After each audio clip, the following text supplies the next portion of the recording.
Tonight, we're covering the life and legacy of Egypt's final pharaoh, Cleopatra. Cleopatra was an intelligent, charming, and politically astute monarch who skillfully negotiated the choppy waters of Roman power, forming alliances and influencing history in ways that continue to enthrall people today. So before we all get nice and comfortable, take a moment, if you haven't already, to like the video and subscribe to the channel before you settle in. Also, let us know the time and location from which you are watching. Now let's get right into our cool story in hopes it helps you learn while you sleep. Born in 69 BCE, Cleopatra, the 7th Philopator, came from a family that had controlled Egypt for over 3 centuries. These were the Ptolemies, who were descended from a general under Alexander the Great. The Ptolemaic Empire was a peculiar hybrid by the time Cleopatra was born, a Greek-speaking monarchy situated atop a deeply Egyptian terrain. The dynasty itself was plagued by family feuds, political assassinations, and tense truces with growing Roman authority, despite the capital, Alexandria, being a global centre of scholarship. Tradition frequently portrays Cleopatra as a captivating queen who captivated influential men. However, that portrayal disregards her extensive education, linguistic proficiency, and strategic savvy. She pursued studies in philosophy, astronomy, medicine, and mathematics in the renowned Library of Alexandria. Cleopatra was raised in society that demanded royals demonstrate their abilities, as each prospective heir faced the risk of being outwitted by cunning family members. In a court notorious for backstabbing, mental acuity was just as important to survival as birthright. For a large portion of his rule, her father, Ptolemy XII Orleans, had to balance local unrest with Roman favour. Despite the Ptolemies' claims to divine heritage, Roman power actually loomed big. To gain Roman political support, athletes paid hefty prices, which put Egypt's finances in jeopardy. As she observed these discussions, Cleopatra learned early on that money could purchase allies but could never ensure true respect. She also saw how quickly a monarch may lose their position of authority if they made a mistake that alienated those in charge. When Cleopatra was a little girl, she travelled to Rome with Auletes on diplomatic missions and saw a civilization on the verge of enormous growth. She watched the Senate's operations there as well as the moves of powerful people like Julius Caesar and Pompey. She had a first-hand insight from these experiences that few Egyptian royals had ever experienced. Cleopatra's route to the Egyptian throne was uncertain. To maintain the unity of the bloodline, Ptolemaic law encouraged sibling marriage partnerships, and her father had other children. An ancient Macedonian custom that the Ptolemies had taken to extremes, this behaviour was startling to modern ears. As a result, Cleopatra's destiny was intertwined with her brothers, one of whom would, at least in theory, share power with her. Everyone knew that a puppet sibling could be used to overthrow a more ambitious relative, and the tension in the royal family was evident. History frequently reduces Cleopatra to an exotic character who courted Roman rulers, but she was developing her diplomatic abilities from an early age. She acquired multilingual skills in addition to Greek.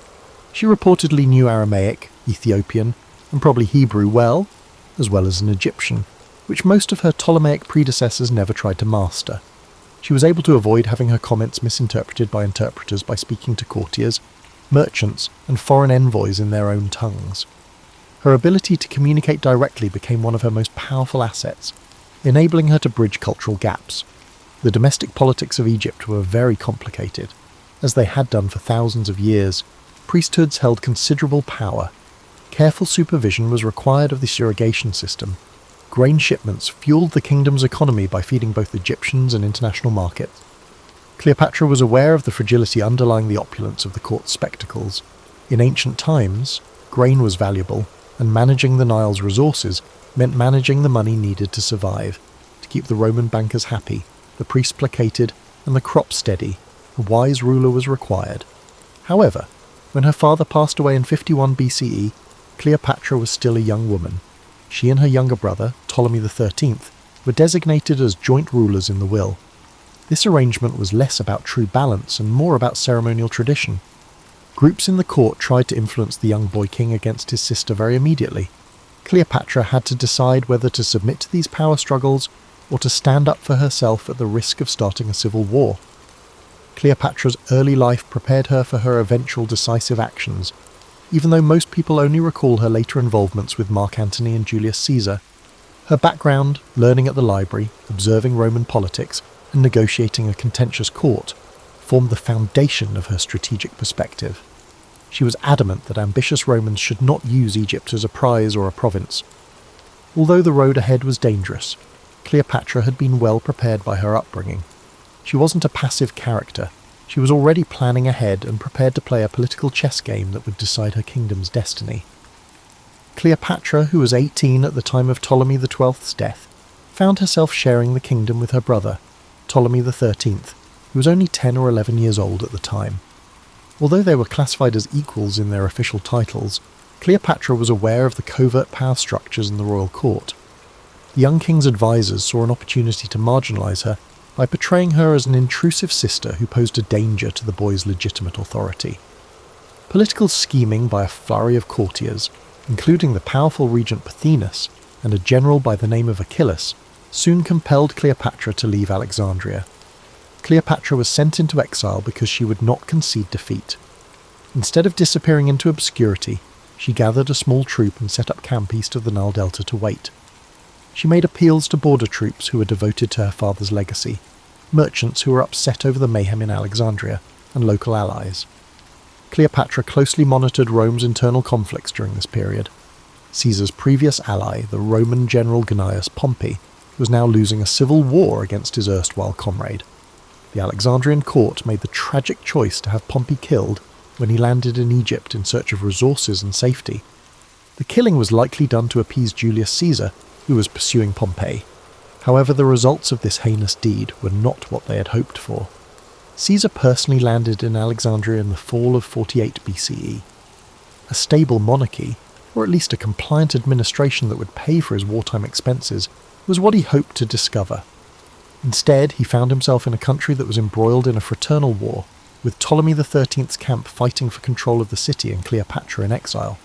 Caesar was apparently horrified to learn of Pompey's assassination, since he had planned to capture Pompey rather than have him killed by outsiders. Seeing her chance, Cleopatra came up with a bold scheme to meet Caesar in private and make her case.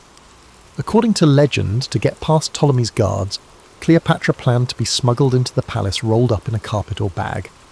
Although some historians disagree with the precise approach, everyone agrees that Cleopatra's first-hand meeting with Caesar was a persuasive masterstroke. She portrayed herself as a legitimate queen whose brother's court had turned treacherous, rather than as a defenceless exile. She knew Latin well enough to communicate directly with Caesar, who was said to be as fascinated by her intelligence and humour as he was by her royal demeanour.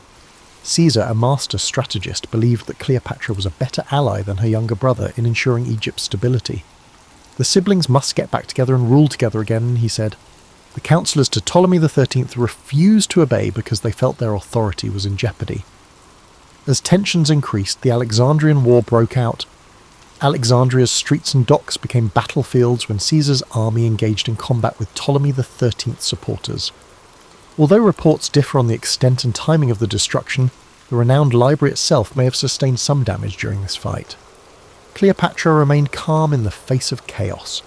She collaborated closely with Caesar, providing local intelligence and resources. She understood that while she required Caesar's help, she also possessed power, because Caesar wanted a stable monarchy, and control over Egypt's grain supply was vital to Rome. They eventually routed Ptolemy XIII's army. While attempting to escape, he himself perished in the Nile. To maintain the illusion of a dynastic tradition, Cleopatra's younger brother, Ptolemy XIV, was appointed as a nominal co-ruler. However, Cleopatra held the real power. After the civil war was done, Cleopatra sided with Caesar and, according to many, fell in love with him. Caesarion, the child they would eventually have, symbolized the marriage of Egyptian ancestry with Roman ambition. Nevertheless, Cleopatra never saw herself as a simple consort. Her goal was to bring her kingdom back to life while juggling Roman interests and preserving some degree of autonomy. She lavished Caesar with hospitality, throwing lavish feasts that could only be supported by the Nile's wealth. Beneath these extravagant outbursts, however, she engaged in painstaking negotiations to secure her rule's continuation after Caesar's inevitable departure. Alexandria had been returned to Cleopatra at the end of this turbulent time. She was no longer the helpless fugitive. Instead, she had become Egypt's undisputed monarch, albeit one who was closely associated with Roman authority. She had forged a complicated alliance with the most powerful man in the Mediterranean by navigating war and conspiracies. There were new obstacles in the way, primarily how to balance Egypt's sovereignty with Rome's demands. However, Cleopatra had demonstrated that she was more than capable of skillfully navigating through situations that would shatter a less powerful ruler. Following the Alexandrian War, Cleopatra oversaw a court that combined Roman and Hellenistic elements with old Egyptian customs. She reclaimed trade routes vital to Egypt's growth and dispatched envoys to negotiate border accords to regain control over areas lost during previous crises. Beyond politics, Cleopatra prioritized cultural patronage. She provided financial support for academic pursuits, sponsored building projects, and made sure that Egypt's temples, particularly those honouring the goddess Isis, whom she came to identify increasingly with, received royal backing. She and Julius Caesar's relationship kept changing. Caesar, attracted by Cleopatra's companionship as well as political motives, stayed in Egypt longer than many Roman senators thought was wise. Their well-known Nile cruise, which was later romanticised, served two strategic purposes. Caesar learned about the area's resources and fortifications firsthand, while Cleopatra demonstrated the size of her dominion. Though some Alexandrians questioned the expenditure, Cleopatra recognised the importance of spectacle and heard tales of sumptuous feasts on royal boats. She wanted the Egyptians and Romans to understand that the Ptolemaic throne had not lost its majesty in a time when the ability to dazzle was frequently used to gauge one's level of authority. Caesar and Cleopatra, however, were unable to deny Rome's restlessness. After defeating Pompey's allies, Caesar solidified his hold on power, and his status as dictator was both admirable and vulnerable. He brought Cleopatra back to Rome in 46 BCE, but not as a simple concubine. She successfully positioned herself on the Roman stage by arriving with her retinue, which included the baby Caesarion. Conservative Romans, who disapproved of her alien status and her alleged aspirations, were scandalized by this. Caesar gave Cleopatra a privileged position that no other foreign ruler had, however, by letting her remain at a villa across the Tiber. Within the city's political circles, rumours circulated that Caesar may declare himself king and Cleopatra his queen, a notion that was unappealing to Romans who had vivid memories of overthrowing monarchs centuries before. Both xenophobic animosity and curiosity were stoked by Cleopatra's appearance, her attire, and her entourage of Egyptian courtiers. In the meantime, she researched the tribunes, the Senate, and the network of patronage that connected aristocratic families in Rome.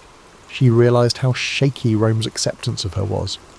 Nevertheless, she engaged in diplomatic outreach, establishing connections with powerful senators and their spouses, giving presents and organising cultural events that showcased Alexandria's refinement. But Cleopatra's primary goal was to ensure the future of her dynasty. From the Egyptian perspective, she desired Caesarion's recognition as his heir, even if it wasn't official.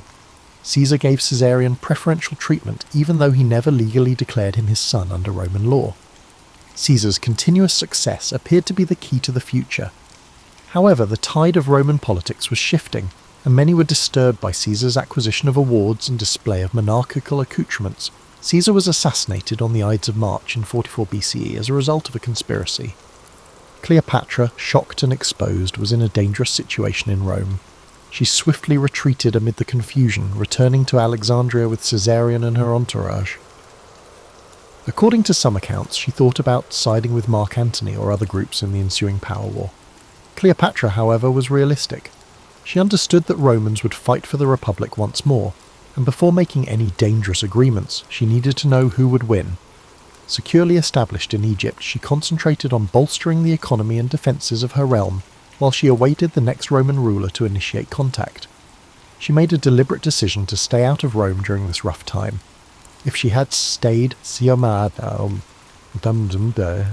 one side or the other might have exploited her as a pawn. Rather, she withdrew to a world in which she was truly in charge. She developed an image of herself at home as a conventional pharaoh in addition to being a Hellenistic queen. Her picture with a diadem, occasionally with subtle references to Egyptian iconography, was featured on coins bearing her name. To guarantee that the priesthood acknowledged her son Caesarion as a prince descended from God, she funded religious ceremonies. Cleopatra cemented her position among her subjects by fusing traditional Egyptian devotion with classical Greek elegance. Though she was aware that Egypt's destiny would unavoidably be shaped by the next wave of Rome's civil war, She never cut off contact with Roman politicians. Cleopatra's top objective amid the chaos that followed Caesar's murder was to maintain her independence to the greatest extent feasible. Although she had already navigated the maze, the Roman stage was about to change again, bringing new performers who would test her wits. She would have to carefully consider her options now that she could no longer rely on Caesar's favour, forming alliances and battling for time in a game where the outcome could affect the Mediterranean's future. After Caesar's death, Rome fell into civil war, creating a power vacuum. On one side were the assassins led by Brutus and Cassius, advocating for a return to republican ideals.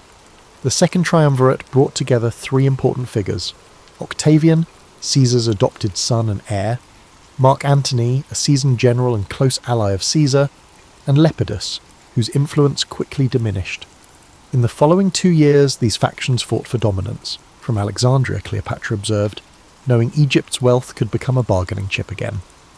Mark Antony had previously been kind to Cleopatra. He visited Alexandria during Caesar's time and enjoyed the court's hospitality.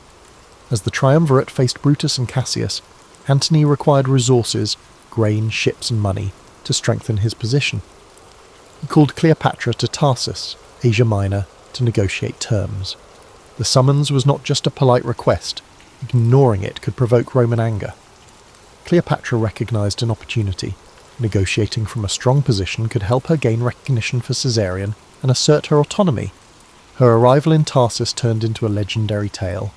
Rather than seeming like a beggar, she glided up the river Cydnus on an ornate barge, adorned with luxurious fabrics and fragrant sails. Musicians played as Cleopatra, adorned as the goddess Aphrodite or Isis based on the source, invited Antony to witness a display of opulence akin to a royal festival. Cleopatra recognized the significance of spectacle. Her dramatic entrance overshadowed rumors of Egyptian subservience. Antony realized he was not in charge of a subordinate, but was instead welcoming a king in full splendor. He was impressed and accepted her invitation to dine on her vessel, where her wit and cultural sophistication captivated him as much as the luxuries. An alliance began, political and romantic, that would shape the Eastern Mediterranean's fate. Their relationship was complex. Antony aimed to gain Cleopatra's loyalty and resources to tackle the ongoing challenges to the triumvirate. Cleopatra demanded the return of Egyptian territories lost under previous Ptolemaic rulers. She urged for formal Roman recognition of Caesarian significance, at least in Egypt. What started as a tactical partnership evolved into a personal bond. Antony spent the winter in Alexandria, enjoying the city's lively culture. He took part in festivals, enjoyed hunts along the Nile, and even created a drinking society with Cleopatra, humorously called the Inimitable Livers. Cleopatra remained focused on her political goals despite the distractions of revelry. She manoeuvred through court intrigues, handled the Egyptian bureaucracy, and protected her throne despite rumours that Antony was succumbing to her spell. These rumours extended beyond mere gossip. In Rome, Octavian eyed Antony's actions warily. Octavian ruled the West, while Antony managed the East as co-rulers of the Roman world. Antony's extravagant gestures toward Cleopatra reinforced the idea that he was abandoning Roman values for Eastern excess. Cleopatra understood the gravity of Octavian's propaganda. She had encountered Roman disdain previously. Now the risks were greater. Loss of Antony's favour in Rome could jeopardize Cleopatra's position. Antony's early campaigns in the East had some success. He reaffirmed Roman authority in rebellious areas and granted Cleopatra land in Phoenicia, Cyprus, and parts of Crete and Syria. These grants enhanced Egypt's power and filled Cleopatra's treasury. At the same time, the triumvirate unravelled. Lepidus was sidelined, intensifying the rivalry between Antony and Octavian. Cleopatra and Antony had children, starting with twins and then another son whom Antony acknowledged publicly. Children were given territories, culminating in the notable Donations of Alexandria ceremony, where Cleopatra and her children donned regalia representing their rule over vast regions of the Near East. Roman observers were shocked. The event resembled the establishment of a new Hellenistic empire at the cost of Rome. Cleopatra understood that her fate depended on Antony's military achievements. Antony found himself increasingly conflicted between the East, where Cleopatra held sway, and the Roman heartland, where Octavian was turning public sentiment against him. Cleopatra employed her diplomatic skills to secure local alliances, ensuring that if war arose, she could gather sufficient Egyptian manpower and naval power to be taken seriously. She noticed the cracks appearing. As Antony embraced his Eastern identity by adopting Greek customs and granting grand titles to Cleopatra, hostility in Rome intensified. Octavian waited patiently, gathering proof to label Antony a traitor influenced by an Oriental queen. This delicate balance endured for years, lending Cleopatra's reign a sense of renewed grandeur alongside looming storm clouds. She had journeyed from uncertain exile to commanding queen, but the horizon suggested a final confrontation that could overshadow all her previous struggles. By the mid-30s BCE, tensions between Antony and Octavian nearly ensured another Roman civil war. To mend the divide, Antony wed Octavian's first sister, Octavia, while still maintaining his affair with Cleopatra. He attempted to balance these conflicting responsibilities. However, the political alliances proved too weak, and Octavian exploited Antony's ongoing stay in Egypt as proof of treachery. In 32 BCE, after Antony divorced Octavia, Octavian claimed that Antony had turned into Cleopatra's puppet, labelling her as the master manipulator. Cleopatra, sensing Rome's growing animosity, prepared for battle. She strengthened the Egyptian coast, gathered grain, and grew her navy. Despite the strength of Egyptian forces, facing Rome's legionary machine was intimidating. Cleopatra thought that victory relied on Antony's skill in maintaining the loyalty of his legions and uniting Eastern client states under his leadership. As war approached, his support started to weaken. Several allied kings hesitated. Roman senators who once supported Antony switched their allegiance to Octavian. Driven by fear or political strategy, the propaganda war intensified. Octavian depicted Cleopatra as a foreign seductress aiming to enslave Rome, stoking xenophobia among the Roman people. In 31 BCE, the decisive confrontation occurred off Greece's western coast, near Actium. Antony and Cleopatra gathered a significant fleet, but Agrippa, Octavian's admiral outsmarted them. Historians may argue over specifics, but the result is evident. Antony's navy became desperate, lacking supplies and troubled by Agrippa's better naval strategies. In the climactic battle, Cleopatra, leading her squadron, suddenly broke away and fled to Egypt. Antony, realizing she was leaving, gave up the fight to pursue her. The fleet's fate was sealed. Lacking unified leadership, Antony's naval forces fell apart, allowing Octavian to achieve a decisive victory. Rumours about Cleopatra's escape circulated. Was it panic, strategy, or a prearranged plan if the situation worsened? Some accuse her of betrayal, while others believe she realised the battle was lost and tried to salvage what she could. Actium dealt a severe blow to Antony's cause. Afterward, Cleopatra hurried to strengthen Egypt, hoping to rebuild defences and negotiate a diplomatic deal. Octavian had the momentum on his side. He waited patiently, systematically restructuring his forces, rejecting Cleopatra's negotiation proposals unless they met his conditions. Antony and Cleopatra's relationship, once adorned with splendour, faltered under the burden of their loss. Antony experienced shame in front of his troops, many of whom abandoned him. Cleopatra confronted the truth that her meticulously built Eastern Empire was falling apart. She attempted to negotiate once more. Would Octavian allow Caesarion to rule as co-regent if she surrendered Antony? Historical records indicate Cleopatra considered various escape options, yet Octavian remained ruthless. He viewed Cleopatra as a danger and aimed to remove her from power. Caesarion, being Caesar's biological son, complicated his claim to Rome's legacy. Removing both mother and child would pave the way for Octavian's unchallenged dominance. In the summer of 30 BCE, Octavian launched an invasion of Egypt. Antony's efforts to organise a defence crumbled due to desertions and a superior Roman force. According to legend, upon hearing a false report of Cleopatra's death, Antony took his own life by stabbing himself. Mortally wounded, he discovered the queen was still alive and was brought to her. Their last meeting marked a sad end to a once glamorous partnership. Antony passed away in her embrace, forcing Cleopatra to face Octavian by herself. Octavian's victory was certain. Cleopatra's final hope was to maintain a trace of her dynasty or escape the shame of being displayed in Rome. She locked herself inside a mausoleum she had constructed, filled with her treasures and said to hold concealed toxins. Octavian aimed to capture her alive, likely planning to showcase her in his triumph as a trophy representing Rome's victory over the East. Understanding the futility of resistance, Cleopatra readied herself for a final act that would echo through history. Various accounts of her death exist, but the most well-known is the tale of an asp sneaked into her hideout, biting her arm and bringing a quick, though painful, demise. Some say she took poison. She made the decision to face death on her own terms rather than accepting it as the living conquest. Cleopatra's death marked the end of the Ptolemaic dynasty, leading to Egypt becoming a Roman province.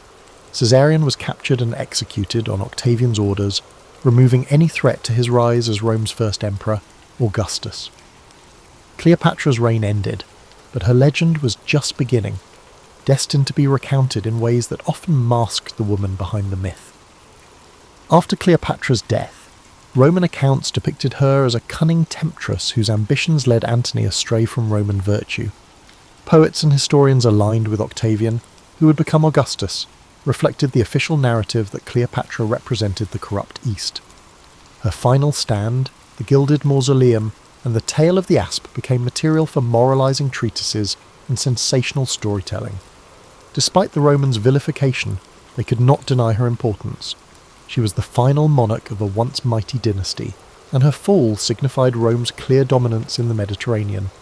Egypt transformed under Roman control. Cleopatra's administrative frameworks, such as tax systems, land management, and temple support, remained intact, with Roman officials now at the helm. Alexandria remained a significant cultural hub, despite no longer being a royal capital. Cleopatra's memory in Egypt became intertwined with the local folklore over time. Some viewed her as a tragic figure aiming to safeguard the land from foreign control. Some, swayed by Roman propaganda, held her responsible for leading the nation into war. The temples showcased images of Ptolemaic rulers in pharaonic attire, reflecting the hybrid world Cleopatra once ruled. Rome gained a vast province and a compelling narrative. The victory over Cleopatra symbolized the triumph of Roman discipline over Eastern luxury. Augustus leveraged this narrative to consolidate his power. He erected monuments to commemorate his conquest of Egypt, minted coins declaring peace restored, and influenced the Roman mindset to see Cleopatra's downfall as unavoidable. Behind the propaganda was an acknowledgement that Cleopatra was an extraordinary opponent. She matched Roman statesmen in diplomacy, commanded resources, and nearly forged a new political reality. If Actium had unfolded differently, the narrative of Rome could have changed significantly.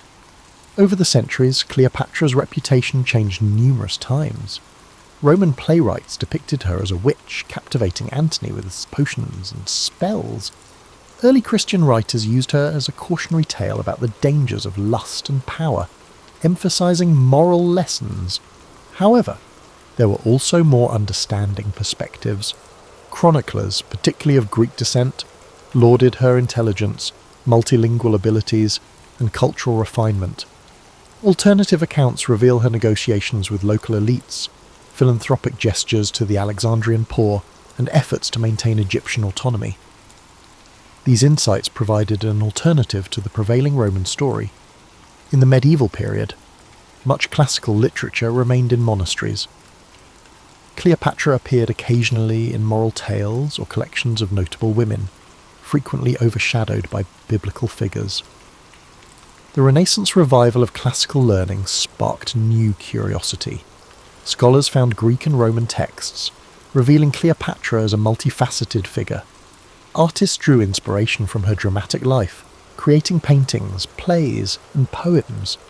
Shakespeare's Antony and Cleopatra portrays her with a tragic grandeur. Shakespeare partly followed Roman biases, portraying her as theatrical and manipulative, yet he also revealed her depth, showcasing the fiery intelligence that fueled her allure. Subsequent centuries witnessed additional reinterpretations.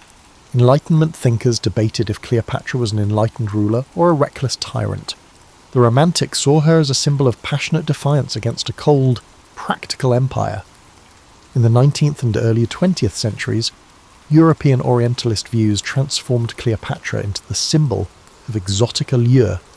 Painters depicted her in extravagant settings, focusing on her beauty and wealth, while overlooking her administrative skills and political acumen. Hollywood embraced this image, creating epic films that highlighted spectacle, grand sets, intricate costumes, and a Cleopatra who captivated famous Romans with alluring glances. However, beneath these depictions, historical research dismantled the stereotypes. In the 20th and 21st centuries, scholars refocused on Cleopatra's intelligence, linguistic skills, her role as a living goddess in Egyptian tradition, and her adept rule during challenging times. Recent archaeological discoveries and fresh interpretations of primary sources portray her not just as a femme fatale, but as a stateswoman facing the mightiest empire of her time. This change in viewpoint highlighted the conflict between Cleopatra's real governance, managing taxes, suppressing uprisings, directing foreign policy, and the narrative crafted by those who aimed to rationalize her defeat. Cleopatra's reputation changed with Rouge era's agendas, reflecting cultural fantasies and fears. Her true legacy, her efforts to preserve a sovereign Egypt against Rome's expansion, endures as a testament to her strategic prowess, even if overshadowed by the highlights of her personal liaisons. Cleopatra is a figure that urges us to see beyond stereotypes, highlighting that the true complexity of history is often lost in the propaganda and entertainment of the era. Cleopatra's story still captivates in our modern age. She has become an icon that transcends her time, symbolizing female power, political skill, cultural fusion, and the tragedy of lost sovereignty. To truly appreciate Cleopatra, one must view her not as an exotic siren or a mere footnote in Rome's story, but as the pinnacle of a unique dynasty navigating a rapidly changing world. Her importance stems from the careful balance she maintained from the moment she assumed power. Cleopatra forged alliances with Caesar and negotiated with Mark Antony, expanded her kingdom's territories, and maintained the reverence of Egypt's priesthoods, orchestrating a precarious dance. She encountered a Rome shifting from republic to autocracy, a superpower in transition, uncertain of its future. Cleopatra understood that to protect Egypt, she needed to navigate Roman politics while embodying the role of pharaoh, merging Greek and Egyptian traditions more effectively than her predecessors. Cleopatra's intellectual interests deserve greater focus. Growing up in Alexandria's vibrant intellectual atmosphere, she gained both scholarly and practical knowledge. She authored works on medicine, cosmetics, and possibly linguistics, but these writings have now vanished. She communicated with the subject peoples in their languages, an ability that granted real legitimacy in the eyes of those unfamiliar with Greek-speaking Ptolemaic rulers. Cleopatra engages with Roman elites in Greek or Latin and leads Egyptian ceremonies in the local language, showcasing her cultural fluency as a political asset. Her story highlights how quickly propaganda can distort a legacy. Roman accounts depicted Cleopatra as a seductive foreign queen, overshadowing her contributions as a stateswoman. The caricature persisted over the centuries, influencing art and theatre while reducing her complexity. By piecing together scattered evidence, from coins with her profile to Greek historians' descriptions, we glimpse the real Cleopatra, a determined monarch making monumental decisions in a time of colliding global powers. Their ultimate demise highlights the weaknesses of a smaller state trapped among Roman factions. Cleopatra's relationship with Antony was both personal and practical, yet in the competitive realm of Roman politics, it served as a tool for Octavian's ambitions. The empire needed new conquests to solidify its political transformations, and the idea of Cleopatra's conspiracy with Antony gave Octavian the moral pretext to march on Egypt.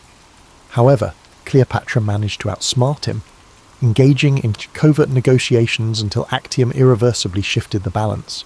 Even Cleopatra's death, often recounted with melodramatic flair, reflects her refusal to be paraded as a captive in Rome. By choosing to die on her terms, she denied Octavian a triumphant display, ensuring her final image was one of defiance instead of submission. This act, dramatised in art and theatre, embodies a political strategy. Cleopatra ensured she was remembered as a queen, not a captive. After that final act, Egypt turned into Rome's breadbasket, supporting an empire that would rule Europe, North Africa, and the Near East for centuries. Alexandria continued to be a centre of scholarship and trade, maintaining Greek and Egyptian cultural influences even during Roman rule. Cleopatra's children with Antony were taken to Rome and largely disappeared from history, except for one daughter, Cleopatra Selene, who married into another African kingdom and preserved a fragment of her mother's legacy. Caesarion, the son of Julius Caesar, was executed to eradicate any rival claim to Rome. Thus, the direct line of Cleopatra ended brutally, a testament to how Roman realpolitik disdained potential threats, however young or innocent. Interest in Cleopatra continues over 2,000 years later. Historians discuss her strategies, archaeologists search the Egyptian coast for her burial site, and filmmakers recreate her life in grand productions. Every retelling reveals as much about the storyteller as it does about Cleopatra. Her character reveals the complexities of power, the dynamics of gender and politics, and the resilience of a dynasty facing extinction. She bridges worlds, Greek and Egyptian, a female leader and Roman ally, a scholar and politician. Cleopatra emerged as a leader who would not allow her kingdom to be a mere pawn in Rome's strategy. She engaged in high-stakes gameplay, experiencing both spectacular victories and devastating losses. She transcended the caricatures that defined her posthumous image. The final Queen of the Nile remains an enigma who challenges us to look deeper than the simple myths, reminding us that history is often shaped by those who wield the pen, and that a life as momentous as hers deserves constant re-examination. That just about wraps up our coverage here tonight on Cleopatra. If your insomnia is still kicking you, don't worry. We always have more stories lined up behind our new content every night in hopes something helps you achieve the best rest that you deserve. Believe me, I know because a lot of you comment on how we're able to post these types of videos daily. Sleep is needed to reset every day. Hopefully you get that tonight. Sweet dreams and good night. It is the 3rd century BCE in the ancient city of Syracuse, a bustling Greek settlement on the island of Sicily. The air is filled with the scent of the sea carried by the breeze from the nearby Mediterranean coast. The streets are alive with merchants, artisans and scholars, their voices blending into a harmonious hum. Among these people walks a young boy, his eyes bright with curiosity, his mind constantly searching for answers to questions most people do not think to ask. This boy is Archimedes. Born to a family of intellect and privilege, Archimedes' father, Phidias, is an astronomer who nurtures his son's love for learning. From a young age, Archimedes is fascinated by the world around him.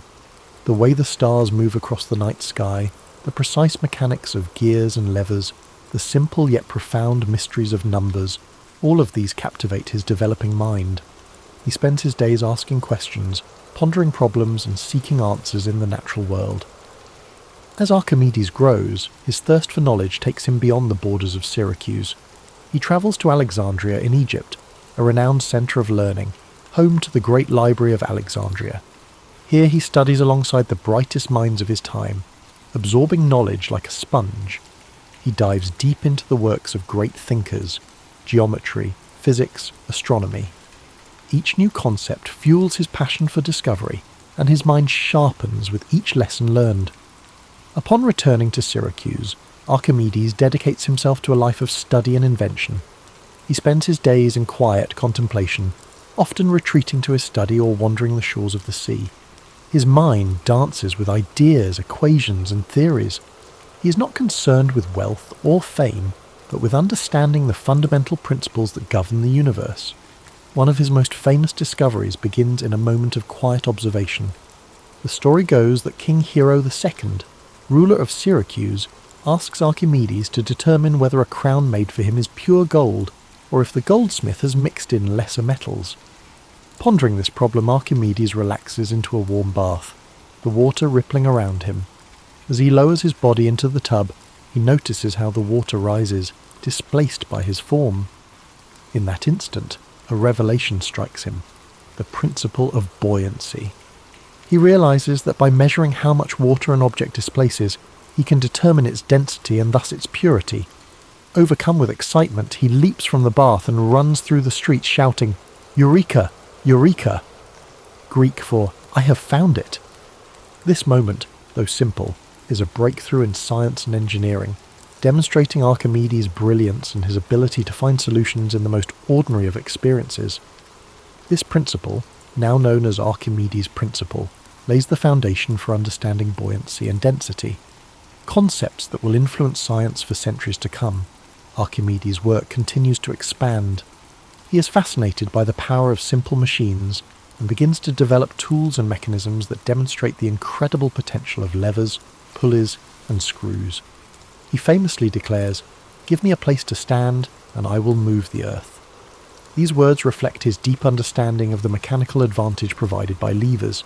He designs ingenious contraptions such as the Archimedean screw, a device used to raise water for irrigation and drainage. This invention, with its elegant spiral structure, helps farmers move water efficiently and will continue to be used for centuries in different parts of the world. Archimedes' mind does not rest. He explores the mysteries of geometry, calculating areas, volumes and surfaces with astonishing precision. He develops formulas for the areas of circles, the volumes of spheres, and the properties of parabolas. His work on the mathematics of shapes lays the groundwork for calculus, a field that will not fully develop until many centuries later. In addition to his theoretical work, Archimedes applies his knowledge to practical problems. Syracuse faces threats from rival powers, and Archimedes' inventions become tools of defense. He designs war machines, catapults, cranes, and even rumored death rays that use mirrors to focus sunlight and set enemy ships ablaze. These devices, products of his genius, help protect his city from invaders. Yet for all his achievements, Archimedes remains humble, his mind always focused on the pursuit of truth. His days are spent drawing diagrams in the sand, solving equations and pondering the mysteries of the universe.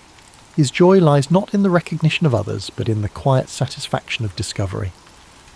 As you breathe deeply and slowly, imagine Archimedes in his study, the soft glow of an oil lamp illuminating the scrolls and diagrams spread before him. The gentle sound of waves drifts through an open window, a soothing rhythm that accompanies his thoughts. The air is filled with the faint scent of parchment and seawater. In this moment of stillness, there is a profound sense of peace, a quiet celebration of the mind's limitless potential. Archimedes' life, though dedicated to discovery, ends in a moment of tragic misunderstanding. During the siege of Syracuse by the Roman army, the city falls despite its defences. As the soldiers enter, Archimedes is engrossed in his work, drawing a mathematical diagram in the sand. A Roman soldier approaches him, but Archimedes, absorbed in his thoughts, asks the soldier not to disturb his circles. In a tragic instant, the soldier strikes him down, unaware of the brilliance of the man before him. But though his life is cut short, Archimedes' legacy endures. His discoveries, his inventions, and his insights into the world of mathematics and physics continue to inspire generations. His work becomes the foundation for future scientists, engineers, and thinkers, a testament to the enduring power of curiosity and intellect. As you drift further into sleep, let the story of Archimedes remind you of the beauty of exploration, the joy of discovery, and the quiet power of the mind. His life teaches us that the pursuit of knowledge, no matter how simple or complex, is a journey worth taking. Each question we ask, each problem we solve, brings us closer to understanding the wonders of the world. As you sink deeper into the gentle embrace of sleep, let the wisdom and wonder of Archimedes' life continue to guide your thoughts. His journey was one of relentless curiosity, an unquenchable thirst for understanding the mysteries of the universe. Even now, centuries later, his discoveries ripple through time, touching the modern world in ways both seen and unseen. Picture the quiet streets of ancient Syracuse once more. The sun has set and the city is cloaked in twilight. The gentle sound of the sea rolls in the distance, its waves washing softly against the stone walls of the harbour. Lanterns flicker along the narrow alleyways, casting warm pools of light onto the cobbled streets. Somewhere in this peaceful setting, Archimedes walks slowly, his mind alive with thoughts and ideas. He is at ease, his steps unhurried, the weight of his questions a welcome companion rather than a burden. This tranquility reflects a life devoted to understanding, to peeling back the layers of the world to reveal the beauty beneath. Archimedes saw the universe as a grand puzzle, one that could be unravelled with patience, logic, and observation. He understood that the smallest discoveries could lead to the grandest truths, that even the most complex problems could be solved by breaking them down into their simplest forms. Imagine him standing by the shoreline, the breeze rustling his robes, the salty air filling his lungs. He gazes out at the expanse of the sea, the horizon a seamless blend of water and sky. In his mind, the sea is not just a vast body of water, but a dynamic system governed by principles he can explore and understand. To Archimedes, every wave, every ripple tells a story of motion, force, and balance. His world is alive with meaning, a canvas on which the laws of nature are painted with exquisite detail. He returns to his workshop, a quiet space filled with scrolls, diagrams, and tools of his trade. The air carries the scent of ink, parchment, and aged wood. The room is dimly lit by the soft glow of an oil lamp, its flame dancing gently. Archimedes leans over a table strewn with geometric figures and mechanical designs. His fingers trace the lines of a new invention, his mind focused yet serene. Each stroke of his quill, each measurement, is a step in his never-ending quest to understand the world more deeply. His life reminds us that knowledge is not just power, it is also peace. The act of learning, of discovering, brings with it a calm certainty, a quiet joy.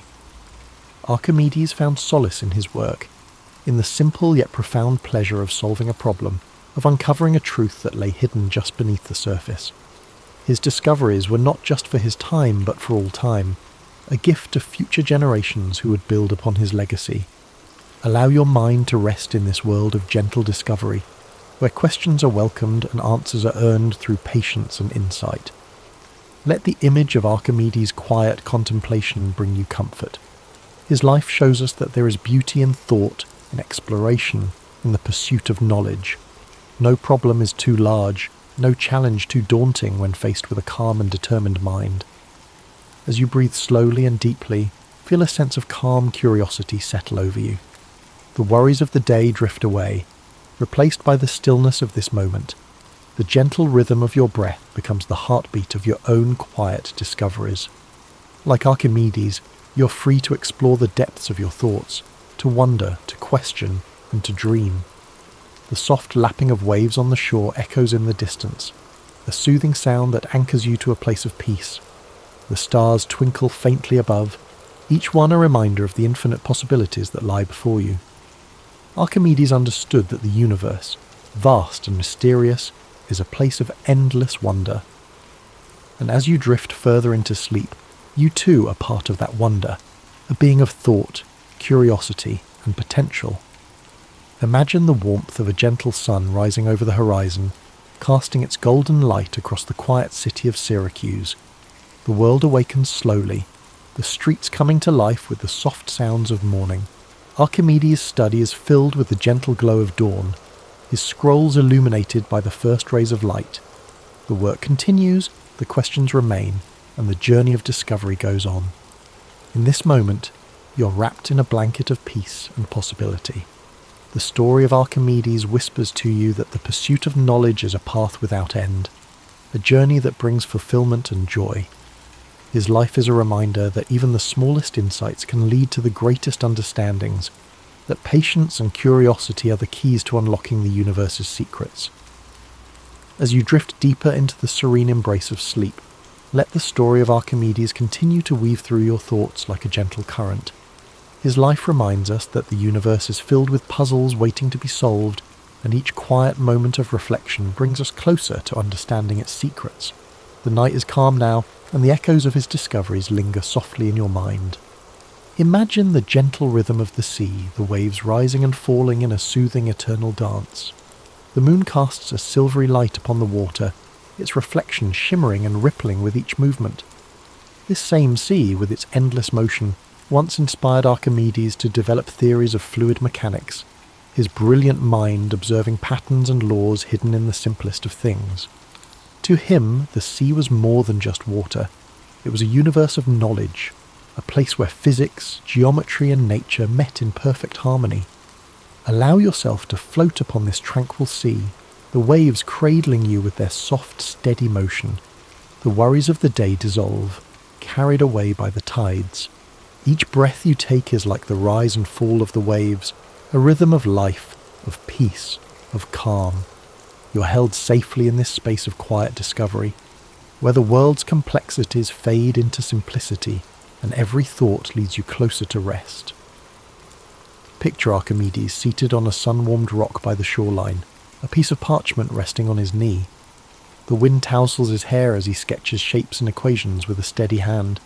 His eyes are focused, yet there is a deep peace in his expression. The world is his canvas, and with every observation, every calculation, he adds a stroke to the masterpiece of human knowledge.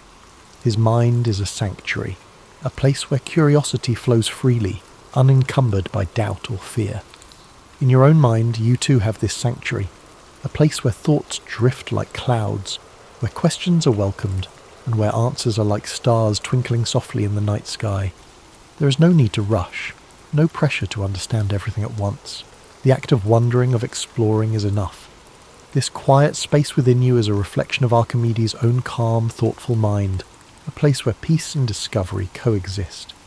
As the night deepens, the sounds of Syracuse fade into stillness.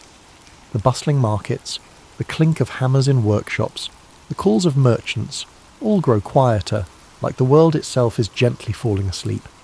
The only sounds that remain are the whispering of the sea and the soft sigh of the breeze.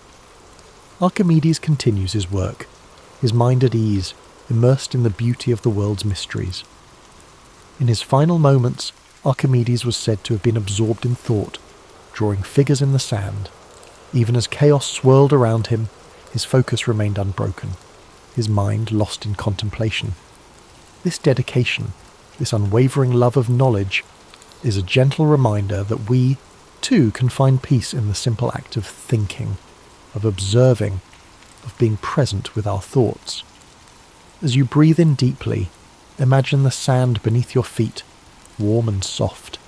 The gentle waves wash over your toes, each ripple a soft caress that soothes and relaxes you. The horizon stretches endlessly before you, the boundary between sea and sky blurred by a golden haze. This endless horizon is like the realm of knowledge, a place where there is always more to explore, more to understand, more to discover. Feel the weight of your body sinking into comfort, your muscles relaxing, your mind unwinding. The story of Archimedes lingers like a comforting presence, a reminder that within you is the potential for great insight, for curiosity, for peace. You are part of the same universe that Archimedes sought to understand, a universe filled with beauty, logic, and wonder. Now let go completely, surrendering to the calm embrace of sleep. The sea of your thoughts grows still, the waves gentle and soothing. The stars above shine with a quiet brilliance, each one a beacon of endless possibility. You're safe here, wrapped in the warmth of the night, guided by the gentle wisdom of Archimedes' journey.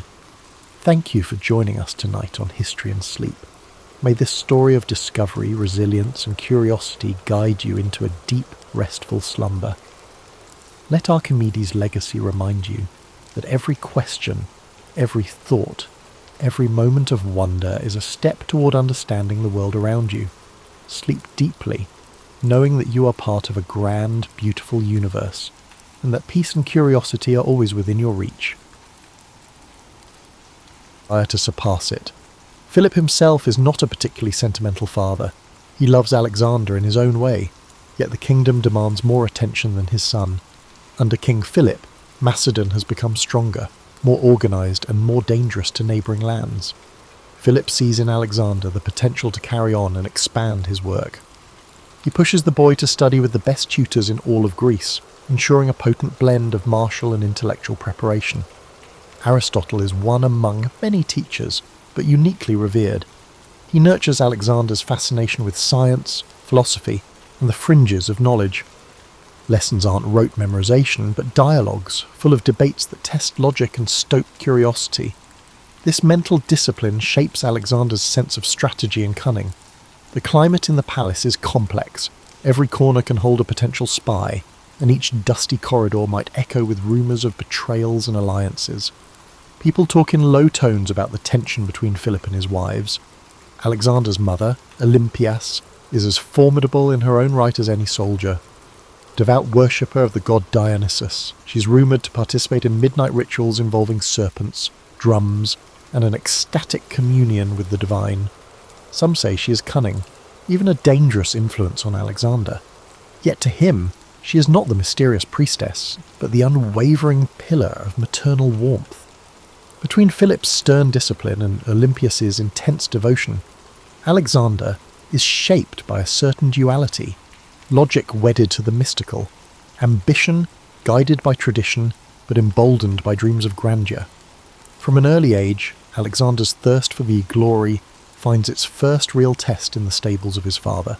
Legend has it that when he encounters a spirited black stallion named Bucephalus, the horse refuses to be tamed by any of Philip's most capable men. They try, they fail, and the beast is ready to be dismissed. But young Alexander notices the animal's fear of its own shadow. Patiently, he coaxes Bucephalus to face the sun, away from the silhouette that spooked him. In minutes, the horse is calm, and Alexander rides him without protest. Observers watch, stunned, as the boy demonstrates a combination of empathy and ingenuity that even seasoned horsemen lack. From that moment, Bucephalus becomes a living extension of Alexander, a half-wild mirror to his own fierce spirit. In the Macedonian court, no virtue stands above the ability to wage war, an art requiring both brilliance and brute strength. Alexander's basic training begins, filled with the typical rigours, sprinting uphill, wrestling in dusty arenas, and drilling with weapons under the unrelenting heat of the summer sun, yet his father insists he also master oratory. The skill to sway hearts with words is as valuable in forging alliances as a sharpened spear is in battle. Philip knows that to conquer new lands, you need to win people's faith or kindle their fear. Alexander, even as a teenager, shows promise in both realms before he ever lifts a sword in earnest combat.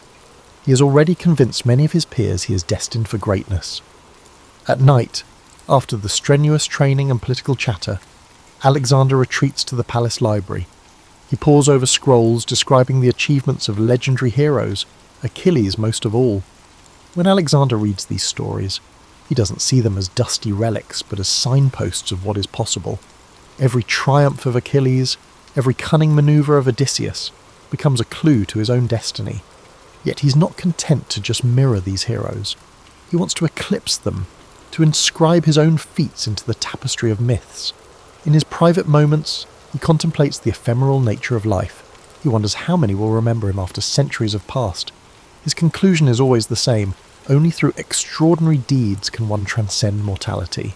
So, from the vantage point of Pella's palace, we see the formative years of a conqueror in the making.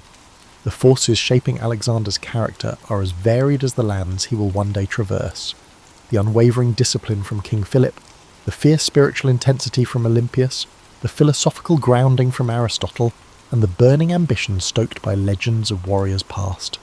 Already, he's begun forging a path that few in the Greek world, indeed, the entire known world, can envision. He's not simply an heir to a throne. He sees himself as the living manifestation of a myth destined to break the boundaries of what Macedon, or any kingdom, believes is possible. Life in Macedon, even for a prince, is precarious. The hallways of the palace buzz with potential treachery, assassins lurking in the shadows, and cunning allies who are only as loyal as their opportunities demand. Every so often, tensions flare between Philip and the aristocracy. Some resent the king's bold military reforms, believing he is gradually dismantling old tribal structures that once defined Macedonian life. Others fear that while building alliances with Greek city-states, Philip risks losing the distinct identity of Macedon itself. Young Alexander, absorbing these concerns, learns early that power can be fickle. Even the mightiest monarchy can topple under the weight of ambition, both from within and beyond the palace walls. Beyond politics, Alexander wrestles with internal doubt. Yes, he is fearless on a charging horse, but the responsibilities overshadowing him loom far greater. There's a hidden conflict, often unspoken, between father and son. Philip expects gratitude for all he provides: training, a stable empire, connections. But Alexander yearns to chart his own course, unsatisfied by mere inheritance. He wants to carve out something unprecedented, an empire bridging cultures and continents. Sometimes it feels like the older generation just wants to secure Macedon's local dominion, while Alexander's private vision stretches across the horizon. He doesn't articulate it yet, but deep within, the seeds of conquest already take root. To outsiders, Macedon can feel rugged compared to the refined city-states of southern Greece. Athenians and Spartans might sneer at Macedonian barbarism, but Philip has proven that Macedon's might lies in an organised army led by fierce leadership. Alexander sees the transformations, the phalanx formation perfected, discipline enforced, and new siege technologies tested. He trains alongside hardened veterans who share stories of battles fought against formidable foes. Growing up amid soldiers' banter, Alexander learns not only the physical demands of combat, but also how morale, fear, and loyalty can determine outcomes before the first arrow even flies. Around this time, Alexander is invited to visit Athens with his father. Despite any mocking glances from local intellectuals, he admires the marble columns, the bustling agora, and the philosophical debates that spill out onto street corners. The famed city is a living monument to human achievement in art and reason, yet it also teems with political tensions, a sense of friction between progress and tradition. Walking those storied streets, Alexander muses that controlling a city is far more than just occupying its walls. You must win over its spirit, its sense of cultural pride. He keeps that insight close, suspecting he'll one day need it. Yet tragedy and strife soon converge, as they so often do in the ancient world. Word spreads of plots against Philip. Some revolve around former allies who feel slighted by the king's conquests or suspect he's grown too bold.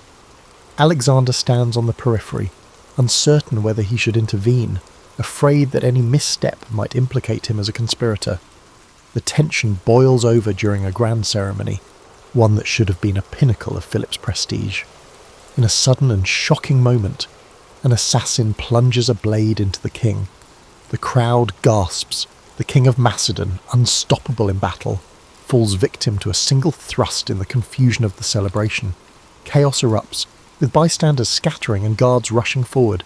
Within minutes, the assassin lies dead, but the damage is done. Philip's lifeblood seeps into the dirt, and Macedon stands at a precipice. Alexander is thrust into an unexpected, yet almost inevitable, position. At age 20, with the kingdom newly crowned upon his head, he must stabilise his realm. Some friends rejoice, convinced this is his destiny. Others wait in tense anticipation, unsure if the fledgling monarch can hold the reins. Fractious lords sense an opening for independence. Rival city-states begin murmuring about retaking lost territory. Even within Macedon, old grudges resurface. All eyes fix on the new king, who must assert control with the same decisiveness as his father, or face disintegration of all that has been built. One of his first orders is brutal and direct, subdue any potential revolts. In a swift campaign, Alexander and his loyal companions quell insurrections, sometimes responding with shocking severity. Towns that challenge him learn the cost of defiance as he razes structures and exacts harsh penalties. These measures, while seemingly cruel, do confirm a crucial fact. The throne is not vacant. Alexander wields power with an iron determination that matches, and at times surpasses, Philip's. Yet behind the stern facade, there's a flicker of deeper purpose. Alexander doesn't want to be the typical monarch who rules merely out of fear. He yearns to unite, to be recognised not just as a conqueror, but as a visionary leader who can guide disparate peoples towards something grander. In the midst of stamping out rebellions, Alexander turns his eyes back to the Greek city-states. Many think him too young to command their respect, until he arrives at Thebes. The city had rebelled, perhaps assuming the new king was inexperienced. In an audacious move, Alexander's troops storm Thebes quickly, unleashing severe punishment. While horrific to watch, it cements a realization across Greece. This is no malleable successor. If Alexander is tested, he will respond forcefully. The punishment also sends a cautionary note to Athens and others tempted to break alliances. Diplomacy, Alexander understands, can be built on intimidation as well as flattery. By the time the dust settles, the name Alexander already rings with fear across rebellious enclaves and resonates with respect among loyal allies. In fewer than 2 years, he consolidates Macedonia's hold over Greece, earning recognition as the de facto hegemon of the region. Yet rather than rest on these laurels, Alexander looks east, where the vast Persian Empire sprawls. The memory of previous Greek-Persian conflicts looms large, but Alexander imagines more than a retaliatory strike. Rumours swirl that he sees an empire beyond the horizon, a chance to bring Greek culture into a new world, if he can muster the daring to seize it. And so, in the hush of late evening, he prepares to set in motion one of the most extraordinary military campaigns recorded in the annals of history. The war drums beat in the hearts of those who follow Alexander eastward. It's more than just ambition or revenge for past Persian aggression. For many, It feels like a holy cause to punish the empire that once threatened Greek freedom. But Alexander's goals surpass mere retribution. Standing at the Hellespont's edge, where Europe meets Asia, he performs symbolic rituals before crossing. Tossing a spear onto the Asian shore, he allegedly proclaims the land to be won by the spear. It's a blend of theatre and conviction, carefully calculated to unite his troops with the sense that destiny itself beckons them forward. The Persian Empire, stretching from the Aegean Sea to the Indus Valley, has wealth beyond imagination. Its roads, like lifelines, connect distant provinces governed by satraps. Alexander's army, though battle-hardened, pales in sheer numbers compared to the Persian forces, but he counts on something intangible, the belief that each Macedonian soldier is part of a historical quest. Logistics become the silent partner of this ambition. He organises supply lines, secures local alliances where possible, and ensures his men remain disciplined, rewarded, and mindful of the stakes. A loosely knit coalition of Greek allies joins him, some out of genuine admiration, others out of fear of retribution should they refuse. The first major engagement, a confrontation at the Granicus River, tests Alexander's mettle against Persian satraps. Cavalry charges, spears glinting in the sun, churn the muddy banks on the battlefield. Alexander fights at the forefront, disregarding the protective distance that many generals maintain. He trusts in his skill and the loyalty of the men around him. Though pinned down at one point, he narrowly escapes a fatal blow thanks to a timely intervention by a commander. The Macedonians push forward, turning the tide. The Persians, momentarily disorganised, retreat. Their swift defeat rattles the empire's western flank. The rumour spreads that Alexander's boldness on the battlefield is as fearsome as his father's had been in the realm of politics. Victories follow in rapid succession. Alexander's strategy is not merely about smashing through defences, but also about presenting himself as a liberator to Greek cities under Persian rule. He spares those willing to cooperate, displaying a surprising level of mercy towards some towns. This balanced approach undercuts Persian authority and encourages local populations to accept his leadership with fewer rebellions. It also cultivates a sense of moral justification among his troops. They aren't mere invaders, they are freeing these territories. At least that's the story told in Macedonian campfires and official proclamations. Still, there are instances of calculated cruelty. When a city defies him, he doesn't hesitate to unleash the terror of siege warfare, employing advanced siege engines learned from Philip's campaigns. Walls crumble, families flee. If the defenders still refuse to surrender, the aftermath is dire. The memory of Thebes resonates. Disobedience to Alexander carries a dire cost. Yet what emerges is a pattern of caution among local rulers, and increasingly they weigh submission as the safer path. While forging ahead, Alexander exemplifies a curious mind. Local environments, flora and fauna fascinate him. He consults with his retinue of scholars, describing new animal species in letters to Aristotle. His bond with Bucephalus remains strong, the horse galloping across unfamiliar plains, as though both man and beast are discovering their destinies together. And as the army advances, forging new roads, bridging ravines, setting up supply depots, Alexander ensures each step is methodically prepared for the next confrontation with Persian might. The turning point looms in an expansive plain near the city of Issus. Here, Darius III, the Persian king of kings, personally leads a massive force. The disparity in numbers is staggering. Alexander must rely on the disciplined Macedonian phalanx and cunning cavalry manoeuvres. Before the battle, tension grips his soldiers. They face an emperor whose domain and army dwarf their own. Alexander, never missing an opportunity for theatre, walks through his camp, greeting individual soldiers, sharing a brief word of confidence. He underscores that they fight not just for Macedon, but for Greece and for a place in the annals of glory. Morale soars. It's said that a single warrior burning with faith in victory can fight like three, and Alexander aims to ensure that each soldier feels that hot flame. Once the horns signal the charge, dust clouds envelop the plain. Javelins fly, swords clash, and war cries mix with the clamour of shields. Alexander targets the heart of the Persian line, seeking to unnerve Darius himself. Rumour has it that during the most critical moments, Alexander and Darius lock eyes across the chaos. Darius, seeing the relentless approach, loses his nerve and flees the battlefield. Suddenly, the king's personal guard disperses, and the Persian ranks crumble. Victory belongs to Alexander, who captures not only the field, but also the family of Darius, his mother, wife, and children. Remarkably, he treats them with respect, a calculated move to demonstrate both magnanimity and his sense of kingship. If he is to succeed in ruling Persian lands, he must show that he can protect as well as conquer. After Issus, Alexander's star rises among his own troops, while the Persian Empire grapples with uncertainty. Cities open their gates more quickly, satraps weigh switching sides or forging secret deals, and the myth of Persian invincibility splinters. Still, Darius remains at large, and the empire endures. Like a hydra, cutting off one head doesn't necessarily kill the beast, but for Alexander, Issus is proof that no odds are too great when armed with discipline, daring, and a bit of destiny. The next chapters of his campaign will test him in deserts, on the high seas, and within the labyrinthine politics of an empire older than Macedon itself. Yet one fact emerges unmistakably. The young king from the rugged north is rewriting the map of the known world, and he has just begun. In the aftermath of the Battle of Issus, the Macedonian army marches southward, drawn toward the wealthy and strategic coastal cities of Phoenicia.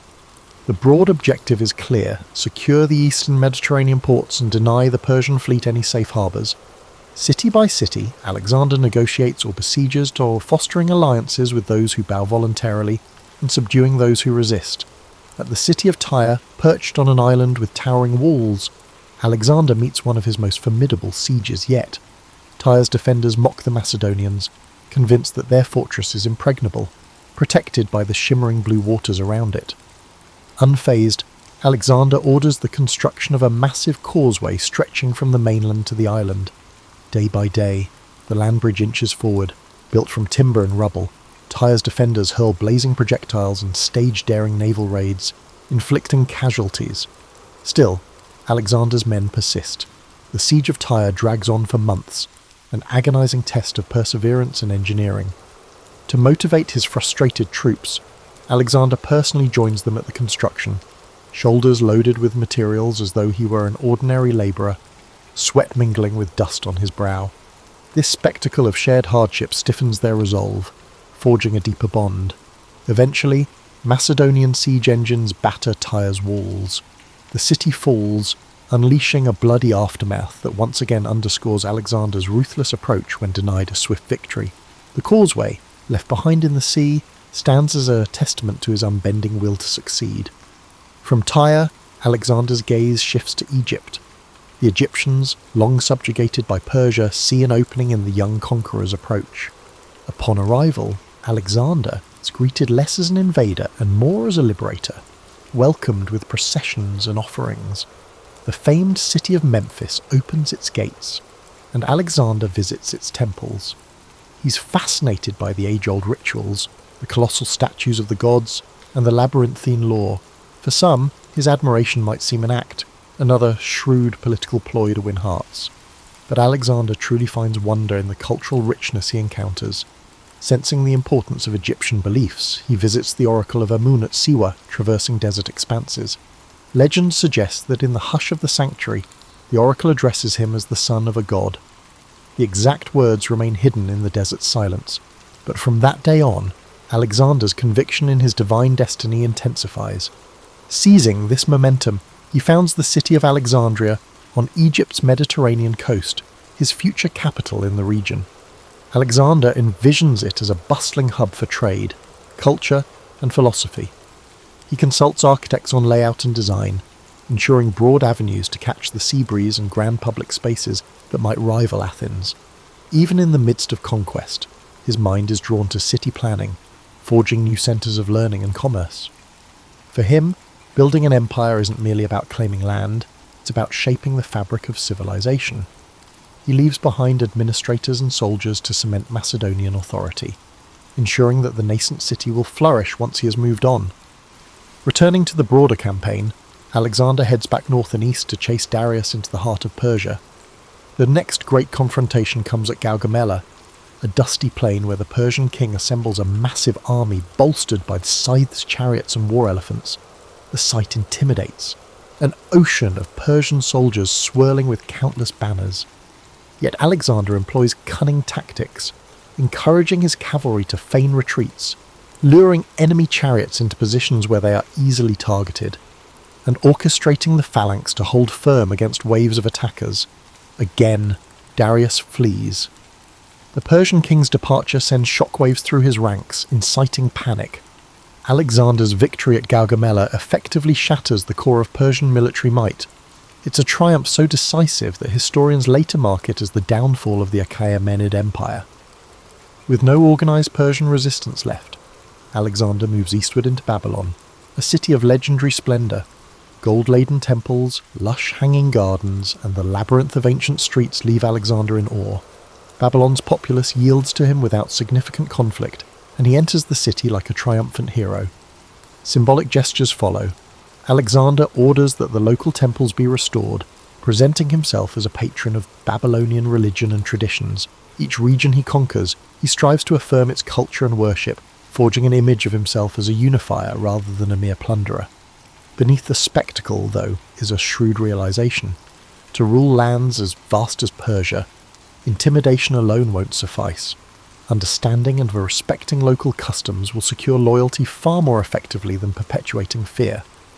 As he journeys further into Persia's heartland, Alexander takes possession of the Persian capital cities, Susa and Persepolis among them. At Persepolis, the seat of Achaemenid power, an iconic event unfolds. During a drunken revel, some Macedonian soldiers, possibly incited by Alexander or by a woman's vengeful suggestion, set fire to the royal palace. Flames dance across priceless reliefs and echo through the columns that once bore testament to Persian might. The devastation stands out as a moment of fiery revenge, avenging centuries of Persian aggression against Greece. Yet, as the embers fade, Alexander reportedly regrets the destruction of such a magnificent sight. Legend holds that the next day, he wanders the charred remains in sombre reflection, perhaps realizing that in a single night of triumphal fury, an irretrievable piece of human heritage was incinerated.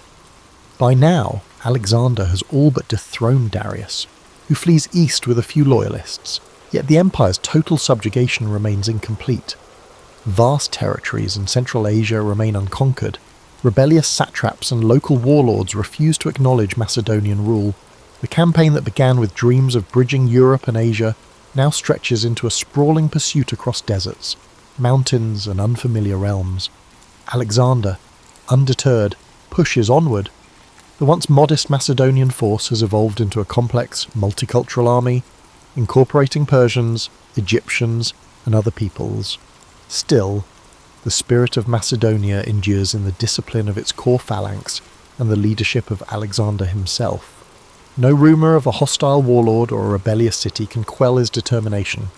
The promised land lies yet further east, beckoning him to push the boundaries of the known world. As Alexander forges deeper into Central Asia, the terrain itself becomes an adversary. The rocky highlands, unpredictable winters, and scarce water supplies challenge his army in ways the open plains never did. Gone are the easy, show-stopping battles of earlier campaigns. Instead, Alexander and his men face guerrilla warfare. Local warlords retreat into fortresses high in the mountains, from which they launch ambushes on the Macedonian columns. Supplies strain under the demands of a longer-than-anticipated pursuit, and the troops grow weary. In these hostile environments, Alexander's formidable will must serve as a kind of compass for his men. He refuses to turn back. If he can't sway local leaders with diplomacy, he methodically besieges their strongholds, using a combination of siege towers, specialized climbers, and cavalry blockades. The Macedonians gradually wear down resistance. It's slow and grueling, a war of attrition in which Alexander's famed speed and decisiveness are tested to the limit. Occasionally, entire communities vow loyalty, some out of awe, others out of exhaustion at resisting.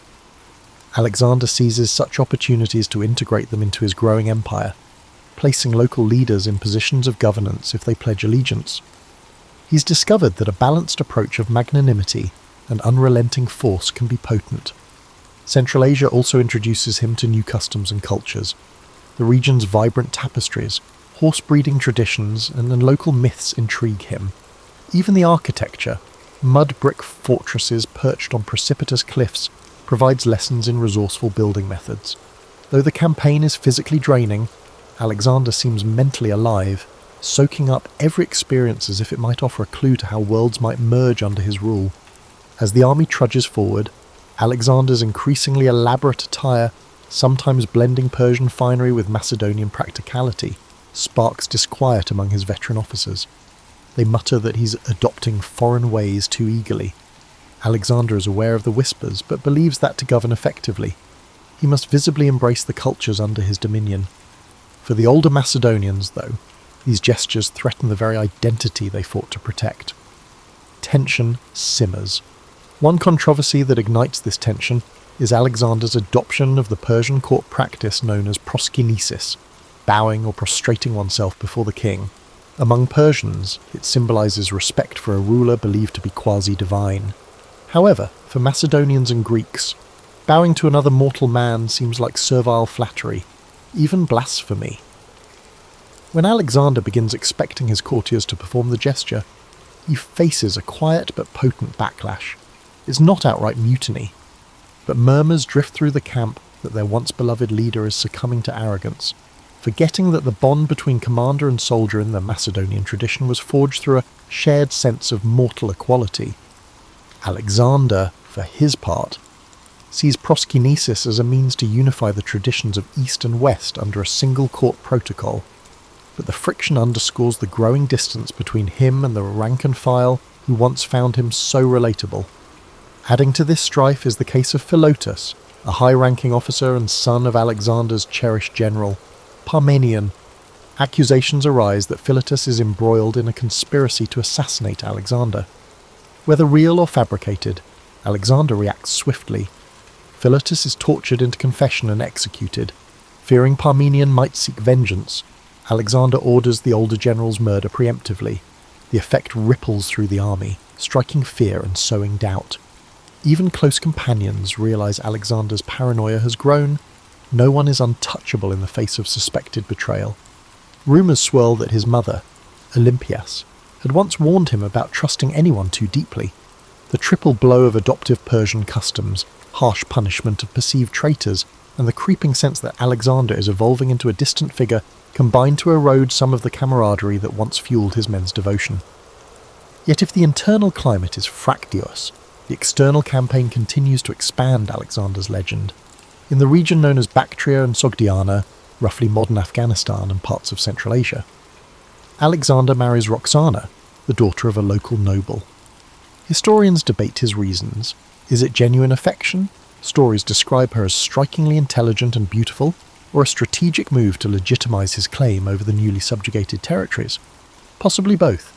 In any case, the wedding is symbolic.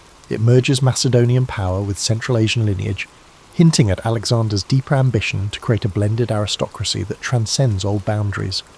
Eventually, the pursuit of Darius ends not with a climactic battle, but with the Persian king's murder at the hands of one of his own satraps, Bessus. Alexander finds Darius abandoned and fatally wounded along a dusty roadside, granting him a final respectful cloak. The demise of his long-standing rival brings Alexander no real triumph. Instead, it leaves him with a new antagonist, Bessus, who declares himself the rightful Persian king.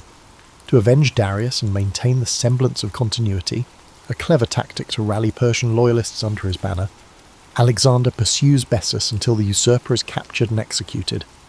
It's a twist of fate that Alexander, originally the nemesis of Persia, now punishes those who harm the Persian royal family, positioning himself as the legitimate heir to the empire.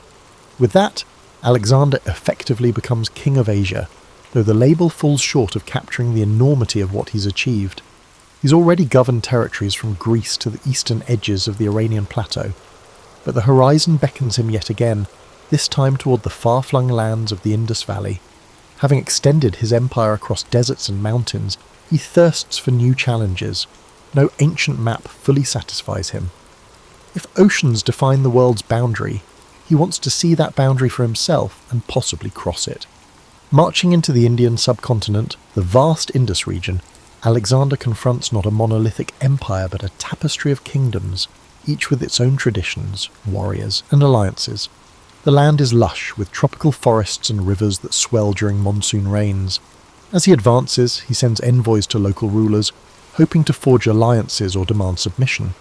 Some comply, offering gifts and tribute. Others test his mettle on the battlefield. Famed among these rulers is King Porus, who reigns over a territory in the Punjab region. Taller than most men, Porus is said to command fearsome war elephants that tower over the Macedonian cavalry. When Alexander's scouts bring back tales of the beasts' trumpeting roars and the sight of their sweeping trunks used like living battering rams, it sparks both fascination and anxiety among the troops. Alexander senses this confrontation will be unlike any before. Elephants can shatter a phalanx, throwing even seasoned veterans into disarray. Nevertheless, he refuses to be deterred. In fact, the challenge invigorates him. His route to Porus leads him and his men across the Hydaspes River, where fast currents and monsoon rains make the crossing treacherous. Under the cover of darkness and using diversionary tactics, Alexander manages to transport a significant portion of his forces to the opposite bank, positioning himself to attack. When dawn breaks, the armies face each other on a sodden plain. Porus, astride an elephant, appears regal and unflinching. Alexander, on his trusty Bucephalus, readies his cavalry to harry the flanks. As the battle commences, the thundering of the elephants shakes the ground, sending tremors through the Macedonian lines. Yet Alexander employs cunning. He directs archers to focus on the elephant mahouts, drivers, creating confusion among the beasts, and positions horsemen to strike from multiple angles. The Macedonian infantry displays its trademark discipline, forming tight formations that can pivot to lure elephants into lethal cul-de-sacs. The chaos is intense, mud and blood mingle underfoot, and the roar of maddened elephants resonates across the battlefield. Eventually, Porus's forces buckle under the unrelenting pressure. Even the mighty war elephants, wounded and panicked, turn against their own side in some cases. In the end, the Macedonians triumph. Rather than subjecting Porus to humiliation or execution, Alexander does something unexpected. Impressed by Porus's bravery, he restores him to his throne as a subordinate ruler, extending a policy of pragmatic statesmanship. This act leaves an enduring legacy in the region, capturing the idea that Alexander valued noble opponents and recognized the utility of local rulers who would maintain order in his name. A sense of admiration grows on both sides. Some of Alexander's men remark they've never seen him so openly respectful to a defeated foe. And in return, Porus becomes a loyal ally, at least for a time. Despite the victory, the Macedonians are battered by the tropical climate, monsoon rains, unfamiliar diseases, and the strain of campaigning so far from home. Some murmurs become open pleas to turn back. Many have marched for years, seldom seeing their families. Tales spread of monstrous rivers further east, of endless armies waiting, or of new elephant corps that dwarf Porus's. The men, once intoxicated by a continuous string of conquests, begin to waver. The bond between Alexander and his army is tested. He rallies them with talk of forging an empire that circles the entire known world. Yet even as he speaks, the weariness in their eyes is palpable. At the Hephaestus River, they finally balk, refusing to go any further. Alexander is outraged. This is the first time his men openly defy him en masse. He tries all his powers of persuasion, calling upon their shared glory, reminding them of the unswerving loyalty they once showed under the scorching sun of Persian deserts. But the tired, homesick soldiers refuse to yield. The standoff is deeply emotional. At last, Alexander relents, perhaps realizing that an empire without an army to maintain it would collapse anyway. He constructs large altars at the boundary, symbolically marking the furthest point of his march and dedicating them to the gods. It's a gesture that provides him a sense of closure, even as frustration roils in his heart. The retreat begins. Though it's hardly a straightforward journey home, Alexander splits his forces, sending part by river while he leads the remainder through the harsh Gedrosian desert, modern-day southern Pakistan and Iran. This route is fraught with scorching heat, water scarcity, and sandstorms that obscure the sun.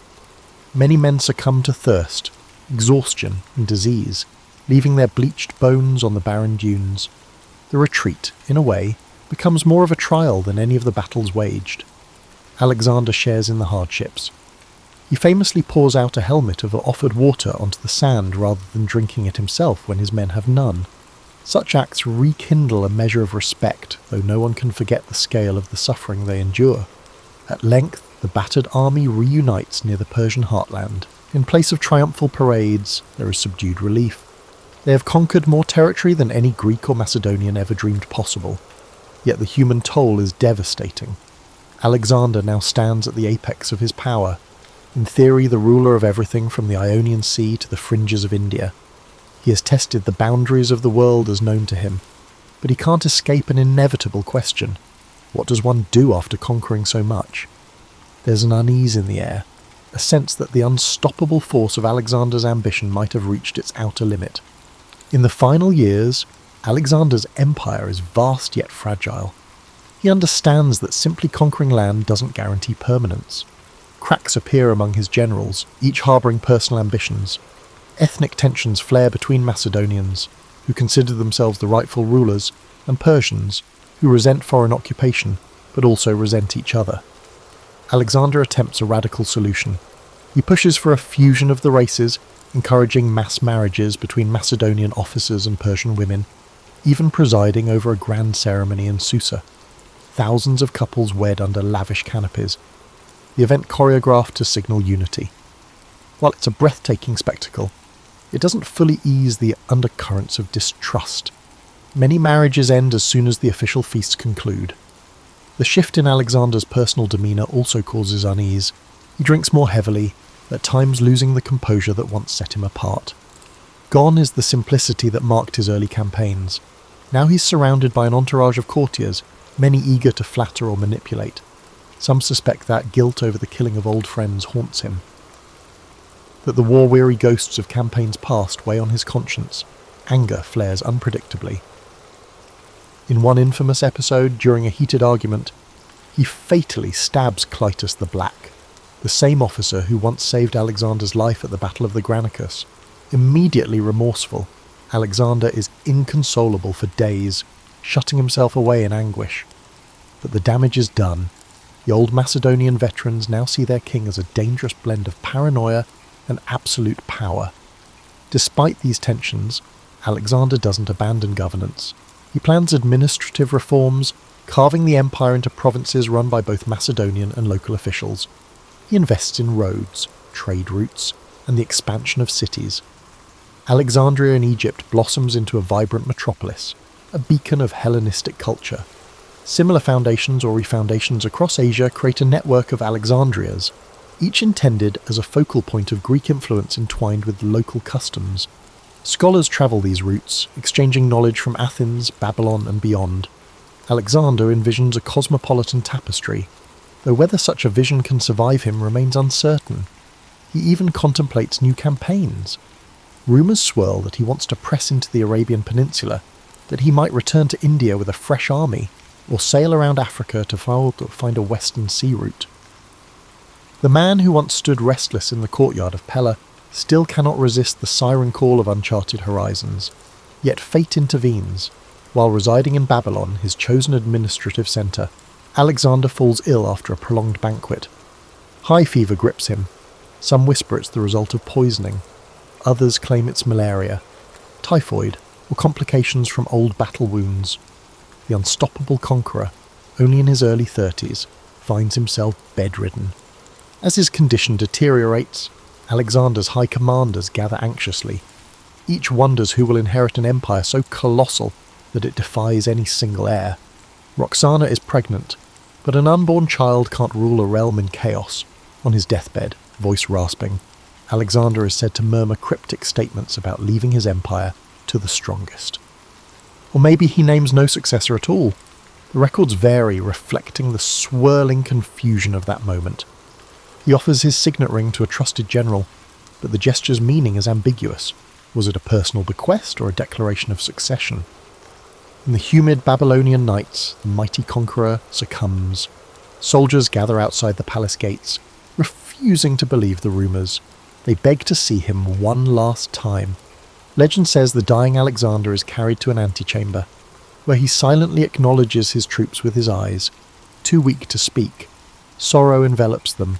The man who led them across oceans, deserts, and countless battlefields is now leaving them, with no clear directive for tomorrow.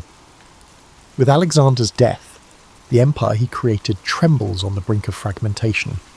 Generals, later called the Diadochi, will carve the territories into separate kingdoms, forging their own dynasties in Egypt, Asia Minor, and beyond. Many of the cities Alexander founded remain, cultural crossroads that spin out new fusions of art, philosophy, and religion. Hellenistic influence spreads further than any purely Greek city-state ever could have imagined, shaping centuries of development in lands as far as the Indus Valley. And what of Alexander's legacy?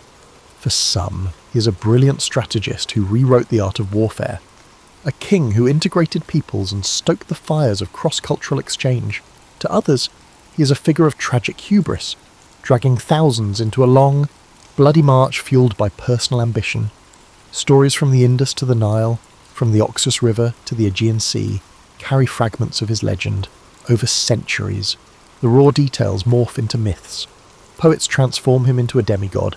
Historians debate his virtues and vices, and explorers invoke his name when embarking on perilous quests. But above all, Alexander remains the restless soul of antiquity, a leader who, from his first steps on Macedonian soil, dreamed not of limiting horizons but of breaking them.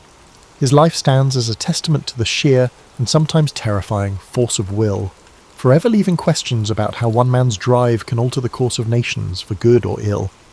Thus concludes our tapestry of Alexander the Great, a story woven from dusty paths, rivers of conflict, lavish banquets, and fleeting triumphs. He was shaped by powerful parents, guided by philosophers, tested on countless battlefields, and enthralled by the promise of immortality through conquest. Whether or not he has achieved that immortality remains for us to judge. As long as human curiosity thrives, his name echoes. Alexander, the man who sought to see, to rule, and to understand the edge of the known world, only to find that the world is always larger than we dare imagine. A unique idea began to take shape within the US Army. This concept revolved around an unconventional approach to warfare, the use of deception as a primary strategy to mislead and confuse the enemy. Officially known as the 23rd Headquarters Special Troops, this unit would come to be famously known as the Ghost Army, a name as mysterious and evocative as its purpose. The idea for such a unit stemmed from earlier British successes with deception tactics during the North African campaign. Inspired by the British, the US military leadership decided to create a similar team of highly skilled individuals who could simulate entire divisions and manipulate enemy decision-making through illusions. It was a daring experiment that blurred the line between art and warfare. So, to bring this ambitious vision to life, the military sought out recruits with unique skill sets. Unlike typical soldiers, the Ghost Army was composed of artists, designers, engineers, sound technicians, and even actors. Many of these individuals had no prior combat experience, but were instead recruited from art schools, advertising agencies, and design firms. Their creativity and technical expertise would prove invaluable in crafting the elaborate ruses needed to deceive German forces. From the very beginning, the Ghost Army operated under a veil of secrecy. Its mission was to create diversions, feints, and false operations that would distract the enemy and protect Allied troops during key military campaigns. To achieve this, the unit relied on a combination of inflatable tanks, sound effects, fake radio transmissions, and carefully choreographed movements. Each tactic was meticulously planned and executed, often under immense pressure and with no room for error. One of the Ghost Army's most ingenious methods involved the use of inflatable equipment. Rubber tanks, trucks, and artillery pieces were designed to look convincing from a distance, creating the illusion of a formidable force. These decoys were lightweight and portable, allowing the unit to set up and dismantle fake encampments in record time. The sight of rows of vehicles in strategic locations was often enough to make enemy reconnaissance planes report the presence of a large Allied force. But visual deception was only one part of the equation. The Ghost Army also employed sophisticated sound technology to enhance their illusions. Using state-of-the-art recording equipment, they created audio tracks of rumbling tanks, marching soldiers, and the din of a bustling military base. These sounds were played through powerful speakers mounted on trucks, which could project the noises up to 15 miles away. The combination of visual and auditory deception created an immersive experience that fooled even the most seasoned enemy commanders. The third key element of the Ghost Army's strategy was radio deception. Skilled operators mimicked the communication styles and routines of real Allied divisions, transmitting fake orders and messages to confuse German intelligence. This tactic, known as spoof radio, was critical in convincing the enemy that they were facing a much larger force than was actually present. The Ghost Army's success depended on collaboration and meticulous attention to detail. Each member of the unit had a specific role to play, whether it was painting camouflage patterns, designing inflatable decoys, or coordinating the placement of sound equipment. Their ability to work together seamlessly under tight deadlines was a testament to their dedication and resourcefulness. As the unit prepared for its first major operation, the stakes were high. The Ghost Army had been entrusted with a mission that could determine the success or failure of the broader Allied campaign. Despite the pressure, the men and women of the Ghost Army approached their work with a sense of purpose and creativity that set them apart. This unconventional army, born from a blend of grit and necessity, would go on to play a pivotal role in the Allied victory. Its members knew that their work would remain shrouded in secrecy for decades, but they were driven by a shared belief in the importance of their mission. The Ghost Army was not just a collection of soldiers, it was a testament to the power of imagination in the face of adversity. The Ghost Army's first significant test came in the summer of 1944, shortly after the D-Day landings in Normandy. As Allied forces pushed inland from the beaches, they faced fierce resistance from German troops determined to hold their ground. The Ghost Army's role in this critical phase of the war was to draw enemy forces away from key objectives, creating opportunities for the main Allied forces to advance. Operation Brest was the unit's debut, a deception campaign designed to divert German attention away from an Allied push toward the strategically important port of Brest in northwestern France. Brest was vital to the German war effort as it served as a major naval base and supply hub. Capturing it would severely disrupt German logistics and communications. However, the city was heavily fortified, and a direct assault would result in significant Allied casualties. The Ghost Army's task was to stage a diversion that would weaken the German defences in Brest and allow the Allied forces to strike more effectively. Setting up for the operation required precision and coordination. The unit selected a location approximately 20 miles from Brest to establish their fake encampment. Using inflatable tanks, artillery pieces and supply trucks, they created the illusion of a large Allied division preparing to attack. From a distance, the scene appeared entirely authentic. Rows of vehicles were arranged strategically, while soldiers in the unit moved around the encampment to enhance the illusion. Sound played a critical role in the deception. The Ghost Army's engineers worked tirelessly to create realistic audio effects that mimicked the sounds of an actual military base. Recordings of clanging metal, rumbling engines, and even the distant hum of conversations between soldiers were played through their powerful speakers. These sounds created the impression of an active and bustling division preparing for battle. Radio deception added another layer of authenticity to the ruse. Skilled operators broadcast fake transmissions that mimicked the communication patterns of a real Allied unit. These messages included requests for reinforcements, logistical updates, and discussions of an impending attack. The broadcasts were carefully timed and phrased to ensure they aligned with the visual and auditory elements of the deception. The German response to the operation demonstrated the effectiveness of the Ghost Army's tactics. Believing that a major Allied offensive was imminent, German commanders redeployed troops and resources to counter the perceived threat. This shift in focus weakened their defences in Brest, allowing the actual Allied forces to exploit the vulnerability and launch a successful assault on the city. Despite the operation's success, the Ghost Army faced immense challenges. Operating in enemy territory meant that the unit was constantly at risk of discovery. The soldiers had to maintain the illusion at all times, knowing that even a single misstep could expose their deception and compromise the entire mission. The pressure was intense, but the unit's creativity and discipline ensured that their efforts remained convincing. One of the most remarkable aspects of the operation was the ingenuity and adaptability of the soldiers. They found ways to enhance the realism of their deceptions, using camouflage techniques to hide their inflatable equipment from close inspection, and employing creative storytelling to maintain the illusion during interactions with locals. The success of Operation Brest solidified the Ghost Army's reputation as a critical asset to the Allied war effort. Their ability to manipulate enemy movements and create opportunities for the main forces to advance demonstrated the power of unconventional warfare. It also reinforced the importance of teamwork and innovation in overcoming seemingly insurmountable challenges.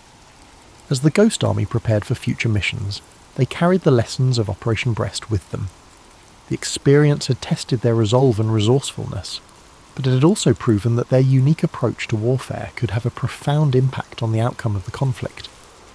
The Ghost Army continued to hone its craft, with each operation showcasing an evolution in its tactics. Their next assignments spanned across Europe, where the stakes remained high and precision was essential. In the summer of 1944, the unit supported the Allied advance through France, setting up elaborate illusions to divert German forces from real targets like the River Seine crossings. Their purpose was simple yet crucial: to mislead and confuse the enemy at every turn, allowing the Allied forces to gain strategic advantages. Their efforts involved even more synchronized deception: perfectly crafted inflatable units, convincing radio transmissions, and immersive soundscapes.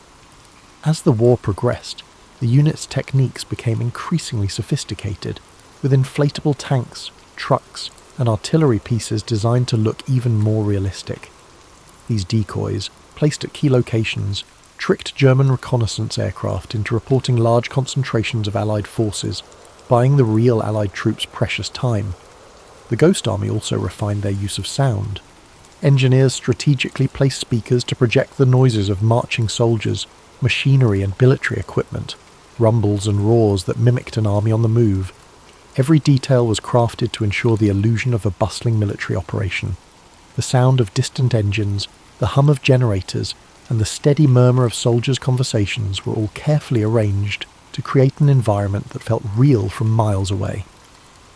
At night, the Ghost Army employed even subtler tricks. Soft, low-frequency noises were played to mimic the natural rhythm of an army resting. These soothing sounds blended seamlessly into the nighttime air, giving the impression of soldiers quietly going about their business, resting for the night. The flicker of campfires could be seen in the distance, their warm glow painting an image of a calm, yet prepared, military camp. These sounds and visuals were designed to not only confuse the enemy, but to offer a momentary sense of peace in the midst of an otherwise chaotic landscape. These moments of quiet illusion brought surprising calm to their surroundings, even as the war raged on just beyond. The soldiers of the Ghost Army knew how to maintain their focus and composure in these difficult circumstances. They understood that mental clarity was just as important as strategic deception. In a time of high tension, they found ways to stay grounded, creating calm moments of respite amid the storm. Their ability to remain level-headed in the face of danger was as vital as the visual and auditory tricks they employed. For listeners tonight, imagine the gentle hum of a fictional camp blending into the stillness of the night. Picture the soft creaking of tents in the breeze, the steady rhythm of soldiers moving quietly about their business, and the flickering glow of a distant campfire. Feel the peaceful atmosphere surrounding you as you let the comforting sounds lull you into a sense of ease. These men and women, though constantly at risk and surrounded by danger, mastered the art of finding peace within chaos, much like how you can let the stillness of the moment help you unwind and drift into sleep. By the end of World War II, the Ghost Army had completed over 20 missions in Europe, each one contributing to the success of the Allied forces in ways that were largely unseen and often unrecognised. Their ability to deceive the enemy through innovative tactics, creating false signals, fake camps, and even misleading decoy operations, had played a vital role in ensuring the success of major offensives. Yet, despite their success, the full story of the Ghost Army was kept a secret for decades after the war. As the war drew to a close, the Ghost Army was disbanded, and many of its members returned to civilian life. For years, the men who served in the unit were sworn to secrecy about their operations. The story of their deception, their creativity, and their courage in the face of danger remained hidden, with only a few veterans quietly sharing their experiences. For many years, the Ghost Army's contribution was overshadowed by more well-known military victories, as the world moved forward and focused on rebuilding after the war. However, as the years passed, a renewed interest in World War II and its lesser-known heroes began to emerge. The story of the Ghost Army started to surface, with veterans coming forward and sharing their accounts. Documentaries, books, and interviews helped shed light on the incredible role this group of men had played during the war.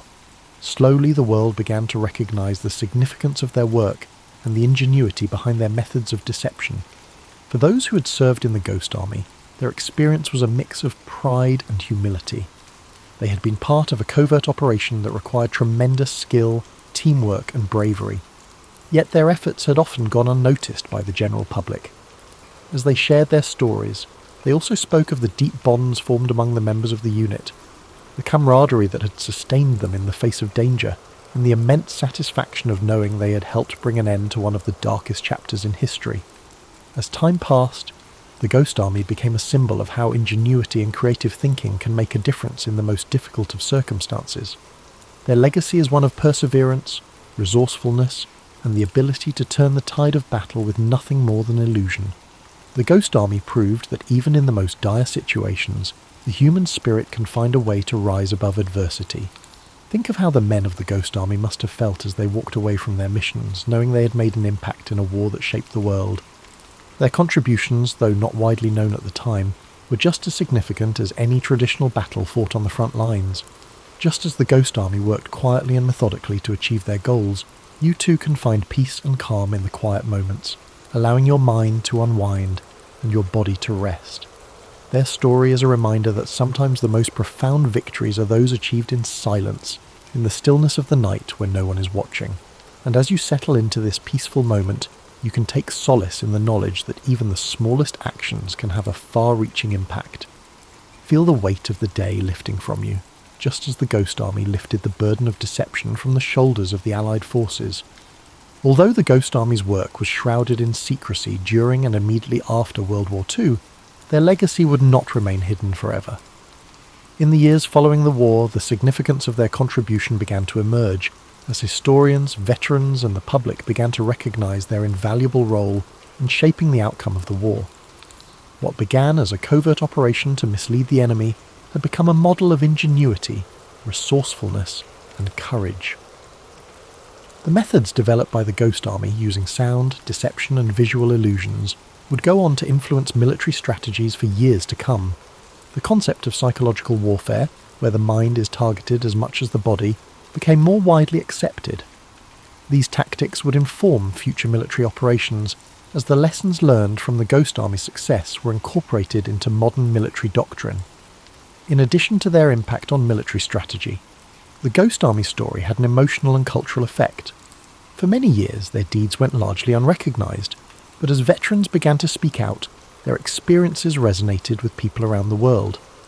The fact that these soldiers had risked everything in a war they could not speak about for decades touched a deep chord. Their bravery, commitment, and camaraderie served as a reminder of the quiet acts of heroism that often go unnoticed in the shadow of more traditional battles.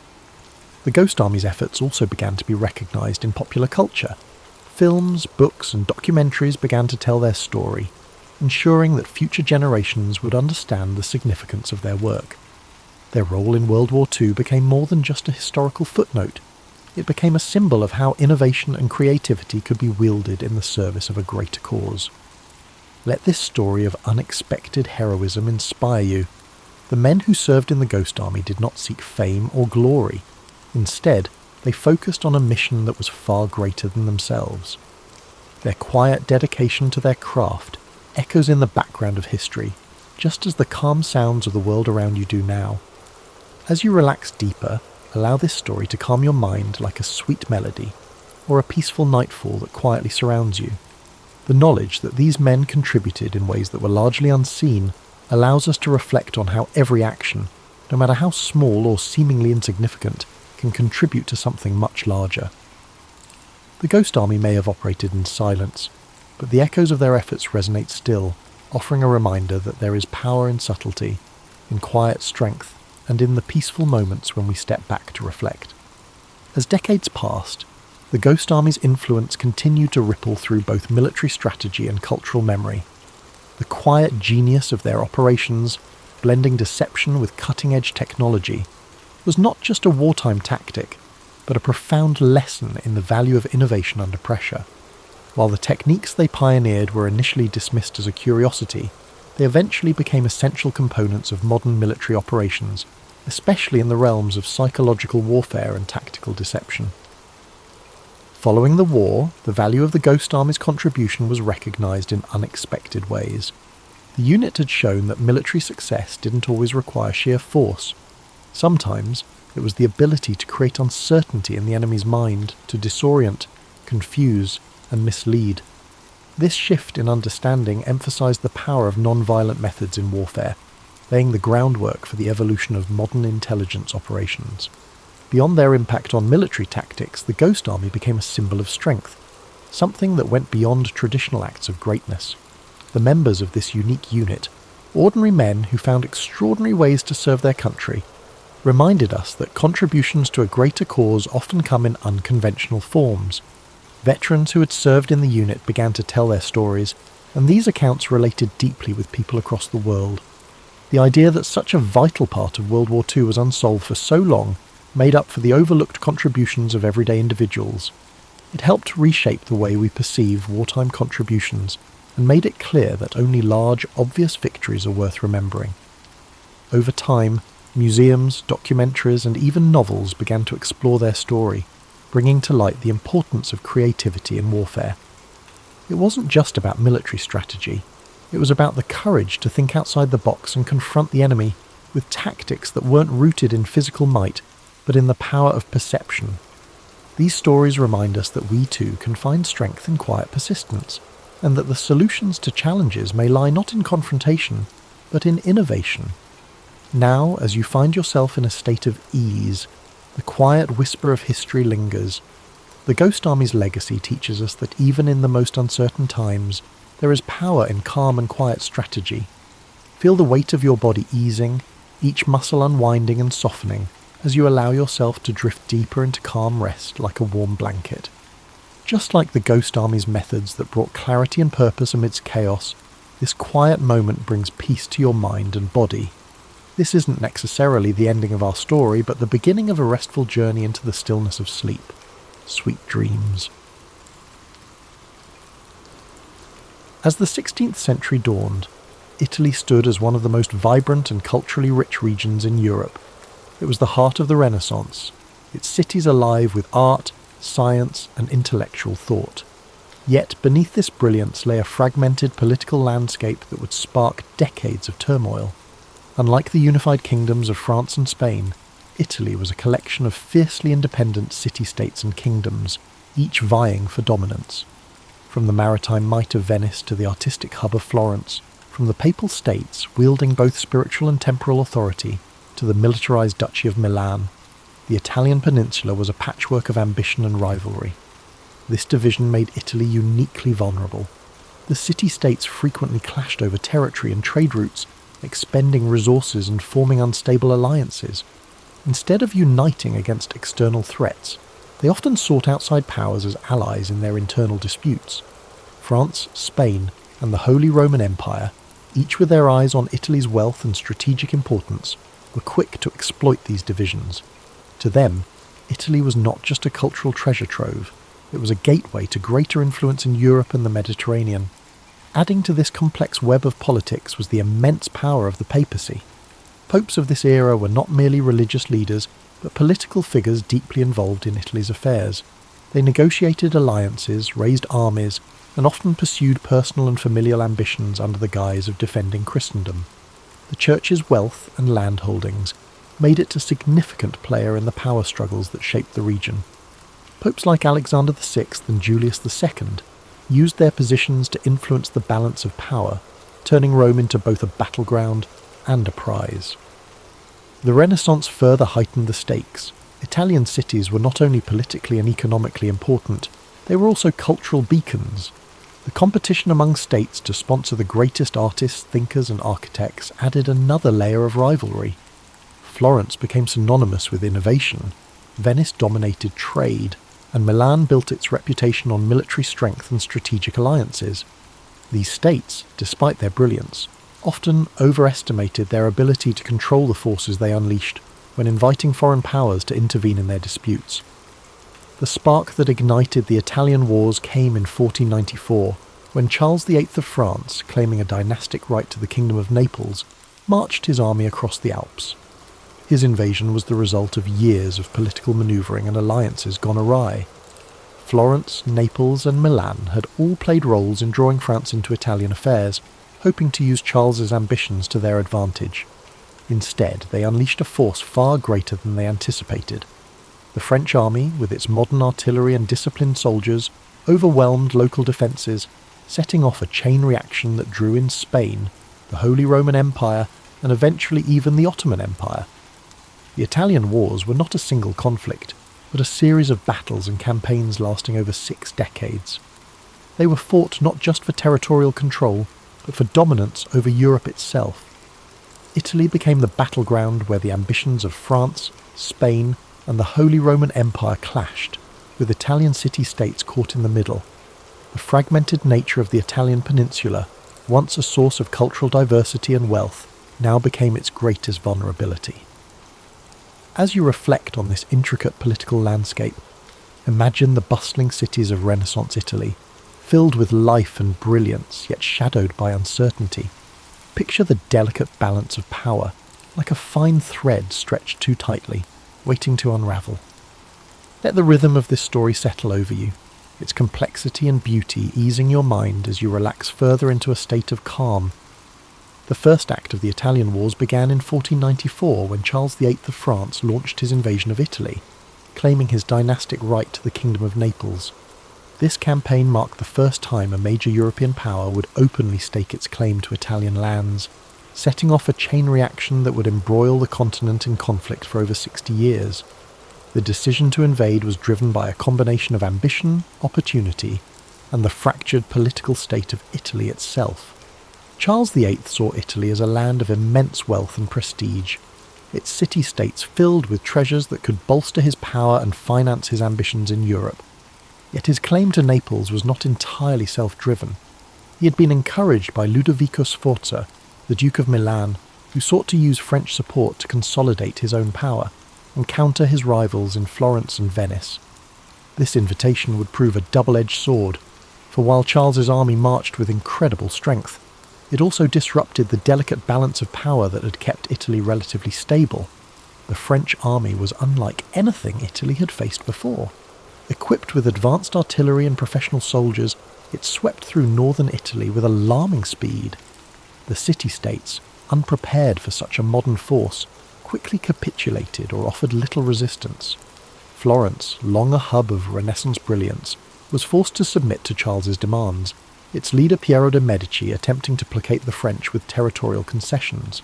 This sparked outrage among the Florentine people, leading to the ousting of the Medici family and a period of tumult in the city. As Charles pressed southward, his campaign continued to unsettle Italy. The Papal States, under Pope Alexander VI, faced immense pressure to negotiate with the French king, who posed a direct threat to Rome itself. Ultimately, Alexander chose diplomacy over confrontation, allowing Charles to pass unimpeded. The French army reached Naples in 1495, capturing the city with relative ease. Yet the ease of their victories belied the challenges that lay ahead. The rapid success of the French invasion alarmed the rest of Europe.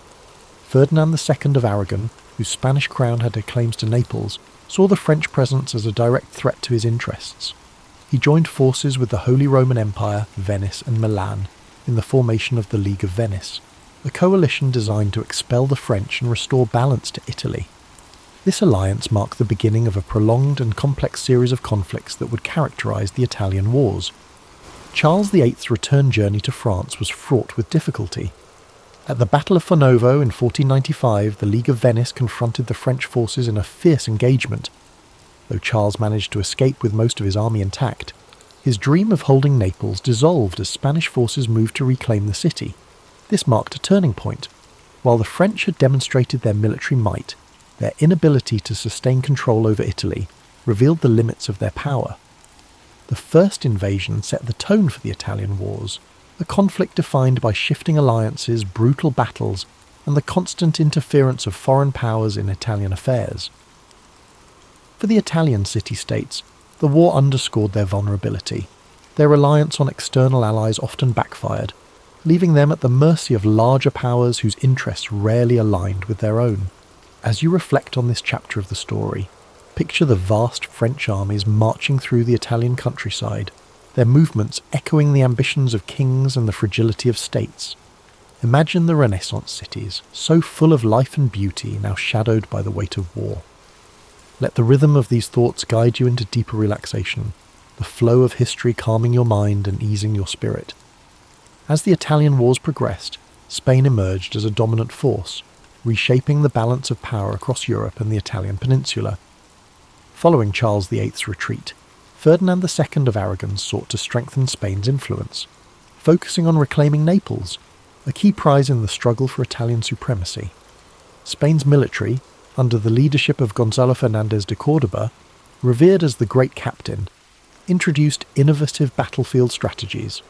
The Spanish tercios, disciplined formations combining pikemen and arquebusiers, proved revolutionary. Their effectiveness surpassed that of the traditional heavy cavalry favoured by France. In a series of decisive battles, including Cerignola and Garigliano in 1503, Spanish forces secured Naples. Their victories demonstrated superior tactics and organisation. With Naples under Spanish control, Ferdinand established Spain as a key power in southern Italy, solidifying its influence and preparing for further engagements with France.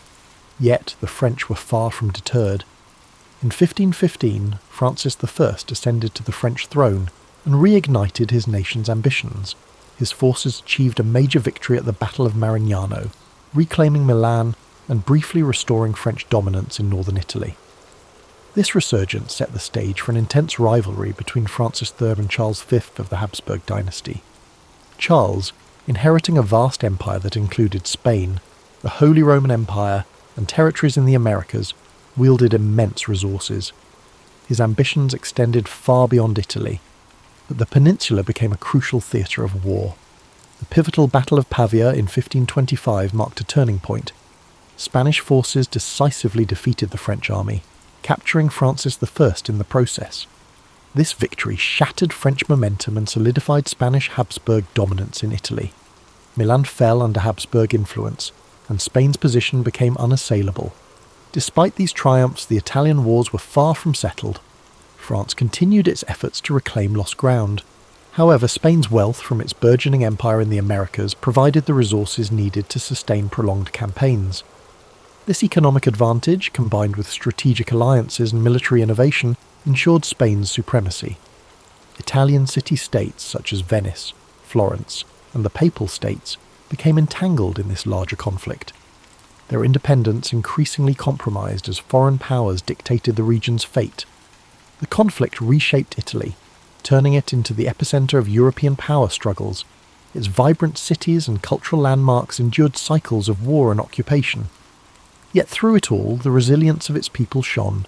They continued to create art, foster innovation, and maintain their identity even amid turmoil, while you drift further in sleep. Picture the rolling hills of Italy and the bustling cities of the Renaissance, their beauty and complexity undiminished despite the shadow of war. Imagine the measured rhythm of history, the ebb and flow of ambition and resilience, and let the cadence of these thoughts guide you toward peace. Each detail of this story invites you to unwind, to let go of the day's tension as the calm of the past eases your mind. By the early 1520s, the Italian wars reached a brutal and transformative juncture, a moment that underscored the devastating consequences of prolonged conflict. The sack of Rome in 1527, carried out by the forces of Charles V, Holy Roman Emperor, marked one of the darkest chapters of the era. It exposed the vulnerability of even the most powerful institutions, including the papacy, to the chaos of war. This catastrophic event was not entirely planned. It was the result of unpaid and unruly soldiers, primarily Spanish and German mercenaries, who had grown discontented with their leaders. These troops, driven by desperation and greed, turned their frustrations toward the city of Rome. On May 6, 1527, they breached the city's walls. Their assault was swift and merciless, reducing the eternal city to a scene of horror. Thousands of civilians were slaughtered, churches and homes were looted, and priceless works of art were destroyed or stolen. The Pope himself, Clement VII, was forced to seek refuge in the Castel Sant'Angelo, where he remained under siege for months. The sack of Rome sent shockwaves throughout Europe. It demonstrated that no city, no matter how revered or powerful, was immune to the ravages of war. This act of violence shattered the image of the Holy Roman Empire as a protector of Christendom. Instead, it revealed the unpredictable nature of power struggles when greed and chaos overtook strategic planning. The symbolic heart of Catholicism had been desecrated, leaving a lasting scar on the Italian wars and a sobering reminder of the stakes involved. The fallout from this event led to a re-evaluation of alliances and power dynamics. The Pope, who had previously aligned with France and other anti-Habsburg factions, was forced to reconcile with Charles V. This uneasy alliance reshaped the political landscape of Italy, placing the papacy firmly under Habsburg influence. For the French, the sack represented another setback in their ambitions to dominate Italy. The devastation of Rome weakened their potential ally, leaving them increasingly isolated in the conflict. As the dust settled, the sack of Rome came to symbolize the broader toll of the Italian wars.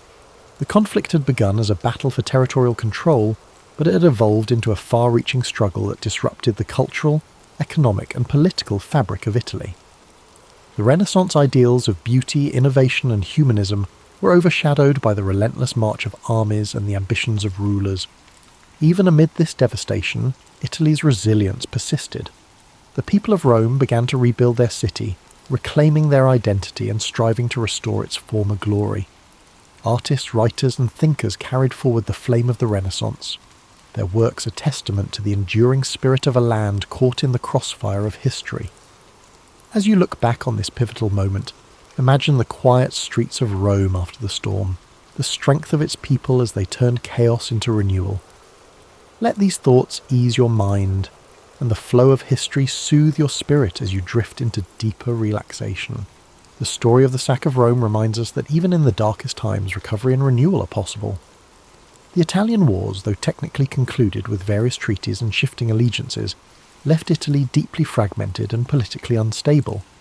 By the late 16th century, the city-states that once flourished during the Renaissance had been absorbed by the larger European powers or reduced to minor players in the geopolitical theatre. The outcome of the wars had profound consequences, not only for Italy, but for the balance of power across Europe. After the sack of Rome in 1527, the political situation in Italy grew more complicated. The papacy, weakened and diminished in prestige, was now firmly under Habsburg influence. Pope Clement VII, despite his earlier resistance, was forced to sign a peace treaty with Emperor Charles V, marking the start of a period of Habsburg dominance in Italy. The French, now dealing with internal turmoil and an empire stretched thin, were no longer able to exert as much influence over Italian affairs. Milan, once a powerful independent duchy, had fallen under Habsburg control following the French defeat at Pavia and the subsequent Treaty of Madrid. Similarly, Naples and other southern Italian regions were now under Spanish rule. Venice, though still a powerful republic, found itself increasingly isolated, unable to maintain its former influence in the face of Habsburg and French competition. Florence, once the heart of the Renaissance, experienced a dramatic shift in power. The Medici family, exiled during the wars, were restored to power with the help of the papacy and the Habsburgs. Under their rule, Florence became a duchy, ending its Republican era and cementing Medici control. This marked the end of an era for the city, which had once been a beacon of artistic and political independence. The fragmentation of Italy was not only political but cultural. The wars had disrupted the flow of ideas and artistic movements that had flourished during the Renaissance. Many of Italy's greatest artists, including Leonardo da Vinci and Raphael, had already passed, and those who remained found themselves working under foreign rulers who had little interest in maintaining the cultural vibrancy that had once defined the peninsula. The wars also set the stage for future conflicts. The power vacuum left in Italy, coupled with the continuing rivalry between France and Spain, ensured that Italy would remain a battleground for European ambitions well into the 17th century. The Italian states, once autonomous and rich in their diversity, had been transformed into pawns in a larger game of European politics. Yet, even in the aftermath of destruction and division, Italy's identity remained intact.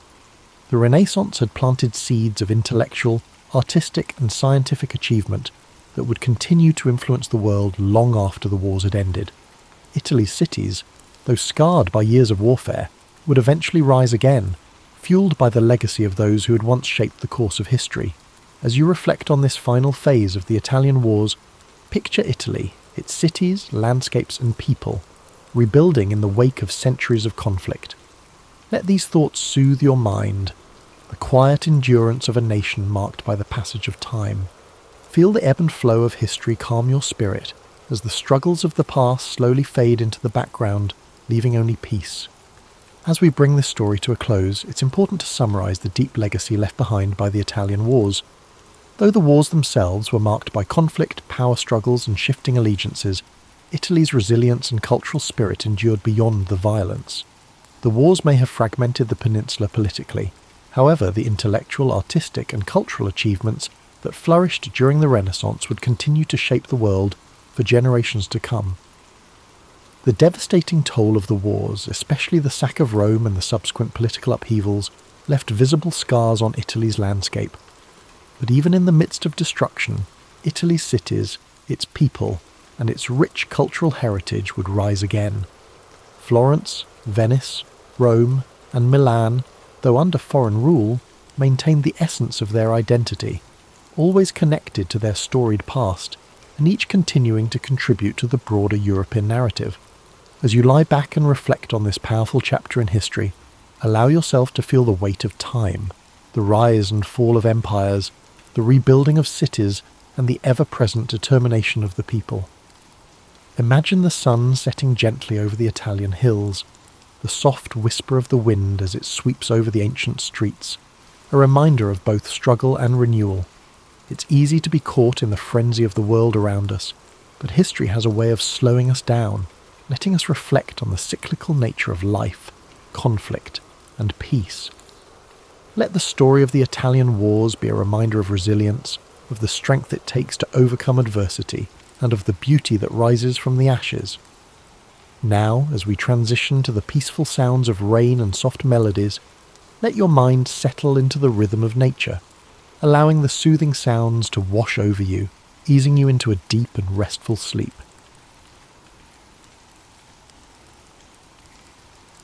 The Battle of Stalingrad began in the summer of 1942. During the height of World War II, the German army, under Adolf Hitler's command, launched a massive offensive aimed at capturing the industrial city of Stalingrad on the Volga River. Stalingrad was more than just a strategic target. It bore the name of the Soviet leader, Joseph Stalin, and its capture would deal a psychological blow to the Soviet Union.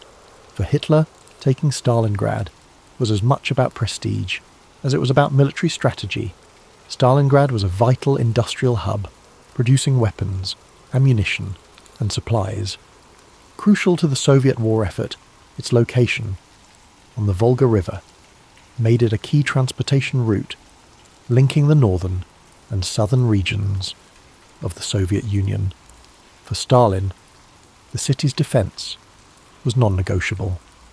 Losing it would be both a symbolic and logistical disaster.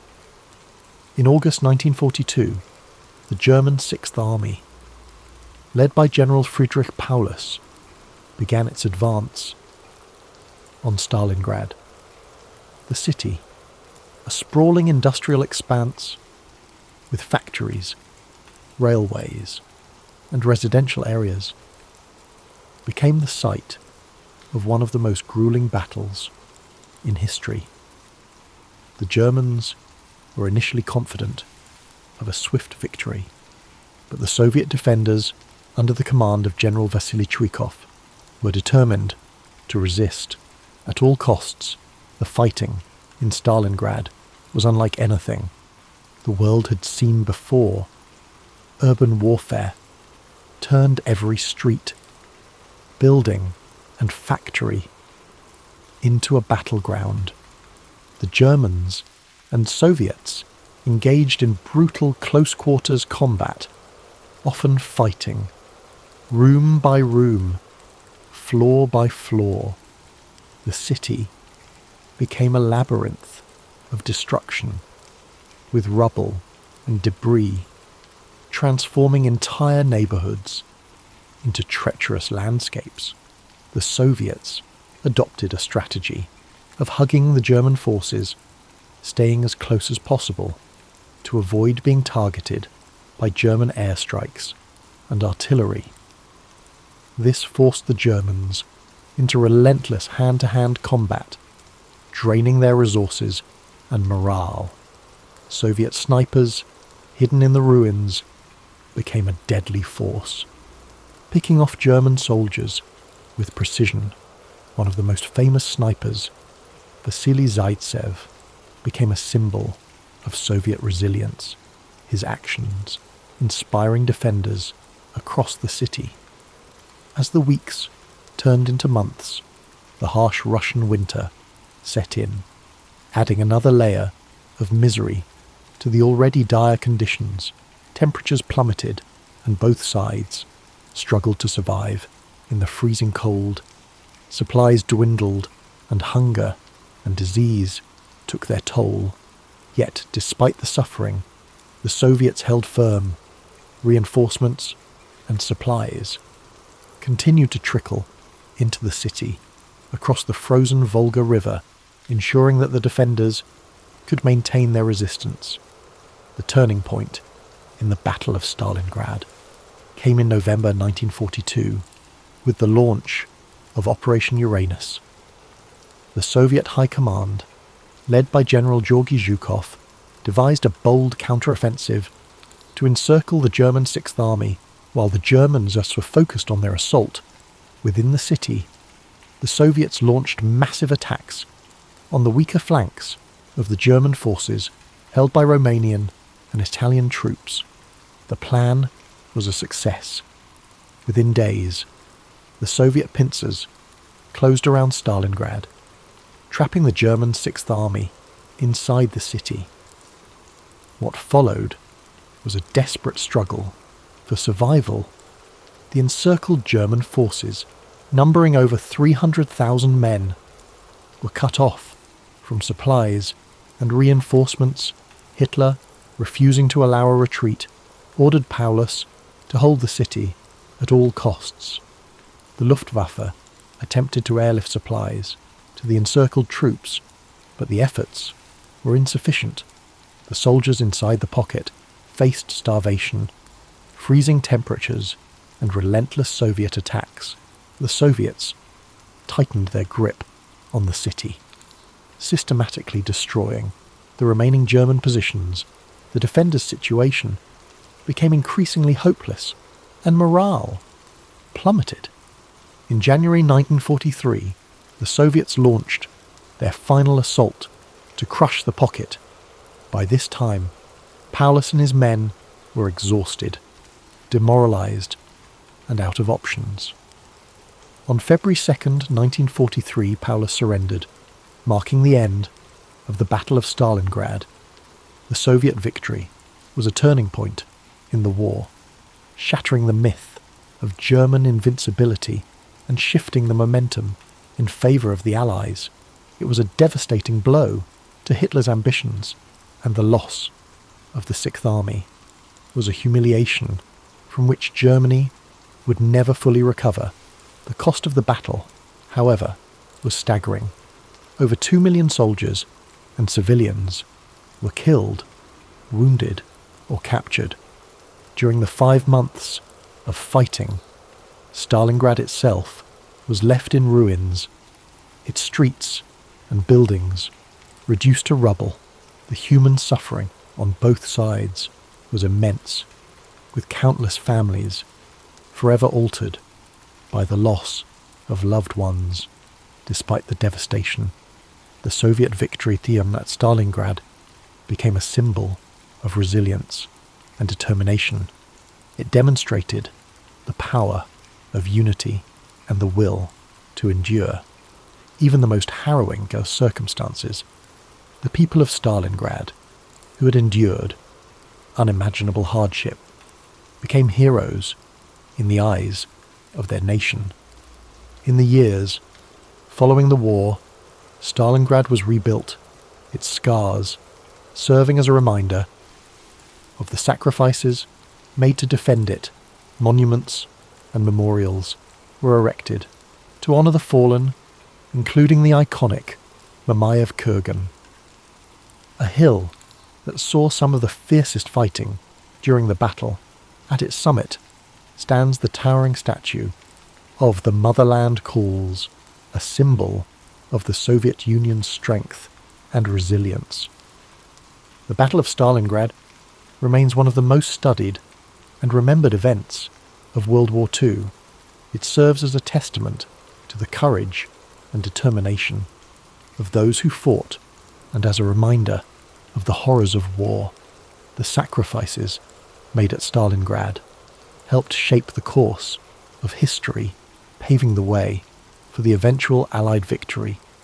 As you drift into sleep tonight, let the story of Stalingrad remind you of the strength of the human spirit and the resilience that emerges in the face of adversity.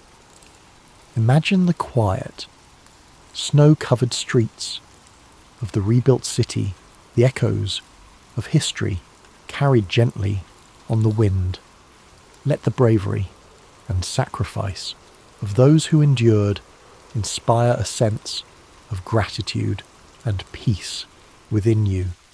The story of the Battle of Stalingrad did not end with the surrender of the German Sixth Army. Its aftermath rippled far beyond the frozen streets of the ruined city, shaping the course of World War II and the history of the 20th century. The Soviet victory was a turning point, not just for the Eastern Front, but for the entire Allied effort. It demonstrated the determination and resilience of the Soviet people and marked the beginning of a relentless push to drive the Axis forces out of the Soviet Union and eventually defeat them in Europe. The cost of the battle was nearly unimaginable. The casualty figures are staggering, with estimates placing the total number of dead, wounded, or missing on both sides at over 2 million.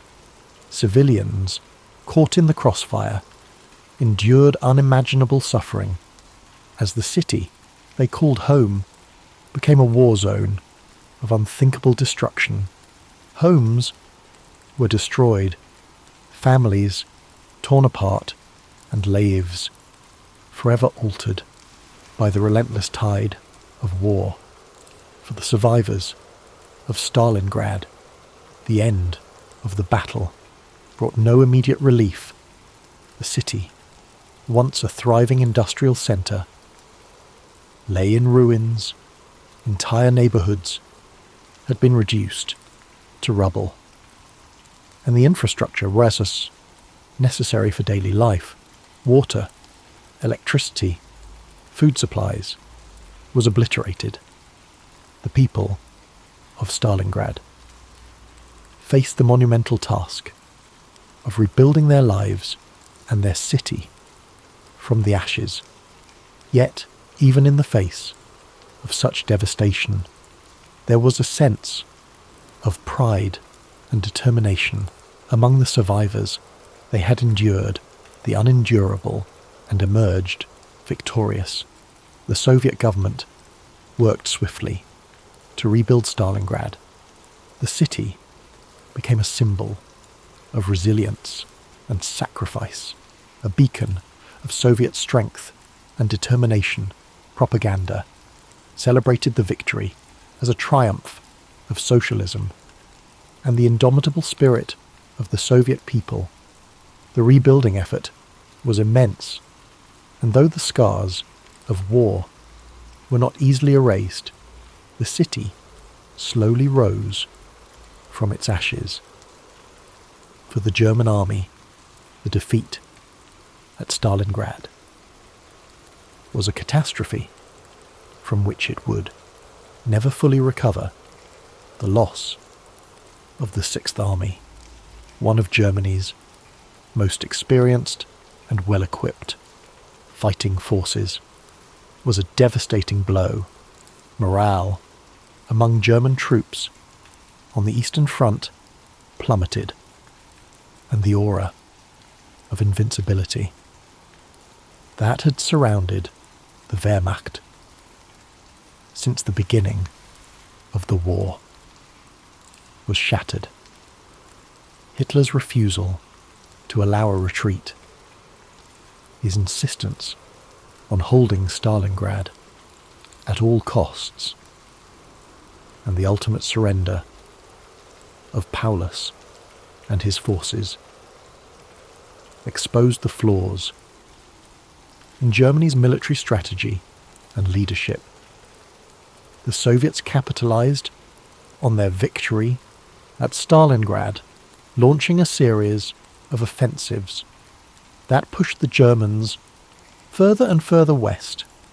The Red Army's momentum, gained at such great cost in Stalingrad, carried them all the way to Berlin by the spring of 1945.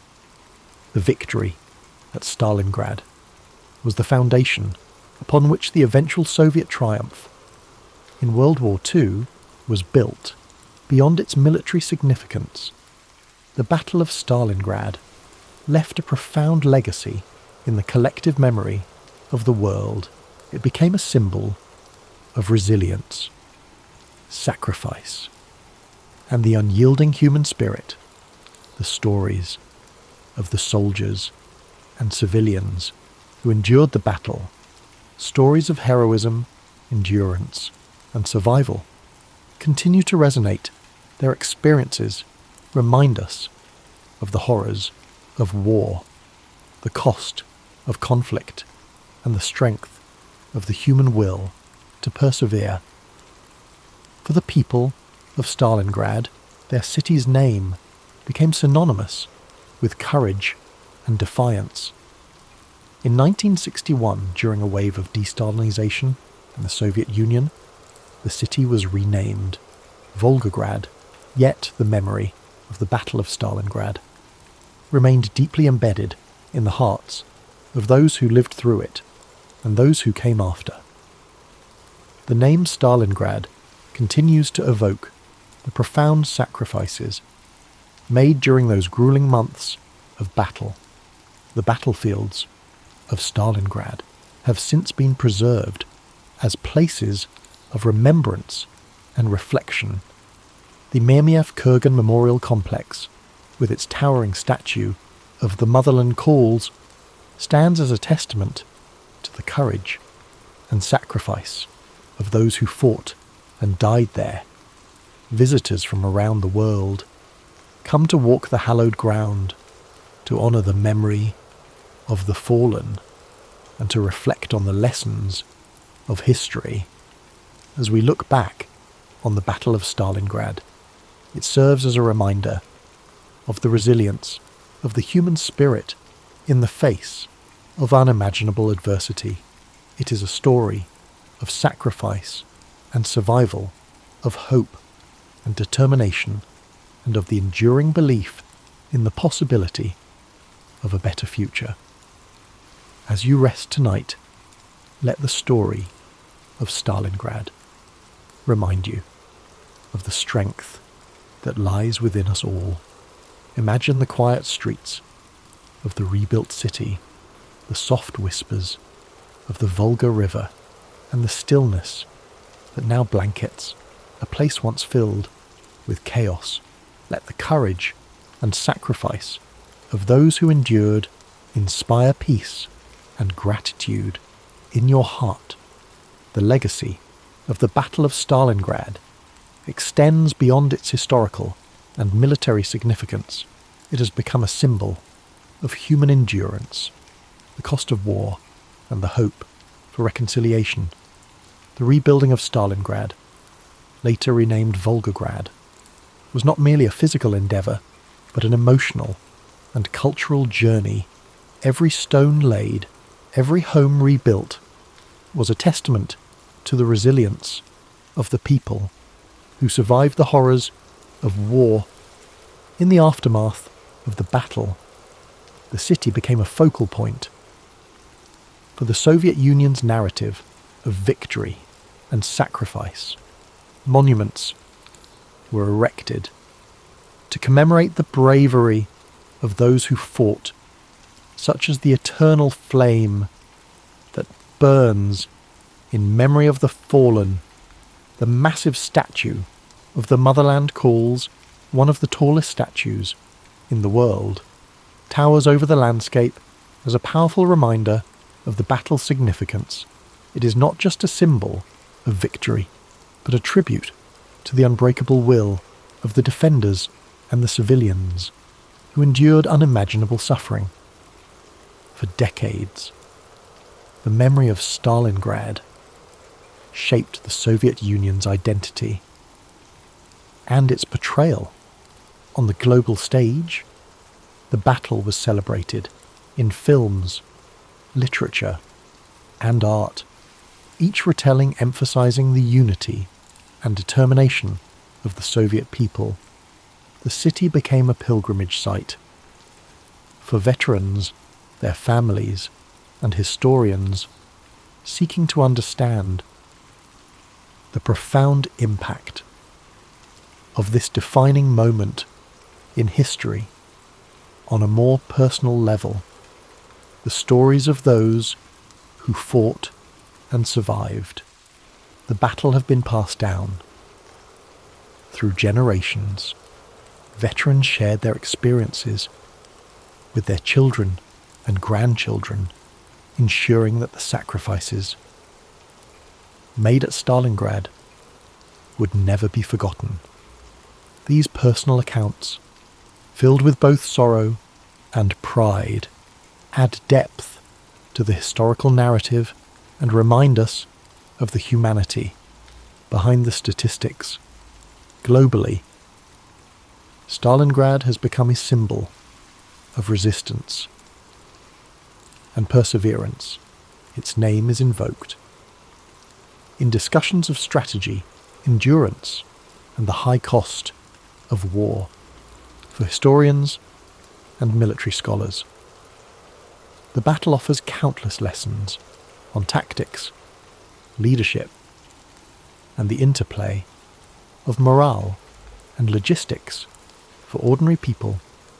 It stands as a reminder of what can be achieved when the human spirit refuses to yield. In recent years, efforts have been made to preserve the memory of Stalingrad while fostering a spirit of reconciliation. Memorials and museums now serve not only as places of remembrance, but also as venues for dialogue and education. They encourage visitors to reflect on the consequences of war and the importance of working toward peace. The city of Volgograd, while forever tied to its past, is also a thriving modern metropolis. Its people have rebuilt their lives and created a vibrant community that honors its history while looking to the future. The scars of the battle remain in some places, but they serve as reminders of resilience rather than destruction. The lessons of Stalingrad resonate today, reminding us of the importance of unity in the face of adversity, the necessity of standing firm for what is right, and the value of seeking peace, even in the darkest times. It teaches us that the human spirit, when fueled by determination and hope, can endure even the greatest challenges. As you settle into rest, let the story of Stalingrad fill you with a sense of reflection and gratitude. Picture the calm, serene city of Volgograd today, its streets filled with life, its people moving forward while carrying the memory of their past. Imagine the stillness of the fields and the gentle flow of the Volga River, now a place of peace and renewal. The story of the Battle of Stalingrad is rich with details and facts, that help us understand the scale of the conflict and the impact it had on the course of World War II. As we reflect further on this pivotal event, let's explore some key facts that bring its history into sharper focus. The Battle of Stalingrad lasted for 200 days, from August 23rd, 1942 to February 2nd, 1943. It is considered one of the longest and bloodiest battles in the history of warfare. The total number of casualties is estimated at over 2 million, making it one of the deadliest battles in human history. These figures include soldiers from both sides, as well as countless civilians caught in the crossfire. The German Sixth Army, led by General Friedrich Paulus, was one of the most formidable forces in Hitler's military. At its peak, the Sixth Army was comprised of over 300,000 soldiers. By the end of the battle, nearly 91,000 German soldiers were taken prisoner, including General Paulus himself. The Soviet strategy of hugging the enemy, staying in close combat to neutralize the Germans' artillery and air superiority, played a critical role in the city's defense. This tactic turned the urban ruins of Stalingrad into a deadly maze for the German forces. Vasily Zaitsev, a Soviet sniper, became a symbol of the defenders' resilience.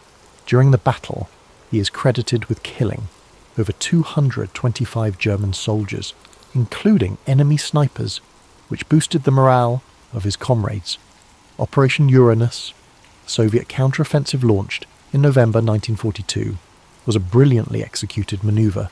By attacking the weaker flanks of the German forces held by Romanian and Italian troops, the Soviets were able to encircle and trap the German Sixth Army within the city.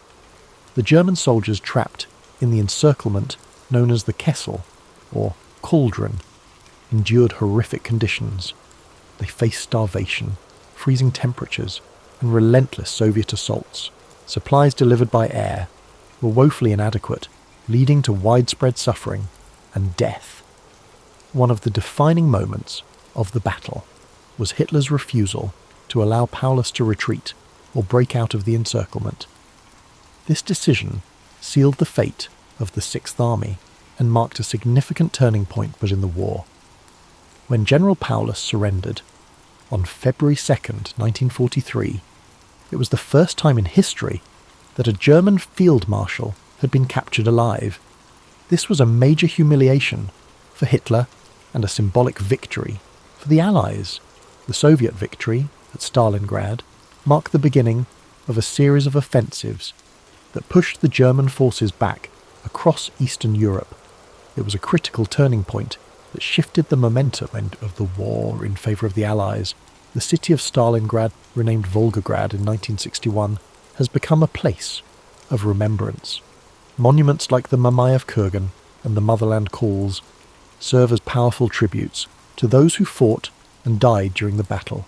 Despite its association with destruction and suffering, Stalingrad is also a symbol of resilience, unity, and the indomitable human spirit. Its story continues to inspire people around the world, reminding us of the importance of courage and perseverance. As you reflect on these facts, let the weights of history settle gently. In your mind, each detail, each moment of bravery, and sacrifice adds to the tapestry of this remarkable story.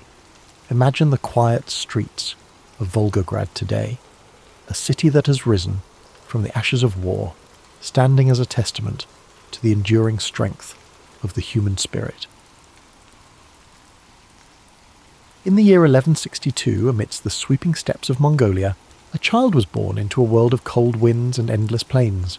This child, named Temujin, would grow to become the great Genghis Khan, a name that would echo across history as the founder of the Mongol Empire. But before he became a conqueror, he was simply a boy born into struggle, shaped by the harshness of his environment and the conflicts of his people. The Mongolian steppes stretched far and wide, a vast expanse of grasslands where the sky met the earth in a seamless horizon. Life here was simple yet brutal. Nomadic tribes moved with their herds, living off the land and surviving the harsh winters and the scorching summers. It was a world where strength, loyalty, and resilience were the keys to survival. Temujin's early years were marked by hardship. He was the son of Yesugei, a minor tribal leader, and his wife Holun. When Temujin was just a young boy, his father was poisoned by a rival tribe. This sudden loss left his family vulnerable, and they were abandoned by their own clan.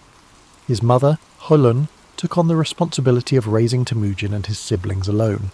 The family was left to fend for themselves on the open steppes, relying on foraging, hunting, and sheer determination to survive. These early struggles forged a deep resilience in Temujin. He learned to endure hunger, cold, and the constant threat of violence. But he also learned the value of unity, the importance of family, and the need for loyalty. His mother's strength became a guiding force in his life. She taught him that survival required not only physical strength but also wisdom, patience, and an unyielding spirit.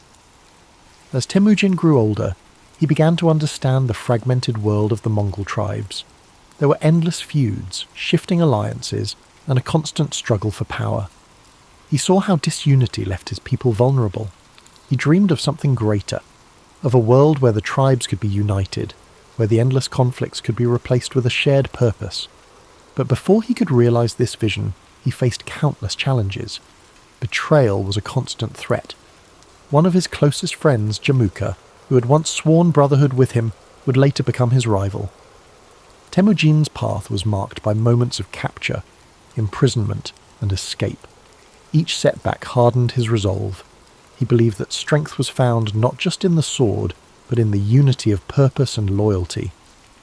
In time, Temujin began to gather followers who saw his vision. He was not just a warrior. He was a leader who understood people. He rewarded loyalty and merit rather than noble birth, a revolutionary idea in a world bound by tradition. His reputation grew, and more tribes pledged their allegiance to him. His ability to inspire, to strategize, and to adapt set him apart. He was relentless, determined, and focused on a single goal: to unite the Mongol tribes under one banner. In 1206, after years of battles, alliances, and strategic brilliance, Temujin achieved his dream. He was declared Genghis Khan, meaning universal ruler.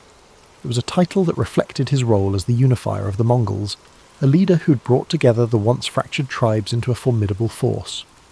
But Genghis Khan's vision did not stop at the borders of Mongolia. He saw beyond the steppes, beyond the horizon.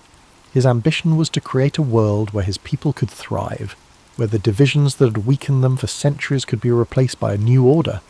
His armies, skilled horsemen and fierce warriors, began to expand the Mongol territory. They moved with speed, discipline, and precision, conquering lands that had once seemed unreachable. The campaigns of Genghis Khan swept across Central Asia, into China, and beyond. His leadership was marked by a combination of ruthless efficiency and strategic genius. He understood the importance of adapting to new challenges, incorporating new technologies, and learning from the cultures he encountered. Under his rule, the Mongol Empire became a melting pot of ideas, trade, and communication. But Genghis Khan was more than just a conqueror. He established laws to bring order to the chaos of his expanding empire. His code, known as the Yasa, emphasized loyalty, discipline, and justice. He promoted religious tolerance, recognizing that unity required respecting the beliefs of diverse peoples. He created systems of communication, trade routes, and infrastructure that connected distant parts of his empire. The Silk Road, once a dangerous route, flourished under Mongol protection, facilitating the exchange of goods, ideas, and cultures. As you breathe in deeply, picture the vast Mongolian steppes under a night sky filled with stars. The grass sways gently in the breeze, and the world is quiet except for the soft sounds of horses and the distant crackle of campfires. Genghis Khan's legacy stretches across these plains, a reminder of a leader who dared to dream of unity, who faced the harshness of his world with an unbreakable spirit. His life was a journey of resilience, vision, and transformation. He turned adversity into strength, chaos into order, and disunity into a vast and enduring empire. Though his methods were fierce, his impact on the world was profound. The connections he forged between East and West reshaped history, leaving a legacy that endures to this day. As you sink deeper into relaxation, let the story of Genghis Khan remind you of the power of perseverance, the strength found in unity, and the importance of vision. His life, filled with challenges and triumphs, speaks to the boundless potential within each of us, the ability to overcome, to lead, and to create lasting change. As you drift even deeper into the calming embrace of sleep, let the echoes of Genghis Khan's journey gently guide your thoughts. His story, one of struggle, vision, and unrelenting determination, is a reminder of the strength that lies within every challenge we face and the boundless potential we possess to shape our own destinies. Picture the endless Mongolian steppes beneath a vast night sky, where the stars shine like scattered diamonds, illuminating the dark plains below.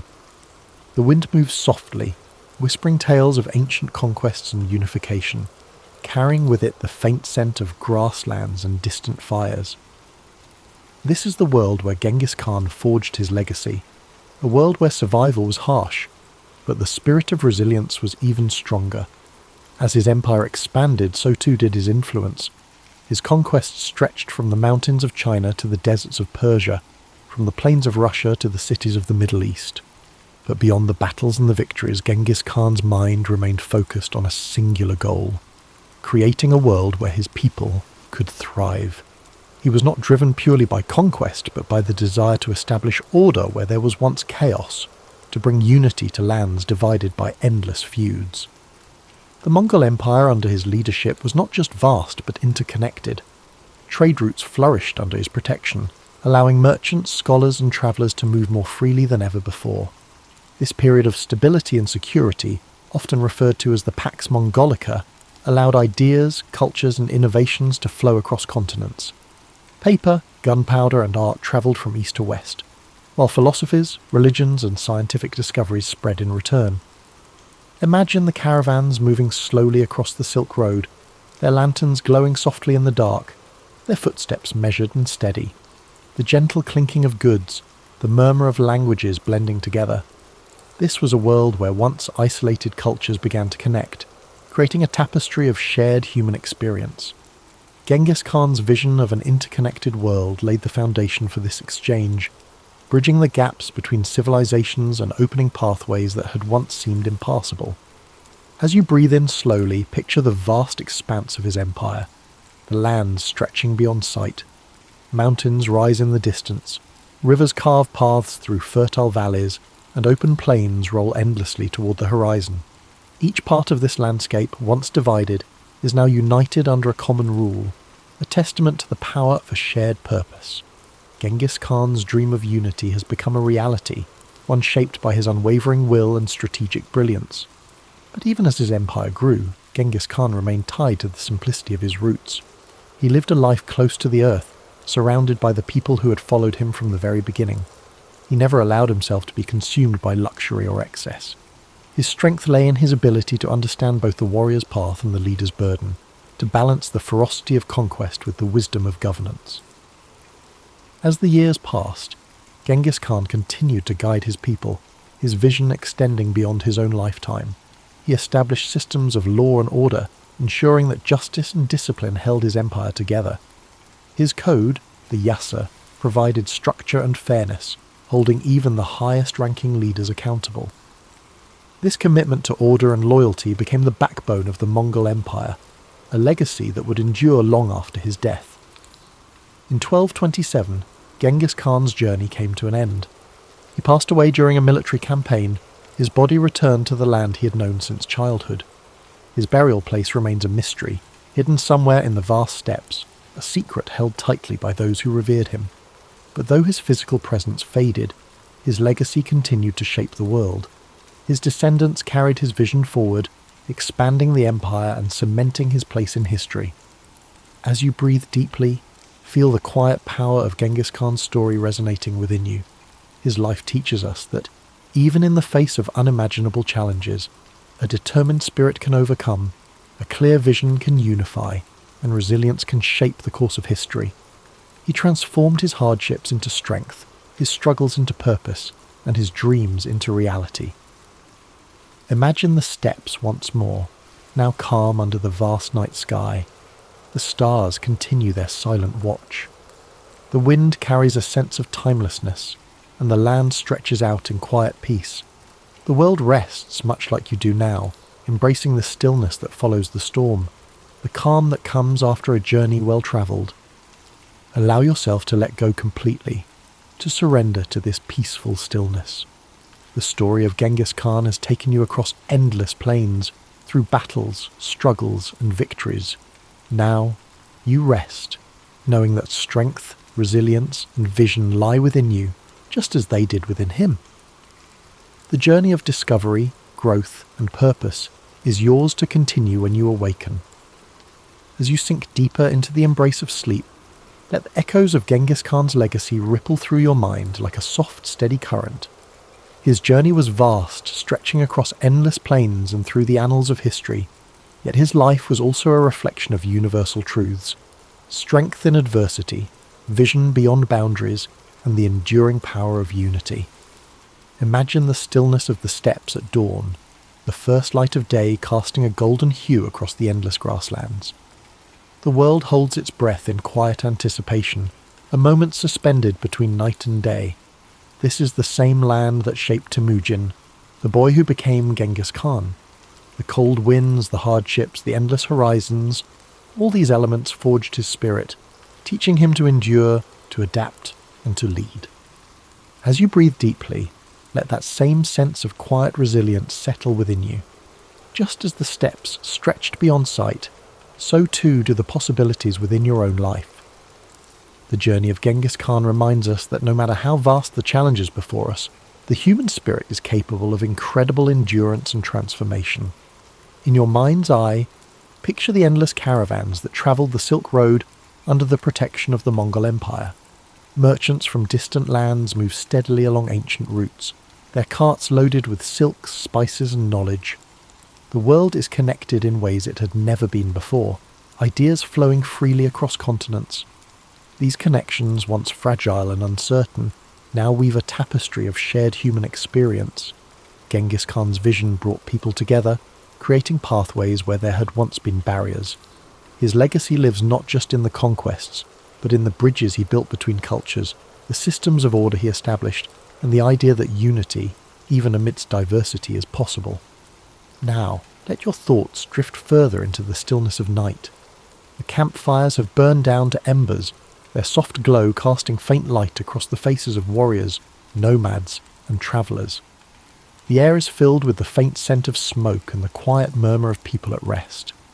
This moment of peace, hard-earned and cherished, reflects the balance that Genghis Khan sought, a world where strength and stability allowed for moments of tranquility. Feel the calm spread through your body, each breath drawing you deeper into a space of comfort and safety. The struggles of the day fall away like grains of sand carried by the wind. You are part of a larger story, one where each challenge you face shapes you, where every moment of resilience adds to your strength. Like the great Khan, you possess the power to endure, to dream, and to create a legacy of your own. Imagine now the vast plain stretching out beneath a sky filled with stars. The universe seems infinite, yet there is a profound sense of peace in knowing that you are a part of this grand expanse. The wind whispers gently, carrying with it the stories of the past, the hopes of the present, and the dreams of the future. You're connected to this timeless flow, your spirit at ease, your heart steady. As your mind drifts further into sleep, let the essence of Genghis Khan's story remain with you. His life, shaped by hardship and triumph, reminds us that within every challenge lies an opportunity for growth. His journey from a boy abandoned on the steppes to a ruler who united vast lands is a testament to the power of determination and vision. You too carry that same potential within you, the ability to overcome, to rise, and to transform. The world outside grows softer now, the edges of reality blurring as you surrender to rest. Your breath is slow, steady, and calm. Each inhale fills you with a sense of possibility. Each exhale releases any tension you've been holding. The night wraps around you like a warm cloak, protecting and soothing you as you drift further into peaceful sleep. As you drift even deeper into the embrace of sleep, the vast plains of history stretch endlessly before you, serene and timeless. The gentle rhythm of your breath mirrors the calm, steady winds of the Mongolian steppes, whispering stories of courage, resilience, and transformation. The journey of Genghis Khan lingers softly in your mind, a reminder that every challenge faced, every hardship overcome, shapes the path towards something greater. In this peaceful expanse, the world feels limitless. The night sky, filled with an infinite sea of stars, reflects the boundless potential within you. Each star glimmers with a quiet brilliance, a beacon of possibility, hope, and the dreams that lie waiting beyond the horizon. Just as Genghis Khan dared to look beyond the confines of his world, you too are capable of breaking through barriers, of envisioning new paths, of creating a life defined by your own resilience and purpose. Imagine the quiet of the ancient world. No city lights, no noise of modern life, just the pure, unbroken silence of the night. The grass beneath you is soft, cool, and fragrant. The air is crisp, carrying the scent of earth and distant fires. The only sounds are the faint rustling of the wind and the occasional soft nicker of a horse standing watch. This tranquility is a gift, a space where you can let go, breathe deeply, and allow your mind to float freely. As you inhale, draw in a sense of calm strength. With each exhale, release the burdens of the day, the worries that cling like shadows. In this space, there is no need to rush, no need to struggle. You are safe, held gently by the vastness of history and the quiet wisdom it offers. Like the open steppes, your mind expands, free from constraints, filled with possibility. The story of Genghis Khan is one of transformation, of a young boy who endured pain and loss, but who rose to become a leader who reshaped the world. His journey reminds us that strength is born in moments of adversity, that the spirit is forged in the fires of challenge. His vision was clear, his resolve unbreakable, and within you too lies that same seed of potential, that same capacity for growth, for vision, for resilience. Picture the endless plains bathed in the soft glow of dawn. The first rays of sunlight touch the horizon, casting a warm golden light over the land. The sky shifts from deep indigo to gentle hues of pink and orange. The world awakens slowly, peacefully, as the night gives way to a new day. This transition, from darkness to light, is a symbol of hope, a reminder that no matter how long the night may seem, the dawn always comes. Let this thought settle gently in your mind. Just as the night must yield to the morning, every struggle you face, every challenge you endure holds the promise of renewal, of new beginnings, of possibilities yet to be realized. The journey of life, like the journey of Genghis Khan, is one of cycles, of hardship and triumph, of darkness and light, of endings and new beginnings. Feel your body relax even further, each muscle letting go, your mind sinking deeper into the comfort of sleep. The weight of the world lifts away, leaving you light, free, and at peace. The winds of the steppes, the vast horizons, and the quiet strength of history envelop you in a cocoon of serenity. In this state of deep relaxation, know that you are part of something timeless. The struggles, the victories, the dreams of those who came before you live on, whispering their wisdom and encouragement. You are connected to this greater tapestry of humanity, a thread woven through the fabric of time, resilient and unbroken. Its roots lie in the escalating tensions between the United States and Japan. In the early 20th century, Japan emerged as a dominant power in East Asia. Through rapid industrialization and military expansion, it asserted its influence. By the 1930s, Japan's imperial ambitions clashed with the interests of Western powers. Among these, the United States sought to maintain its influence in the Pacific. In 1937, Japan's invasion of China began its aggressive campaign for territorial control. This conflict brought atrocities, including the infamous Nanking Massacre. The international community condemned Japan's actions. In response, the United States imposed economic sanctions. Vital resources like oil and steel were cut off. For Japan, these sanctions were crippling. Its military and industrial capabilities were under threat. The Japanese government saw the sanctions as an existential crisis, and so they began to prepare for war. On December the 7th, 1941, Japan launched a surprise attack on Pearl Harbor. This devastating strike crippled the US Pacific Fleet in Hawaii. The goal? Eliminate American naval power in the Pacific. This would give Japan free rein to expand its empire. While the attack dealt a significant blow, it galvanized the United States. Within days, America declared war on Japan. This marked the nation's full entry into World War II. After Pearl Harbor, Japan's military advanced rapidly. Territories like the Philippines, Singapore, and parts of Indonesia fell to their forces. The Japanese seemed unstoppable, dominating the Pacific with unrelenting campaigns. But in May 1942, cracks began to show. The Battle of the Coral Sea became a turning point. This costly engagement marked the first time Japan's expansion was checked. The United States stopped Japan from capturing Port Moresby in New Guinea. This preserved a critical Allied position. Despite this setback, Japan remained confident. Its military leaders, particularly Admiral Isoroku Yamamoto, planned a decisive battle. Yamamoto's strategy was ambitious. He aimed to lure the US fleet into a trap by attacking Midway Atoll. Midway was remote but strategically vital. Its proximity to Hawaii made it a key target. If captured, Midway would allow Japan to extend its defensive perimeter. It might even threaten the American mainland.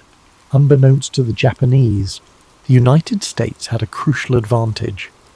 American cryptographers, led by Lieutenant Commander Joseph Rochefort, had broken Japan's naval codes. Through intercepted communications, US intelligence uncovered the plan. The attack on Midway, codenamed Operation MI, was no longer a secret. Armed with this knowledge, Admiral Chester W. Nimitz took action. As commander of the US Pacific Fleet, he devised a bold counter-strategy. Rather than falling into Yamamoto's trap, Nimitz planned to ambush the Japanese fleet. In preparation, Nimitz assembled his forces. The US Navy had 3 carriers available: USS Enterprise, USS Hornet, and USS Yorktown. The Yorktown, damaged during the Battle of the Coral Sea, was a critical piece. Repaired in record time, it returned to action just in time for the fight. These carriers, along with their escorts and aircraft, represented America's best hope. This was their chance to turn the tide in the Pacific. On the morning of June 4th, 1942, the battle began. Japanese aircraft launched waves of attacks on Midway Atoll. Bombs rained down, targeting airstrips and defences. The defenders, though heavily outnumbered, fought valiantly. Anti-aircraft fire and fighter planes took a toll on the attackers. Yet Midway suffered significant damage. Even so, the Japanese failed to achieve their primary goal, neutralizing Midway's air power. As the Japanese prepared for a second wave, the Americans struck back. Carrier-based aircraft launched a bold counterattack. The first waves of US torpedo bombers faced devastating losses. Their slow, outdated planes were no match for the agile Japanese Zero fighters. Many brave crews were lost, but their sacrifice distracted the Japanese defences. This left the enemy fleet vulnerable. At a critical moment, American dive bombers arrived. They found the Japanese carriers, Akagi, Kaga, and Soryu, completely exposed. The ships were refueling and rearming planes. Their decks were crowded with explosives. The American bombers struck with devastating precision. Direct hits ignited explosions and fires. Akagi, Kaga, and Soryu were consumed by flames. This was a catastrophic blow to Japan's naval power. The 4th Japanese carrier, Hiryu, launched a counterstrike. It managed to severely damage the USS Yorktown, but the Americans regrouped quickly. They launched a final attack, sinking Hiryu by the end of the day. All 4 Japanese carriers were destroyed. This marked a turning point, not just in the battle, but in the war itself. The fighting continued for several days. The Japanese attempted to regroup and retreat. By June 7th, it was over. The United States had achieved a decisive victory. Japan's primary carriers were sunk. Their ability to project power in the Pacific was crippled. The loss was catastrophic for Japan. Over 3,000 sailors and airmen were killed. Their fleet suffered irreparable damage. The Battle of Midway marked a turning point. Japan, once seemingly invincible, was now on the defensive. The United States began a bold campaign of island hopping. Strategic locations were captured one by one. Step by step, they pushed closer to Japan. Midway reshaped the nature of naval warfare. The battle proved the central role of aircraft carriers. It signaled the end of the battleship era. Beyond its strategic significance, Midway is remembered for its human cost. The courage of American pilots was extraordinary. They faced overwhelming odds with determination. The resilience of sailors aboard the Yorktown and other ships was inspiring. Their sacrifices showed the strength of the human spirit, even in the face of adversity. Today, Midway Atoll is a wildlife refuge. Its calm waters and quiet shores stand in contrast to the chaos it once endured. This peaceful place is a testament to those sacrifices. It reminds us of the price paid for peace. The story of Midway teaches us many things: the power of strategy, the importance of intelligence, and the unity needed to overcome the greatest challenges. As you rest tonight, reflect on this story. Picture the vast Pacific Ocean. Imagine its waves, now peaceful and still. Think of the bravery of those who fought for a brighter future. Let their sacrifices bring you calm and hope. The impact of Midway did not end with the sinking of Japan's carriers. Its effects echoed across the Pacific and beyond.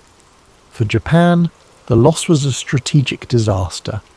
4 carriers were destroyed: Akagi, Kaga, Soryu, and Hiryu. These ships were the core of the Imperial Japanese Navy's striking force. Their destruction ended Japan's ability to conduct large-scale offensives. The loss of experienced pilots and aircrew was another blow. Unlike the United States, Japan struggled to replace its forces. Its industrial capacity and training programs were limited. The expertise of the aviators lost at Midway was irreplaceable. This left the Japanese fleet at a growing disadvantage in later battles. For the United States, Midway was a game-changer. Victory allowed the US to shift from defense to offense. The Pacific, once dominated by Japan, began to change. American morale soared. The victory proved Japan's expansion could be halted and reversed. For the first time, the Allies had a clear path forward. The island-hopping strategy followed soon after. Allied forces targeted key Japanese-held islands. They bypassed heavily fortified positions, choosing strategic locations instead. Each island captured brought the Allies closer to Japan's home islands. Japanese supply lines were cut off, isolating their forces. One of the first campaigns to build on Midway's success was the Battle for Guadalcanal, which began in August 1942. This grueling 6-month campaign saw the United States gain its first major foothold in the Pacific. It marked the beginning of Japan's long retreat. The lessons learned at Midway, particularly the importance of air superiority and carrier-based operations, were applied repeatedly in the battles that followed. The psychological impact of Midway was equally profound. For Japan, the defeat shattered the aura of invincibility that had surrounded its navy. The loss of the carriers that had spearheaded the attack on Pearl Harbor was a blow. It was a blow not only to Japan's military capabilities, but also to its national pride. The morale of Japanese troops and citizens began to waver. The realization set in: victory might not be achievable. For the United States and its allies, Midway was a source of inspiration and determination. The victory demonstrated that careful planning, intelligence, and courage could overcome even the most formidable adversaries. It strengthened the resolve of Allied forces and galvanized the American public, who now saw a path to ultimate victory in the Pacific. The Battle of Midway also highlighted the evolving nature of naval warfare. The era of the battleship, long considered the dominant force in naval strategy, was over. Midway confirmed that aircraft carriers and their air groups were the new kings of the sea. Control of the skies became the determining factor in naval engagements. This shift would influence military doctrine for decades to come. The role of intelligence in the battle cannot be overstated. The work of American codebreakers, who deciphered Japan's naval plans, provided a critical advantage. This allowed the United States to prepare and execute its ambush. This achievement underscored the importance of information and communication in modern warfare. It set the stage for the development of sophisticated intelligence operations in future conflicts. As the war progressed, the impact of Midway became increasingly evident. The Japanese Navy, once a dominant force, found itself unable to mount large-scale operations. Meanwhile, the United States, with its unmatched industrial capacity, continued to build and deploy new carriers, planes, and ships. By 1944, the balance of power in the Pacific had shifted decisively in favor of the Allies. Today, the story of Midway is remembered not just as a battle. It is a testament to the resilience, ingenuity, and bravery of those who fought there. It serves as a reminder of the sacrifices made by the greatest generation, and the lessons of courage, strategy, and unity that shaped the outcome of the war. The site of the battle, Midway Atoll, is now a place of peace and reflection. Designated as a national wildlife refuge, it is home to a rich diversity of marine and bird life. A far cry from the chaos of war that once engulfed its waters, the atoll stands as a symbol of renewal and a tribute to the resilience of nature and humanity alike. As you reflect on the events of the Battle of Midway, imagine the vast, quiet expanse of the Pacific, its waters calm and still under a starry sky. Let the courage and determination of those who fought fill you with a sense of gratitude and inspiration. Their sacrifices remind us of the strength and resilience within each of us and the enduring hope for peace. After the decisive American victory at Midway, the Imperial Japanese Navy found itself in a precarious position. With the loss of 4 carriers, over 300 aircraft, and their experienced crews, Japan's ability to project power across the Pacific was irreparably weakened. The battle also exposed critical flaws in Japan's strategic planning and overconfidence. Despite early successes in the war, the Japanese High Command underestimated the United States' industrial capacity, intelligence capabilities, and the sheer determination of its forces. Midway was a psychological blow to Japan. The once dominant Japanese Navy now faced a growing and increasingly confident American fleet. This loss of momentum had a cascading effect on Japanese strategy. Without the naval supremacy they had relied upon, Japan was forced into a defensive posture, scrambling to protect its remaining territories and resources. Meanwhile, the United States capitalized on its victory to push forward with its island-hopping campaign. This strategy involved bypassing heavily fortified Japanese strongholds in favor of capturing strategically significant islands.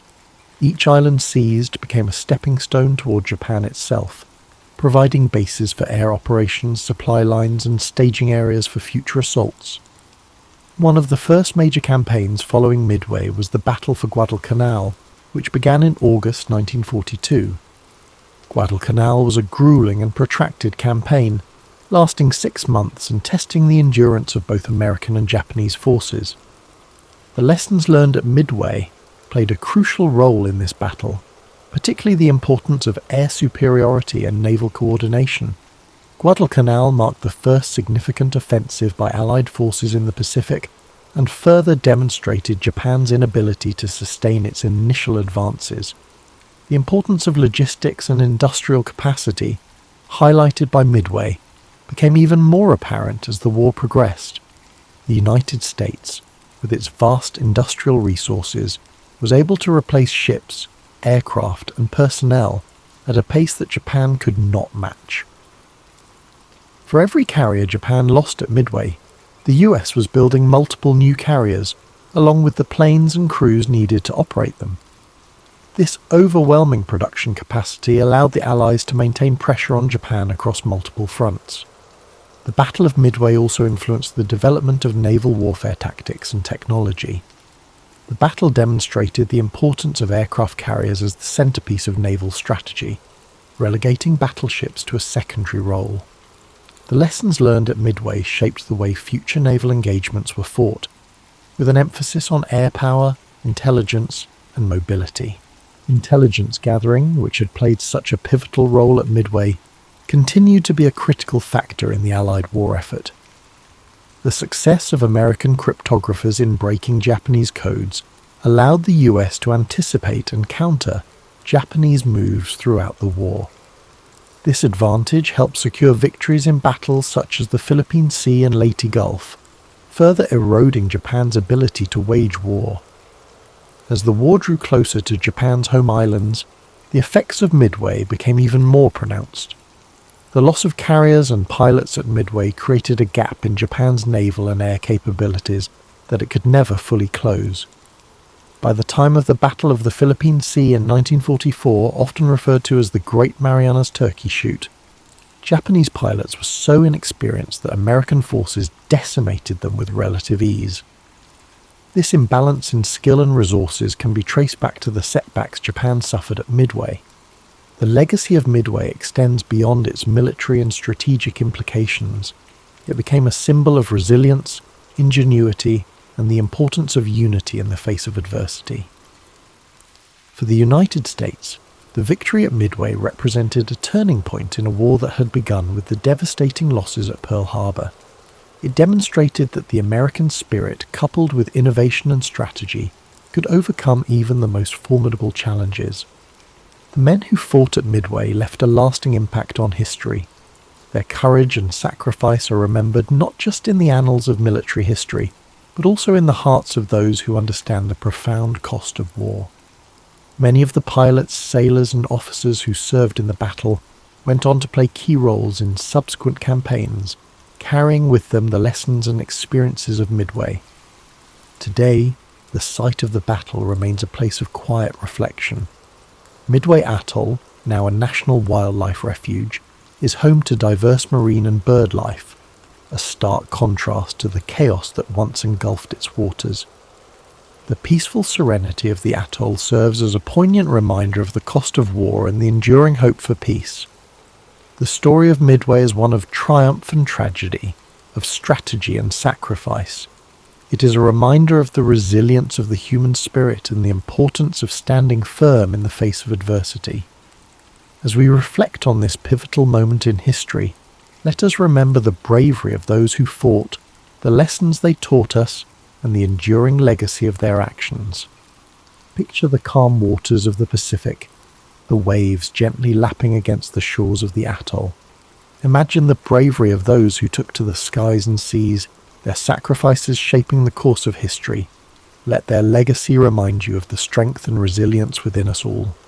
Thank you for joining us tonight on History and Sleep. May the story of the Battle of Midway bring you reflection, perspective, and a deep sense of gratitude. Sleep well, and may your dreams be filled with the quiet strength of those who came before us, and the enduring hope for a better world. Sweet dreams, and drift off to sleep with rain. The early 17th century, a time when Europe was a patchwork of kingdoms, principalities, and religious divides.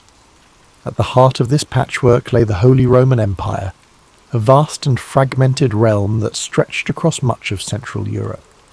For centuries, tensions simmered beneath the surface, as Catholic and Protestant states vied for power, influence, and the right to practice their faith freely.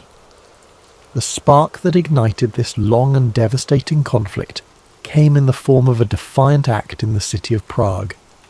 In 1618, Protestant nobles in Bohemia, angered by perceived restrictions on their religious freedoms under Emperor Ferdinand II, staged a dramatic rebellion. They stormed Prague Castle, seized 2 imperial officials, and hurled them out of a window in an event known as the Defenestration of Prague. Miraculously, the officials survived the fall, but the act was a clear declaration of defiance. This single moment set off a chain reaction, like ripples spreading across a still pond. Ferdinand II, a staunch Catholic, saw the rebellion as a direct challenge to his authority in the Catholic Church. Determined to restore order and Catholic dominance, He mobilized his forces, while Protestant leaders across the empire began rallying their allies in preparation for a larger struggle. What began as a localized conflict in Bohemia quickly escalated into a broader war. Drawing in neighboring regions and foreign powers, Protestant princes sought support from allies in Denmark, Sweden and beyond, while Catholic states turned to Spain and the powerful Habsburg dynasty for aid. The war was no longer just about Bohemia. It had become a contest of religion, politics and territorial ambition. As the conflict unfolded, it became clear that this was not a war of quick resolutions. The early battles were fierce yet inconclusive, leaving both sides entrenched in their positions and more determined than ever to secure victory. The countryside began to bear the scars of the war. Villages burned, crops were destroyed, and innocent lives were caught in the crossfire. The 30 Years' War was born out of these divisions, and its origins reveal much about the fragile balance of power and belief in Europe at the time. It was a conflict rooted in faith, but also fueled by ambition and fear, a perfect storm that would rage for decades. Take a moment to absorb this beginning, the first ripples of what would become a vast and relentless storm. As we move forward, the intricate web of alliances, battles and betrayals will unfold. But for now, let the gravity of this moment settle, a reminder of how one act of defiance can echo across history. As the conflict in Bohemia ignited, the deeper fault lines of Europe's religious divide began to widen, casting a shadow over the entire continent. At its core, the 30 Years' War was fueled by the tensions between Catholics and Protestants, a struggle that had simmered since the Reformation in the 16th century. The Peace of Augsburg in 1555 had attempted to create harmony by allowing rulers within the Holy Roman Empire to determine their state's religion, whether Catholic or Lutheran. Yet this fragile peace left many unresolved issues, particularly with the rise of Calvinism, a branch of Protestantism that had not been recognized in the agreement. As Calvinist states gained influence, the Catholic Habsburg rulers viewed them as a threat. Their growing presence felt like a challenge to the established order. When Ferdinand II ascended to the throne of the Holy Roman Empire, he was determined to restore Catholic dominance. His unwavering faith and aggressive policies further inflamed tensions, especially among Protestant states that viewed him as a tyrant bent on crushing their freedoms. Ferdinand's allies in Spain and the papacy provided him with support, reinforcing the Catholic position with resources and manpower. On the other side, the Protestant Union, a coalition of Protestant princes, mobilized to resist Ferdinand's ambitions. They sought aid from Protestant powers beyond the empire, including Denmark, Sweden and England.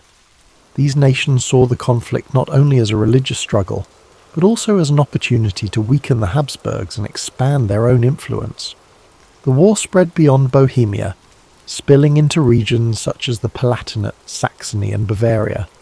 Each new front brought devastation to towns and villages, as armies marched across the countryside, leaving destruction in their wake. The brutality of the conflict became evident in battles such as the Battle of White Mountain in 1620, a crushing defeat for the Protestants that marked the beginning of Ferdinand's efforts to reassert Catholic control. But despite Catholic victories in the early years, the war refused to subside. Protestant leaders rallied, drawing on the resources and military expertise of their allies. Sweden, under King Gustavus Adolphus, emerged as a formidable force. His disciplined armies breathed new life into the Protestant cause. The balance of power began to shift and the war escalated further. This was no longer a simple struggle between Catholics and Protestants. It became a war of ambition and survival. Smaller states and mercenary armies joined the fray, drawn by promises of plunder and pay. The war became a theatre of chaos, where alliances shifted and even traditional enemies found themselves fighting side by side in pursuit of their goals. As the conflict deepened, it transformed the very nature of warfare. The 30 Years' War was one of the first conflicts where civilian populations suffered as much as, if not more than, the soldiers. Famine, disease, and displacement became common, as entire communities were uprooted or destroyed. The war's religious roots became intertwined with the politics of power, and its escalation revealed the fragility of peace in a divided world. As we move to the next chapter, consider the human cost of these divisions, the lives touched by a conflict that seemed endless, yet always teetered on the edge of resolution. By the late 1620s, the Protestant cause seemed to falter, their forces weakened by defeats and dwindling alliances. But the entry of Sweden into the war, under the leadership of King Gustavus Adolphus, marked a turning point that would reshape the conflict. Gustavus Adolphus was not just a ruler, he was a visionary military leader whose innovations in strategy and tactics would leave a lasting legacy on warfare. Gustavus Adolphus believed deeply in the Protestant cause, but his intervention was also driven by Sweden's strategic interests. The Habsburgs' growing influence threatened Swedish dominance in the Baltic region, making the 30 Years' War a matter of survival and sovereignty for his nation. With the backing of France, which sought to undermine Habsburg power despite being Catholic, Sweden entered the fray in 1630, bringing with it a disciplined and modernised army. The Swedish forces brought a new energy to the Protestant struggle. Gustavus Adolphus introduced revolutionary military tactics, emphasising mobility, coordination, and the use of combined arms, integrating infantry, cavalry, and artillery into a cohesive fighting force. These methods gave his troops a significant edge over the larger but less organised armies of the Catholic League. The Battle of Breitenfeld in 1631 was a defining moment, a stunning victory for the Swedes and their Protestant allies. Gustavus Adolphus's army decimated the Catholic forces, demonstrating the effectiveness of his strategies. This victory not only bolstered Protestant morale, but also drew new allies to their cause, shifting the balance of power in the war. Under Gustavus Adolphus's leadership, the Protestant forces began to reclaim territory lost in earlier phases of the war. They advanced deep into the heart of the Holy Roman Empire, challenging Ferdinand II's dominance and threatening the stability of the Habsburg realms. Gustavus Adolphus's charisma and tactical brilliance earned him the loyalty of his troops and the respect of his enemies. But his triumphs were not without cost. In 1632, at the Battle of Lutzen, Gustavus Adolphus achieved another critical victory, but lost his life in the process. His death was a severe blow to the Protestant cause, yet his legacy endured. The momentum he had generated allowed Sweden to remain a dominant force in the war, and his military innovations continued to influence the strategies of both sides. As Sweden's intervention reshaped the war, the conflict grew even more complex. Religious divides began to blur as political ambitions took centre stage, with Catholic France supporting Protestant Sweden to counterbalance Habsburg power. This shifting landscape of alliances revealed the deeper currents driving the war, a struggle not just of faith, but of power and control over Europe's future. Gustavus Adolphus's role in the 30 Years' War is a testament to the transformative power of leadership and innovation. His contributions brought hope to a fractured alliance and altered the course of a seemingly endless conflict. Yet, his death also reminded the world of the fleeting nature of triumph in the face of war's relentless toll. As we prepare to move to the next chapter, take a moment to reflect on the determination and vision it takes to bring change amid chaos. In the darkest times, even a single leader can leave an indelible mark, and yet the storm of history moves forward, carrying all in its wake. As the 30 Years' War stretched into its second decade, the conflict expanded beyond its original boundaries, engulfing nearly all of Europe in its relentless grasp. Nations that had once remained on the sidelines found themselves drawn into the fray, whether by alliances, ambitions, or the sheer inevitability of the war's momentum. The entry of France in 1635 marked a dramatic shift. Though a Catholic nation, France allied with Protestant powers like Sweden to counterbalance the Habsburgs' influence. This decision underscored how the war had evolved from a religious conflict into a broader struggle for political dominance in Europe. The stage was set for what would become one of the most destructive periods of the war.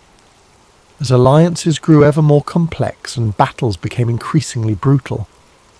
Across the continent, the toll of the war was staggering. Cities were besieged and burned. Fields were left barren and lifeless, and villages were emptied as civilians fled the advancing armies. Mercenary forces, often poorly paid and motivated by survival, resorted to pillaging and looting, leaving devastation in their wake. Famine and disease swept through war-torn regions, taking more lives than the battles themselves. As you listen to this story, let the gravity of these events drift gently through your thoughts, but not linger. Imagine the chaos of the time slowly fading into the background, replaced by a sense of quiet reflection. Feel the weight of the war's hardship giving way to an understanding of resilience, a reminder of humanity's enduring strength even in its darkest hours. The conflict's scope seemed endless, with battles erupting in regions as far-reaching as the Rhineland, the Netherlands, and northern Italy. Yet amid the turmoil, moments of diplomacy and negotiation emerged, offering brief glimpses of hope. Peace talks began to take shape, though they were slow and fraught with challenges, reflecting the deep divisions and mistrust among the warring parties. Let these moments of negotiation remind you that even in the midst of chaos, there are always efforts toward resolution. Allow yourself to relax further, your breath steady and calm, as if tracing the contours of history's slow march toward peace. As we move deeper into the story, the resilience of the people and the shifting tides of war remind us of the impermanence of struggle. Take this moment to let your mind ease. Let the complexity of the 30 Years' War unravel gently, leaving you with a sense of quiet perspective and peace. After nearly 3 decades of relentless conflict, Europe began to seek an end to the devastation. The 30 Years' War had taken a toll unlike any before it. Economies were ruined, lands were ravaged, and millions of lives had been lost. By the early 1640s, the warring nations realized that no decisive victory was in sight. The war had devolved into a stalemate of exhaustion. Thus began the long and complex journey toward peace, through the negotiations that would culminate in the Peace of Westphalia. The Westphalian negotiations were unprecedented in their scope and ambition. For the first time in European history, nearly all major powers gathered to discuss terms of peace.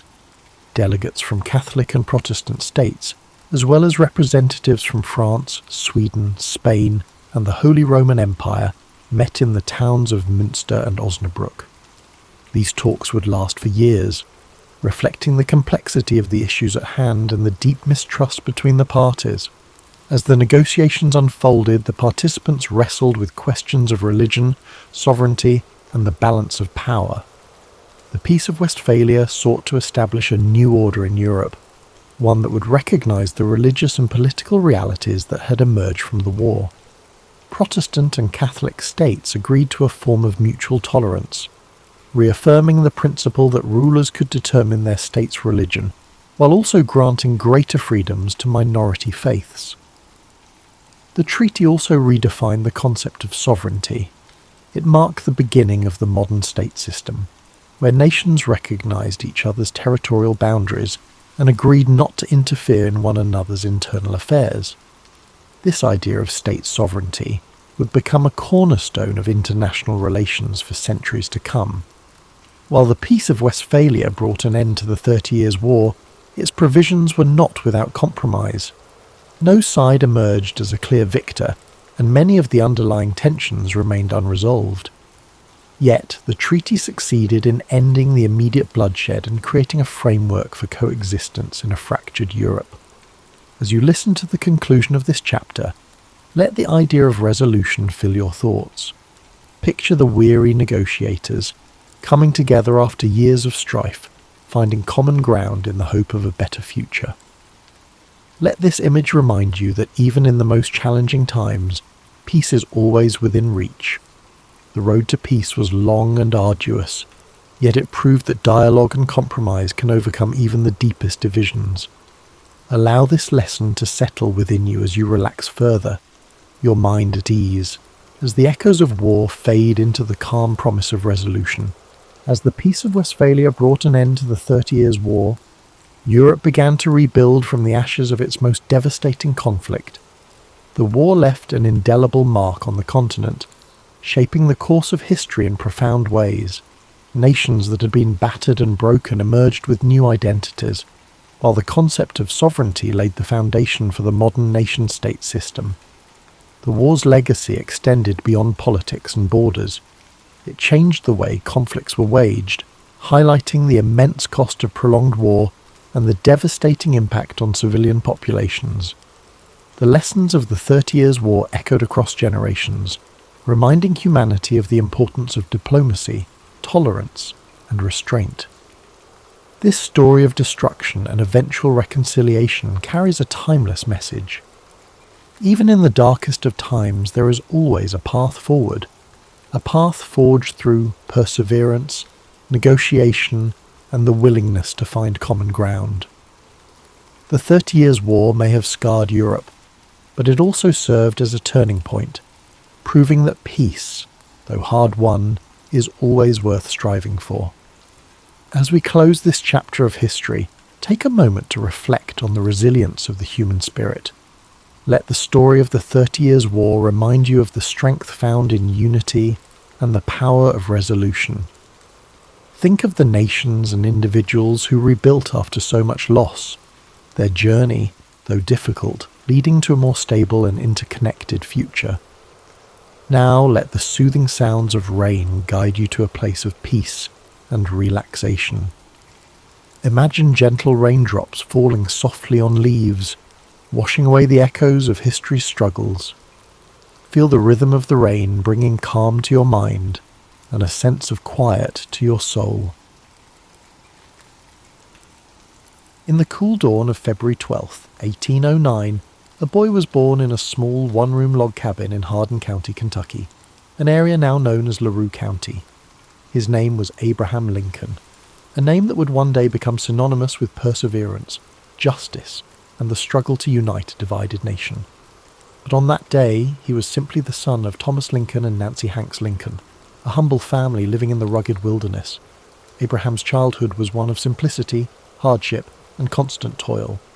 His father, Thomas, was a hard-working farmer and carpenter who taught Abraham the value of labour and self-sufficiency. His mother, Nancy, was gentle and kind, instilling in young Abraham a sense of compassion and morality. The wilderness around them was vast and unyielding, a place where survival depended on resilience, resourcefulness, and community. The family lived in a small log cabin, its rough-hewn walls providing shelter from the harsh winters and sweltering summers of the Kentucky frontier. Inside, the fire crackled softly in the hearth, its warmth a comfort against the chill that seeped through the cracks in the wood. Abraham, with his lanky frame and curious mind, spent his days helping his father with the heavy tasks of clearing land, chopping wood, and planting crops. Though life was demanding, young Abraham had an insatiable thirst for knowledge. In a world where formal schooling was scarce, he read whatever books he could find. By the light of a flickering candle or the warm glow of the hearth, he pored over the few volumes available to him. The Bible, Aesop's Fables, Robinson Crusoe, and Pilgrim's Progress. Words became his refuge, a gateway to worlds beyond the rough frontier. He absorbed stories, ideas, and knowledge, shaping a mind that would one day influence the course of a nation. Tragedy struck when Abraham was just 9 years old. His mother, Nancy, fell ill with milk sickness, a deadly disease caused by drinking the milk of cows that had grazed on poisonous plants. Her passing left a void in the young boy's heart, a loss that would shape his empathy and understanding of human suffering. In the quiet days after her death, Abraham and his sister Sarah clung to each other for comfort, their bond deepened by shared grief. His father remarried a kind and supportive woman named Sarah Bush Johnston. She brought stability to the household and encouraged Abraham's love of learning. She saw in him a boy who was different, thoughtful, driven, and destined for something greater. As the years passed, the family moved to Indiana and later to Illinois. The wilderness was ever present, but Abraham's dreams extended beyond the horizon. His hands, calloused from hard labour, would one day hold the weight of leadership. His mind, sharpened by books and introspection, would one day navigate the complexities of a fractured nation. In his early adulthood, Abraham worked a series of jobs. He was a rail splitter, a store clerk, a postmaster, and a surveyor. Each experience taught him something new about people, work, and society. His natural wit, humour, and storytelling ability made him beloved among his peers. But beneath his easygoing demeanour was a man driven by a desire to understand the world and make it better. At the age of 21, Abraham began to study law. His mind was meticulous, his sense of justice unwavering. He read legal texts tirelessly, often walking miles to borrow books. He passed the bar exam and began practicing law, gaining a reputation for honesty and integrity. His clients trusted him, knowing that he would fight for them with the same determination that had carried him through his own hardships. Lincoln's political career began humbly. He served in the Illinois state legislature, and later in the U.S. House of Representatives. He was not born into power or privilege, but his commitment to fairness, equality, and justice earned him respect. He spoke out against the expansion of slavery, believing deeply in the principles of liberty and human dignity. In 1860, at the age of 51, Abraham Lincoln was elected as the 16th President of the United States. The nation he inherited was teetering on the edge of collapse. The deep divide between the North and the South over the issue of slavery had reached a boiling point. Just months after his election, the southern states began to secede, and the shadow of civil war loomed large over the country. Lincoln faced this monumental crisis with steadfast resolve. He believed that the Union must be preserved, that the ideals of freedom and equality enshrined in the Declaration of Independence must not be lost. His speeches, delivered in his calm and measured voice, sought to heal the nation's wounds even as war erupted. The years of the Civil War were grueling. Battlefields were filled with the smoke of cannon fire, and the land was stained with the sacrifice of thousands. Lincoln carried the weight of every decision, knowing that the fate of a nation rested upon his shoulders. The lines on his face deepened, his eyes often heavy with the burden of loss. But through it all he remained resolute, driven by a belief in justice, unity, and the hope that a better world could emerge from the chaos. In 1863, Lincoln issued the Emancipation Proclamation, declaring that all slaves in the Confederate States were to be freed. It was a bold, transformative act that reshaped the purpose of the war and solidified his legacy as a champion of freedom. On April 9, 1865, the Civil War came to an end. The nation was weary, but there was hope that healing could begin. Yet Lincoln's story was to end abruptly. Just 5 days after the war's conclusion, on April 14, 1865, he was assassinated while attending a play at Ford's Theatre in Washington, D.C. His life, a journey from a log cabin to the highest office in the land, had come to a tragic end. Yet his legacy endured. The principles he fought for, freedom, unity, equality, would guide the nation forward. His words, his actions, and his unwavering commitment to justice left an indelible mark on history. As you breathe deeply now, let the story of Abraham Lincoln settle gently into your mind. His life was a testament to resilience, to the belief that, even in the darkest times, hope, compassion, and perseverance can light the way forward. As you drift further into the gentle embrace of sleep, let the legacy of Abraham Lincoln settle, like a comforting blanket over your thoughts. His journey from the rugged frontier to the hallowed halls of the White House is a reminder of the strength and resilience that lives within us all. His life teaches us that even in times of struggle, compassion, and perseverance can lead to hope, unity, and transformation. Picture the quiet landscape of the American frontier, the wide open plains stretching endlessly beneath a star-filled sky. The air is crisp and cool, and the soft breeze carries with it the scent of wild grass and earth. A sense of stillness settles over the land, the kind of stillness that comes with the end of a long day of toil. This is where Lincoln's journey began, where each sunrise and sunset shaped a man who would one day guide a nation through its darkest hours. As you breathe in deeply, feel that same calm resilience within you.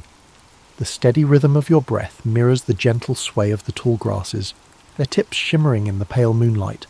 The sky above is vast and serene, a reminder that even amidst the chaos of life, there exists a quiet, enduring peace. Let this image fill your mind with tranquility, a sense of knowing that no matter the trials you face, there is strength to be found in perseverance and patience. Imagine the crackling of a campfire in the distance, its warm glow a beacon of comfort in the darkness. The flames dance softly, casting flickering shadows that sway and twist. This fire represents the warmth of human connection, the bonds of unity that Lincoln so passionately fought to protect. Even when the world was divided, he held firm to the belief that a nation could heal, that people could come together despite their differences. Lincoln's story reminds us of the quiet power of humility, empathy, and integrity. In his speeches and letters, he spoke not with arrogance, but with a deep understanding of human nature, of the pains and struggles that shape us all. His words carried the weight of experience and the hope of a better tomorrow. They were like gentle waves, lapping against the shores of a fractured nation, each word a step toward healing and reconciliation. As you lie here, feel yourself sinking deeper into rest. The burdens of the day grow lighter, like leaves floating gently down a stream. The water carries them away effortlessly, leaving behind a surface that is smooth and calm. Allow your mind to let go of worries, doubts, and fears, knowing that the path forward, though sometimes difficult, is always illuminated by the quiet light of hope. The soft whisper of the wind through the trees mirrors the quiet resolve that Lincoln carried within him. His journey was not one of ease, but of purpose. Each challenge, each setback, was met with patience and fortitude. He understood that change, real and lasting change, takes time and steady effort. In the face of adversity, he chose to act with dignity, knowing that his choices would shape the future for generations to come. As you drift deeper, imagine standing in the stillness of a forest at twilight. The world is hushed, the last rays of sunlight filtering through the branches, casting long golden shadows on the ground. This is a place of reflection, of quiet contemplation. The air is filled with the faint sounds of nature, a distant owl calling softly, the rustle of leaves in the breeze. Here you feel a connection to the world around you, a sense of being part of something much greater than yourself. Lincoln's life, with its moments of triumph and tragedy, is a reminder that each of us has the power to shape our own legacy. His belief in justice, equality, and unity is a flame that continues to burn, a beacon that guides us through the darkness. His story encourages us to act with kindness, to stand firm in our principles, and to seek peace even in turbulent times. Breathe in deeply, the air filling your lungs with a sense of calm and clarity.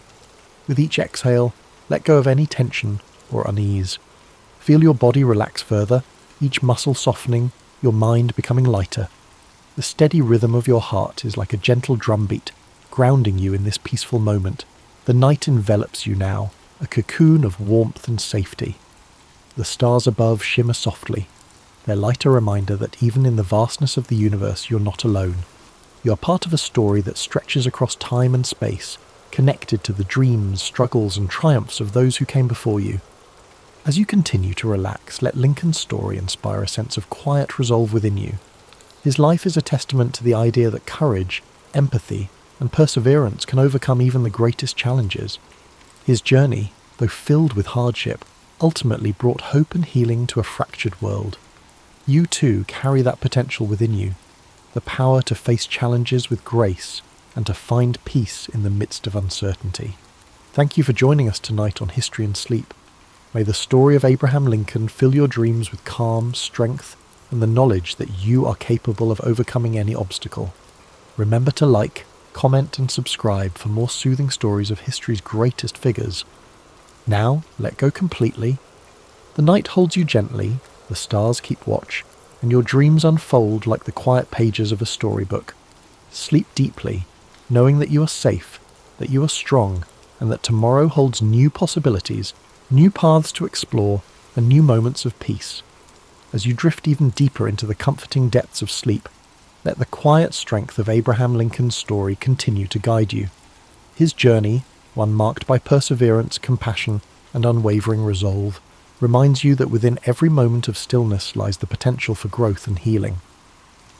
The night wraps around you like a warm, protective embrace, and your mind settles further into a place of deep relaxation. Imagine now a gentle breeze whispering through the fields of the American Midwest, where the tall grass sways like waves upon a sea of green and gold.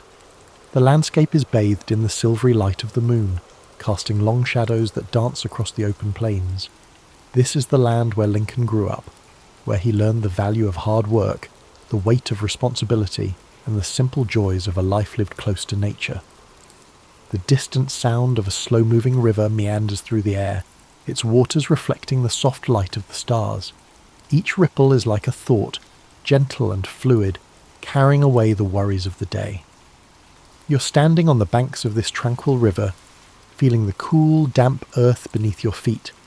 The water flows endlessly, reminding you that life, with all its challenges and triumphs, moves forward in its own steady rhythm.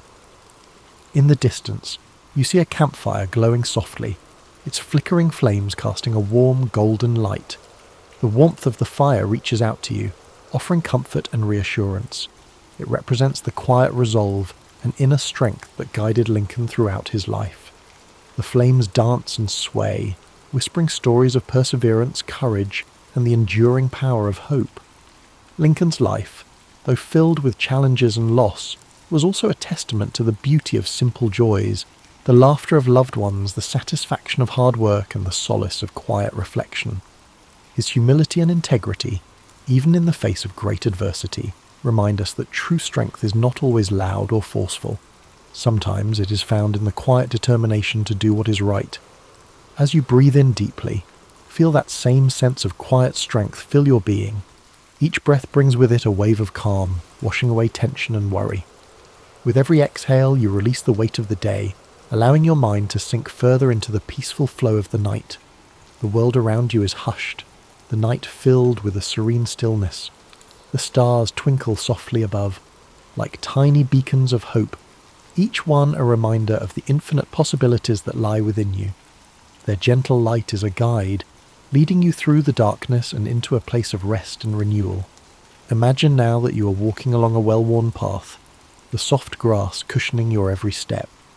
The path winds gently through a landscape of rolling hills and quiet forests, each step bringing you closer to a place of complete relaxation. The air is cool and refreshing, filled with the faint scent of pine and wildflowers. The sounds of nature surround you, the rustling of leaves, the distant call of a night bird, and the soft murmur of the breeze. This path represents your journey, a journey that is uniquely yours. Just as Abraham Lincoln faced his own trials with courage and resilience, you too have the strength to navigate whatever challenges lie before you. The path may twist and turn, but with each step you're moving forward, growing stronger, and finding peace within. As you continue along this path, you come to a quiet clearing. The ground is soft and inviting, the air filled with a profound sense of stillness. Here, you feel a deep connection to the world around you and to the quiet power within yourself. This is a place of rest, a place where you can let go completely, knowing that you're safe, supported, and at peace. The night sky stretches above you, vast and endless, a reminder that you are part of something much greater than yourself. The gentle glow of the stars fills you with a sense of wonder and calm. You're exactly where you need to be, and in this moment, everything is as it should be. As you settle into this peaceful clearing, allow yourself to drift even further into the depths of sleep. Your breath is slow and steady, your body relaxed and weightless. The world fades away, leaving only the comforting darkness and the quiet rhythm of your heart. The story of Omaha Beach begins with the broader context of World War II, a conflict that had engulfed the globe by the early 1940s. After the fall of France to Nazi Germany in 1940, much of Western Europe lay under German occupation. Britain stood alone as the last bastion of resistance in Western Europe, facing the might of the German Luftwaffe in the Battle of Britain and enduring relentless bombing during the Blitz. Despite these challenges, Britain, under the leadership of Winston Churchill, refused to capitulate. Across the Atlantic, the United States had initially maintained a policy of neutrality, focusing on domestic recovery from the Great Depression. However, the attack on Pearl Harbor in December 1941 brought the United States into the war, joining the Allies in their struggle against the Axis powers. The United States, with its vast industrial capacity and manpower, became a crucial partner in the fight to liberate Europe. By 1942, the Allies faced the daunting task of planning a full-scale invasion of Nazi-occupied Europe.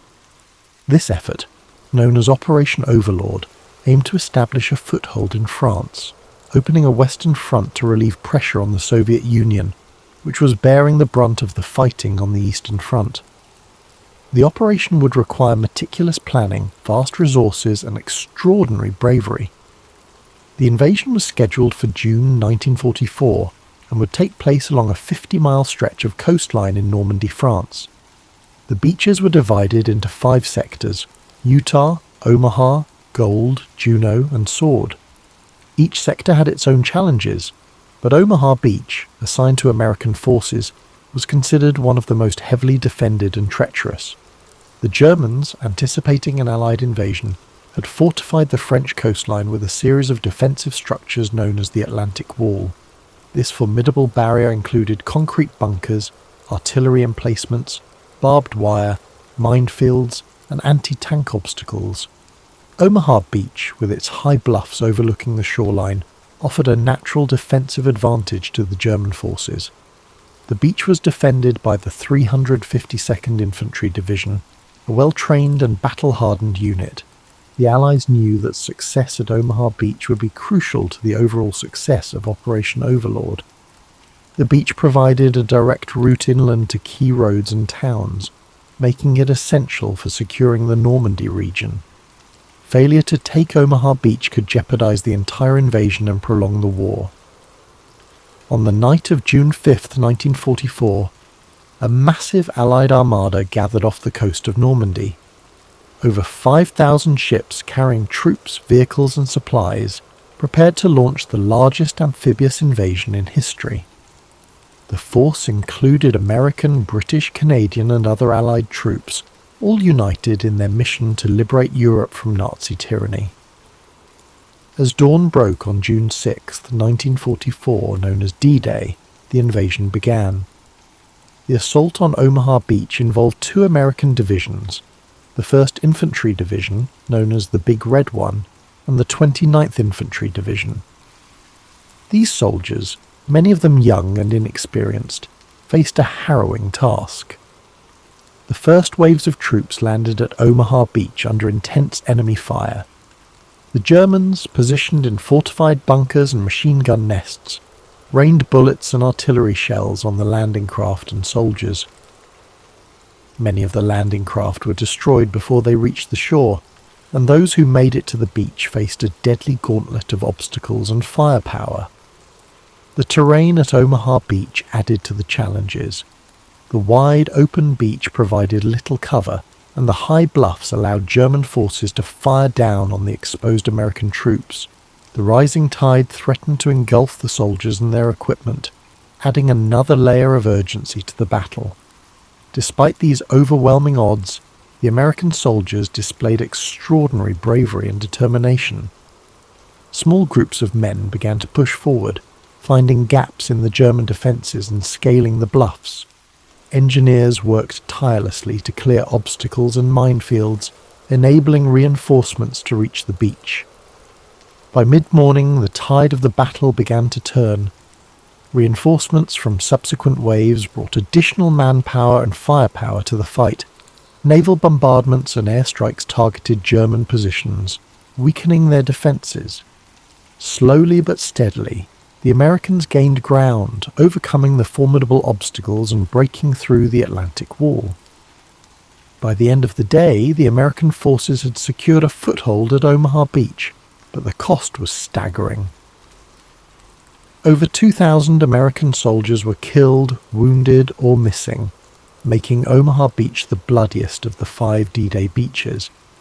The sacrifices of these men were not in vain, as their efforts paved the way for the liberation of Normandy and, ultimately, the defeat of Nazi Germany. The success at Omaha Beach and the broader D-Day invasion marked a turning point in World War II.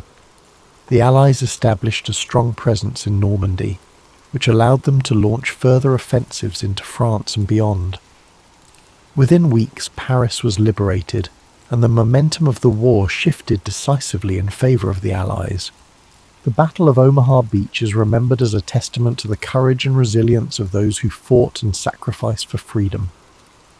The stories of individual heroism and collective determination continue to inspire generations, reminding us of the cost of war and the enduring value of liberty.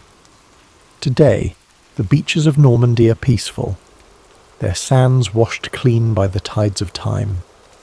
Memorials and cemeteries stand as solemn reminders of the events of June 6, 1944, honouring the men who gave their lives in the name of freedom. The legacy of Omaha Beach lives on, a symbol of unity, sacrifice, and the indomitable human spirit. As you reflect on this story, imagine the quiet shores of Normandy under a starlit sky, the waves gently lapping at the sands that once bore witness to such bravery. Let the memory of those who fought and fell remind you of the strength and resilience within us all. As the day of June 6, 1944, unfolded at Omaha Beach, the battle continued with relentless intensity. The early waves of American troops had endured devastating losses. Many soldiers never even made it off their landing craft, while others were cut down as they stepped onto the beach. The chaos and carnage of those first hours were overwhelming, with confusion reigning among the survivors as they sought to find cover and organize. The German defenders, positioned in fortified bunkers and pillboxes, maintained a near-constant stream of fire. Machine guns swept the open sands, mortars exploded among the soldiers, and artillery from the high bluffs pounded the beachhead.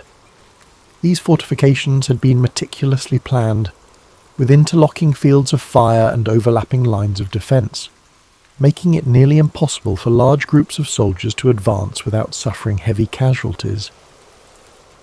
The Americans faced logistical challenges as well. Many of the tanks and heavy equipment intended to support the landing were lost at sea due to rough waters and enemy fire. The soldiers were left with little more than their rifles, grenades, and sheer determination to overcome the formidable obstacles ahead. The landing beach itself was littered with debris, destroyed landing craft, abandoned equipment, and the bodies of fallen comrades, creating a scene of utter devastation. Yet, amidst this chaos, small pockets of resistance began to form. Groups of soldiers, often led by junior officers or non-commissioned officers, rallied together and started pushing forward. These men displayed extraordinary courage, braving machine gun fire and mortar shells to advance toward the German positions.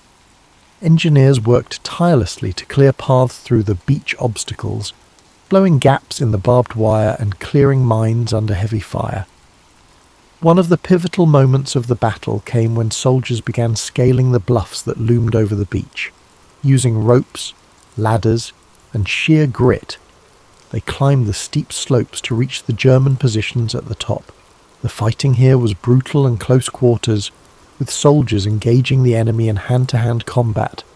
Slowly but surely, the Americans began to neutralize the German bunkers and gun emplacements, thus weakening the enemy's defensive hold on the beach.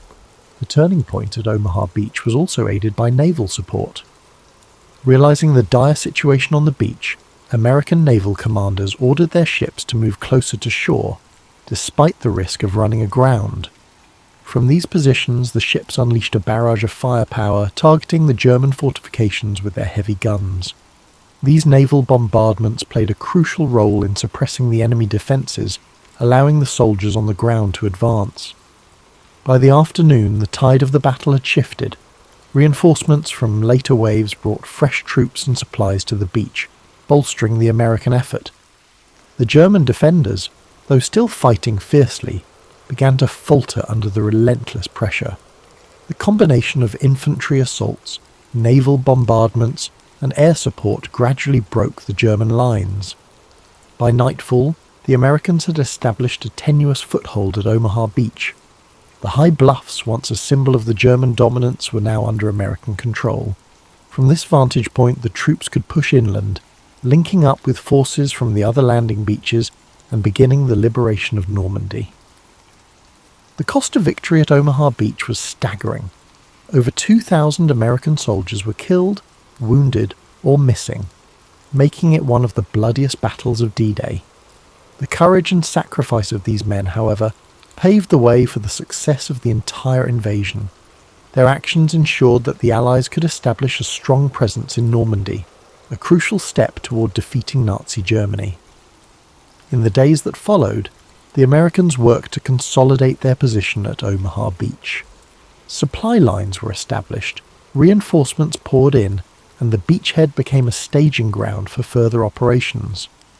The success of D-Day marked the beginning of the end for Nazi Germany, as Allied forces pushed inland and liberated towns and cities across France. The Battle of Omaha Beach remains one of the most iconic and studied engagements of World War II. It exemplifies the extraordinary bravery, determination, and resilience of the soldiers who fought there. Their sacrifices remind us of the cost of freedom and the enduring power of unity in the face of adversity. Today, Omaha Beach is a place of reflection and remembrance. The sands that once bore witness to such intense combat are now quiet, visited by people from around the world who come to pay their respects. The Normandy American Cemetery, overlooking the beach, stands as a solemn tribute to the thousands of soldiers who gave their lives on D-Day. As you think about the events of Omaha Beach, imagine the courage it took for those soldiers to face such overwhelming odds.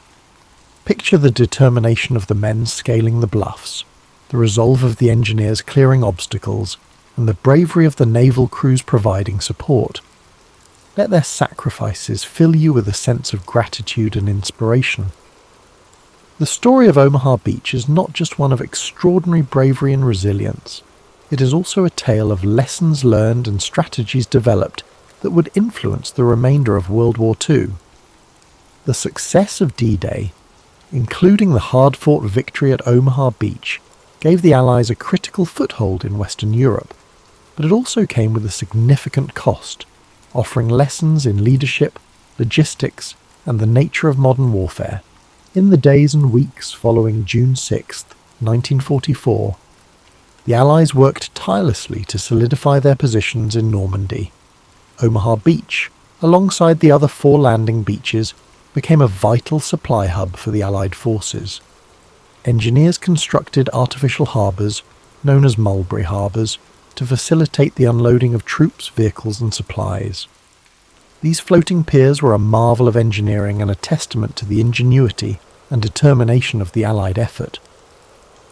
With the beachhead secured, the Allies pushed inland, encountering fierce resistance from German forces.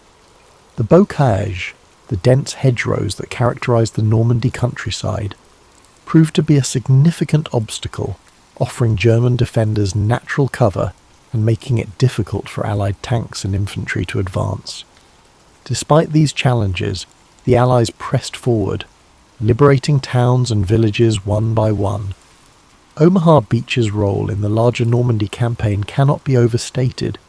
It served as a crucial link between the various sectors of the invasion, allowing the Allies to coordinate their movements and reinforce their lines. The capture of Omaha Beach also enabled the Allies to connect with the airborne divisions that had landed further inland, creating a unified front that could push the Germans back. The success of the Normandy campaign eventually led to the liberation of Paris in August 1944. The victory at Omaha Beach and the other landing sites had set the stage for this momentous achievement, giving the Allies the momentum they needed to continue their advance across France and into Germany. By opening a western front, the Allies forced the Germans to fight on multiple fronts, stretching their resources and hastening the collapse of the Nazi regime. For the soldiers who fought at Omaha Beach, the experience left an indelible mark. Many of the survivors carried the memories of that harrowing day for the rest of their lives. Their stories, filled with moments of terror, heroism, and camaraderie, provide invaluable insights into the human cost of war. These first-hand accounts have been passed down through generations, ensuring that the sacrifices made on that stretch of sand are never forgotten. The legacy of Omaha Beach extends beyond the battlefield. It serves as a reminder of the importance of unity and collaboration in overcoming seemingly insurmountable challenges. The D-Day invasion was a joint effort involving not just American forces but also British, Canadian and other Allied troops. Their collective determination and shared purpose exemplify the power of working together for a common goal. In the years following World War II, Omaha Beach became a symbol of remembrance and reconciliation. Memorials and cemeteries were established to honour the fallen, and annual commemorations bring together veterans, their families, and people from around the world to reflect on the events of June 6, 1944. The beach itself, now peaceful and serene, offers a stark contrast to the chaos and violence of that day, serving as a poignant reminder of the sacrifices made for freedom. The Battle of Omaha Beach also holds important lessons for future generations. It underscores the importance of preparation, adaptability, and resolve in the face of adversity. The soldiers who fought there demonstrated extraordinary courage, refusing to give up despite overwhelming odds. Their example inspires us to persevere through challenges and to value the freedoms and opportunities that others have fought to secure. As you reflect on the story of Omaha Beach, imagine the waves gently lapping against the shore, the sands now quiet and still. Think of the soldiers who stepped onto that beach, knowing the dangers that awaited them, yet pressing forward with unwavering determination. Let their bravery and sacrifice remind you of the strength and resilience within us all. The legacy of Omaha Beach continues to resonate far beyond the shores of Normandy. It stands as a testament to the bravery and sacrifice of those who fought, and as a reminder of the profound impact of collective action in the pursuit of freedom. While the battle itself ended on June 6, 1944, its implications echoed throughout the remainder of the war and the decades that followed.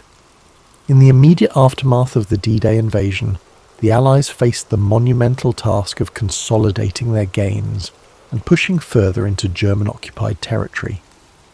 The soldiers at Omaha Beach were soon joined by reinforcements, swelling the ranks and ensuring that the beachhead could serve as a staging ground for subsequent offensives. Supplies poured in through makeshift ports and logistical hubs, enabling the Allied forces to maintain their momentum. The capture of Omaha Beach, alongside the other landing sites, directly contributed to the liberation of Normandy. The fighting that followed was grueling, with both sides suffering heavy losses as they contested every inch of ground. The hedgerows of the bocage proved to be as challenging as the bluffs of Omaha Beach, with their dense vegetation providing ample cover for German defenders. Despite this, the Allies persevered, employing innovative tactics and overwhelming firepower to overcome the obstacles. One of the critical outcomes of the battle was the establishment of a Western Front. This forced Germany to split its resources, fighting the Allies in the west while continuing to battle the Soviet Union in the east. The strain of this two-front war proved too much for the Nazi regime, hastening its eventual collapse. The victory at Omaha Beach also had a profound psychological impact. For the Allied forces, it was a demonstration of their ability to achieve what many had thought impossible. The success of the invasion bolstered morale and provided a sense of hope for a future free from tyranny. For the German forces, it marked the beginning of the end, as the once impregnable Atlantic Wall had been breached, and the tide of the war was turning decisively against them. As the Allies advanced across France, the significance of Omaha Beach became even more apparent. It was not just a battle, but a gateway, an entry point for liberation. Towns and cities that had suffered under German occupation were freed, and the French people began to rebuild their lives. By August 1944, Paris was liberated, a moment that symbolized the triumph of the Allied cause and the resilience of the human spirit. In the broader context of World War II, Omaha Beach serves as a reminder of the high stakes and immense sacrifices involved in the fight against fascism. The lessons learned there informed Allied strategy in subsequent campaigns, from the push into Germany to the eventual victory in Europe in May 1945. The story of Omaha Beach has also left an indelible mark on culture and memory. Films, books and documentaries have brought the events of D-Day to life for new generations, ensuring that the bravery and sacrifices of those who fought are never forgotten. Veterans who survived the battle have shared their stories, offering invaluable insights into the human experience of war. For those who visit Normandy today, Omaha Beach is a place of reflection and reverence. The rows of white crosses at the Normandy American Cemetery stand as a poignant reminder of the lives lost. The monuments and museums tell the story of the battle, preserving its legacy for future generations. Walking along the beach, one can still see remnants of the landing, from scattered artifacts to the rusted remains of bunkers and defences. The impact of Omaha Beach extends beyond the battlefield. It reminds us of the power of unity, the importance of standing up against injustice, and the strength that comes from working together toward a common goal. It also serves as a cautionary tale, urging us to remember the cost of war and the value of peace. As we close this chapter of history, take a moment to reflect on the bravery of those who fought at Omaha Beach. Imagine the waves gently washing over the sands, erasing the scars of battle, but never the memory of what took place there. Let their sacrifices inspire you to cherish the freedoms we enjoy today, and to strive for a future where such sacrifices are no longer necessary. For over a millennium, Constantinople stood as a marvel of human ingenuity and resilience. Perched strategically at the crossroads of Europe and Asia, its location made it a hub for trade, culture and power. The city's imposing walls, originally constructed by Emperor Theodosius II in the 5th century, were considered nearly impregnable. These triple-layered fortifications, stretching for miles, were the pride of the Byzantine Empire and the bane of invaders. By the mid-15th century, however, the Byzantine Empire was a shadow of its former self, reduced to the city of Constantinople and a few scattered territories. The once mighty empire that had ruled vast regions now found itself encircled by the rising power of the Ottoman Empire. To the east, Sultan Mehmed II, an ambitious and brilliant leader, had set his sights on conquering the city, seeing it as the key to solidifying his rule and expanding his domain. Inside the walls of Constantinople, Emperor Constantine XI Palaiologos faced an uncertain future. With only a few thousand defenders, comprised of weary Byzantine soldiers, and a handful of foreign allies, the city was woefully underprepared for the onslaught that loomed. Supplies were dwindling, and the population, though fiercely loyal, lived under the constant shadow of impending doom. Yet, despite the odds, the emperor refused to surrender. He was determined to fight to the end. As the Ottomans prepared for their siege, they brought with them an arsenal unlike anything the world had seen before. Among their weapons was a massive cannon, constructed by a Hungarian engineer named Orban. This cannon, capable of hurling enormous stone projectiles, was designed to breach even the strongest walls. The Ottomans also amassed a fleet to blockade the city by sea, ensuring that no reinforcements or supplies could reach the defenders. This stage was set for an epic confrontation that would decide the fate of Constantinople, and, with it, the Byzantine Empire. Imagine the tension that gripped the city as its inhabitants prepared for the siege. Picture the anxious faces of soldiers standing watch on the walls, the whispered prayers in the Hagia Sophia, and the determination etched on the emperor's face as he rallied his people. As you visualize the city on the brink of one of history's most defining moments, let its story remind you of the face of overwhelming odds. The tale of Constantinople begins not with surrender, but with hope, a flickering light against the encroaching darkness. On April 6, 1453, the Ottoman forces began their assault on Constantinople. Sultan Mehmed II, commanding an army of nearly 80,000 soldiers, surrounded the city by land and sea. His troops included elite janissaries, heavy artillery units, and cavalry, all meticulously prepared for the battle. In stark contrast, the defenders of Constantinople, numbering only about 7,000, relied on the strength of their walls, their limited resources, and their unwavering determination to hold off the invaders.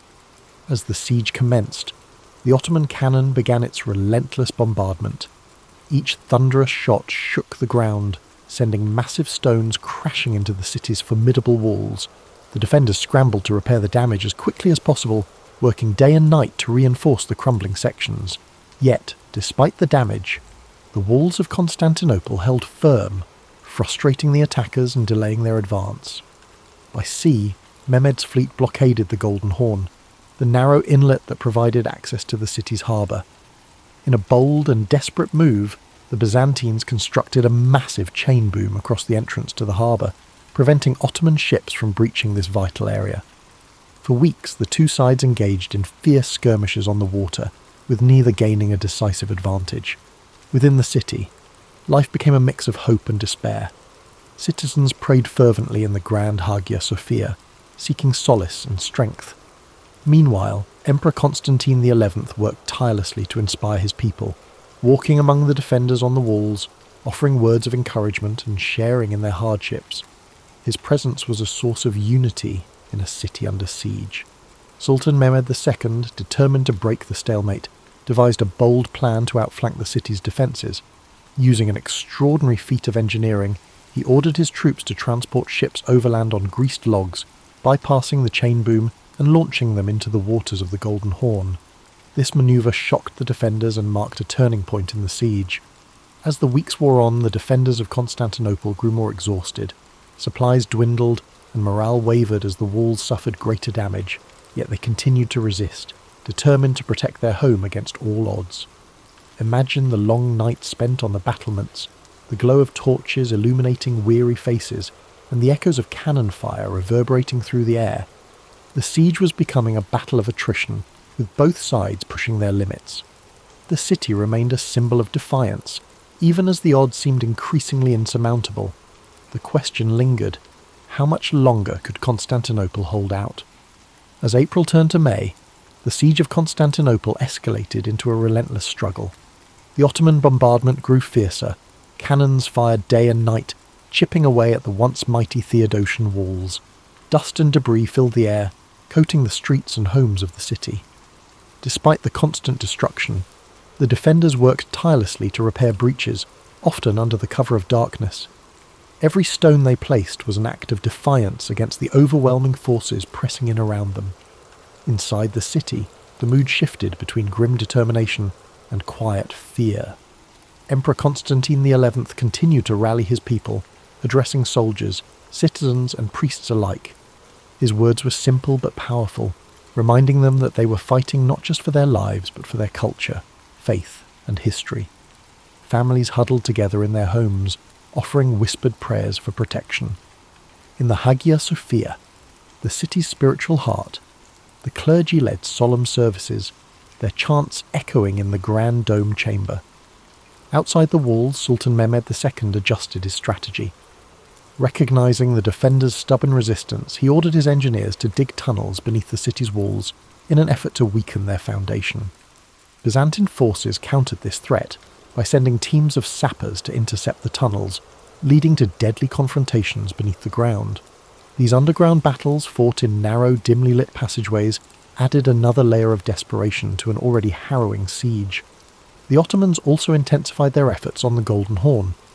The fleet, now partially inside the harbour thanks to Mehmed's audacious manoeuvre, launched a series of attacks on the Byzantine navy. The defenders fought valiantly, using fire ships and skilled tactics to hold off the superior Ottoman fleet. But their resources were stretched thin, and each victory came at a high cost. The city's residents faced growing hardships. Food supplies dwindled, forcing strict rationing and leading to widespread hunger. The constant noise of the siege, cannon blasts, the clash of swords, and the cries of battle made restful sleep nearly impossible. And yet, the people endured, drawing strength from their shared purpose and their leaders' unyielding resolve. As May progressed, the city's defenders began to realize that relief from the outside was unlikely. The Venetian and Genoese fleets, though sympathetic to the Byzantine cause, were entangled in their own conflicts and slow to act. Constantinople stood alone against the might of the Ottoman Empire. The stage was set for a climactic confrontation. The city was battered but unbroken, its defenders refusing to yield despite the impossible odds. The Ottomans, frustrated by the slow progress of the siege, prepared for an all-out assault to breach the walls and claim their prize. The air was heavy with tension, every moment pregnant with the possibility of triumph or tragedy. As the final days of the siege approached, one could feel the weight of history bearing down on Constantinople. The city's fate hung in the balance, and the world watched, waiting to see how this epic struggle would end. Yet as the cannon blasts faded into the distance and the days turned into long quiet nights, imagine the peaceful stillness settling over the defenders of the city. The weight of the struggle seemed to lift, replaced by a soft calm that allowed weary eyes to rest, even amidst the constant pressure of the siege. Slowly, the heartbeat of the city began to quiet, like a soft lullaby in the air, gently easing the soul into a place of quiet surrender. As you picture these final moments, let the rhythm of the battle fade into the background, replaced by the peaceful embrace of rest. Feel your breath deepen, your body relax, and your thoughts drift like the gentle breeze over the sea. Sleep now as the city too prepares for the quiet of its inevitable change. On May 29th, 1453, after nearly 2 months of relentless bombardment and siege, Sultan Mehmed II ordered his forces to make their final push. The battered walls of Constantinople, once thought impenetrable, could no longer hold against the might of the Ottoman army. As the sun rose on that fateful morning, the air was thick with tension, and the distant rumble of approaching soldiers could be heard over the stillness of the city. The defenders, though exhausted and outnumbered, had one final opportunity to hold the line. Emperor Constantine XI, fully aware of the gravity of the moment, donned his armour and walked once more among his soldiers. His face, normally calm and composed, now carried the weight of his kingdom's fate. The emperor's rallying cry was simple: freedom or death, and he urged his soldiers to fight for their city and for their lives. Meanwhile, on the Ottoman side, Sultan Mehmed II had prepared for this day with meticulous care. His engineers worked tirelessly to breach the walls using battering rams, and his elite Janissary troops positioned themselves to take the city by force. A final, massive cannon barrage rang out across the city as the Ottomans made their move. With each blast, the walls of Constantinople groaned, and the defenders scrambled to repair what they could, but the damage had taken its toll. At the same time, the Ottoman fleet, now fully in position within the Golden Horn, moved to blockade the last remaining escape routes by sea. Constantinople, once a beacon of power and culture, was now a city trapped. Its streets, filled with the sounds of combat, became narrow avenues of despair and defiance. As the battle raged in the city, the defenders fought valiantly, but it was clear that the odds were stacked against them. The walls were crumbling. The artillery had breached a gap large enough for the Ottoman forces to swarm in.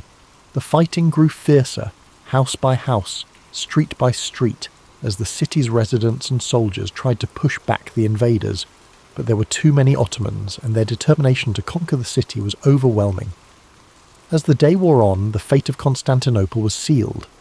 By afternoon, the Ottomans had broken through the walls, and the city began to fall.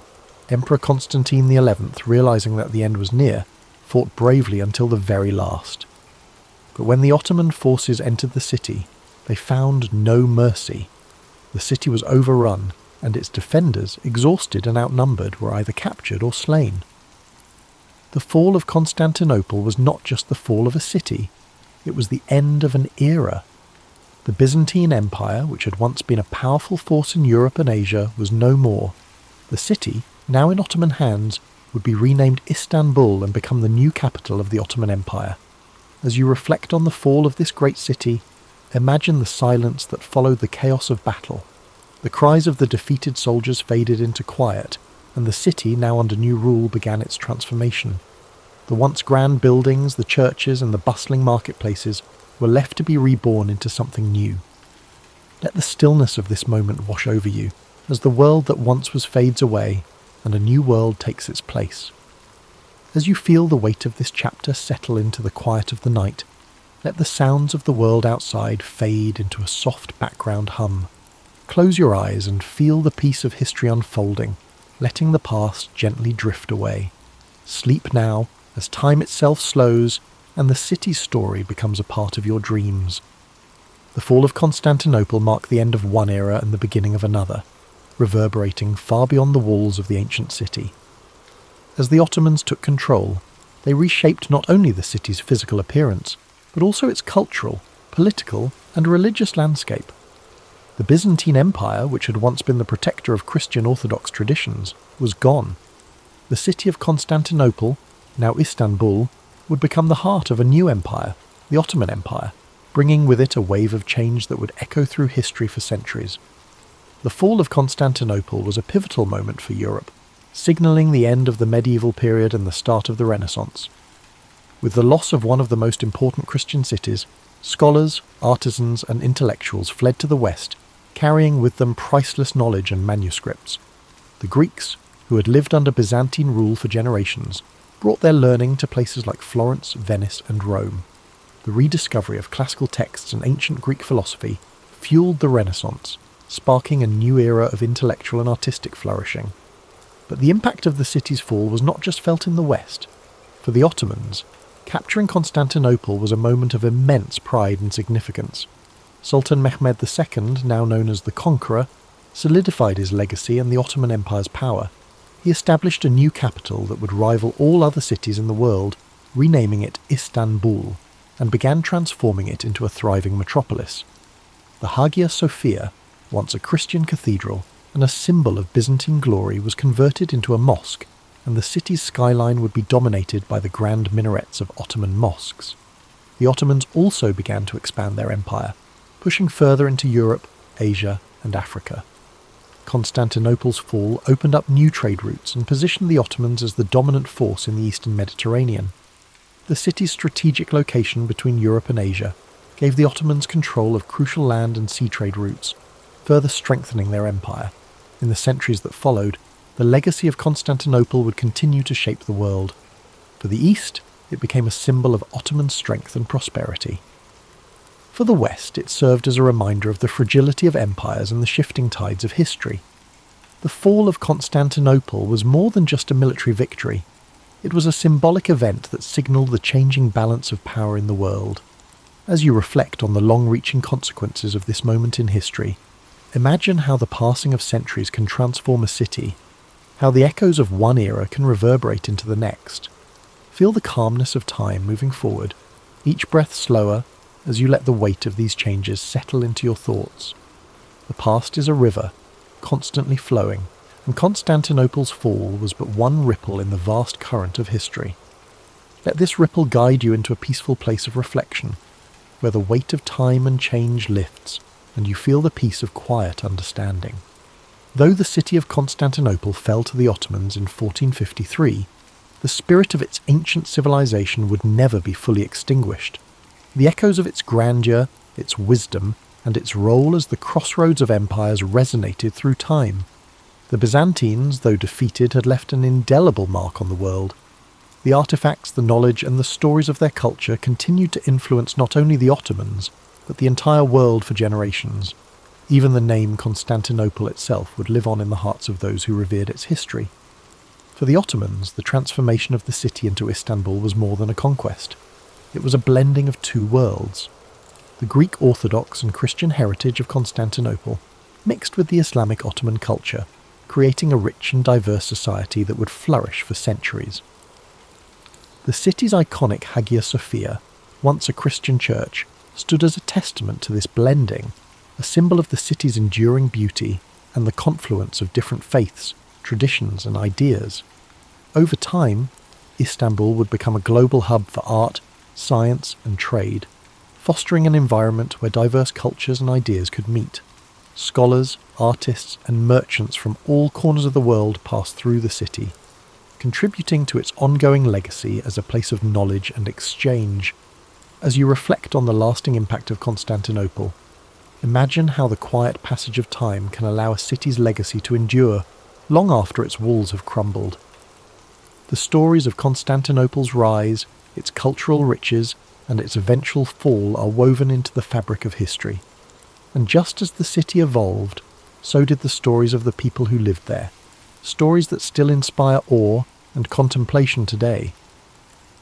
Now, as the quiet night settles in, let yourself be carried away by the soft waves of time. The distant sounds of the past are now mere whispers in the night, fading into a calm silence. The story of Constantinople, its rise and fall, and its everlasting influence, now rests softly in the back of your mind. Allow this story to guide you into a deep and peaceful rest, where the weight of history lifts and only the soothing silence remains. William Shakespeare was born in the spring of 1564 in the small town of Stratford-upon-Avon, England. Though the exact date of his birth is not known, tradition holds it to be April 23rd. The streets of Stratford were quiet, lined with timber-framed houses, their white plaster walls crisscrossed by dark wooden beams. The gentle flow of the River Avon had meandered through the town, reflecting the sky in its soft, rippling waters.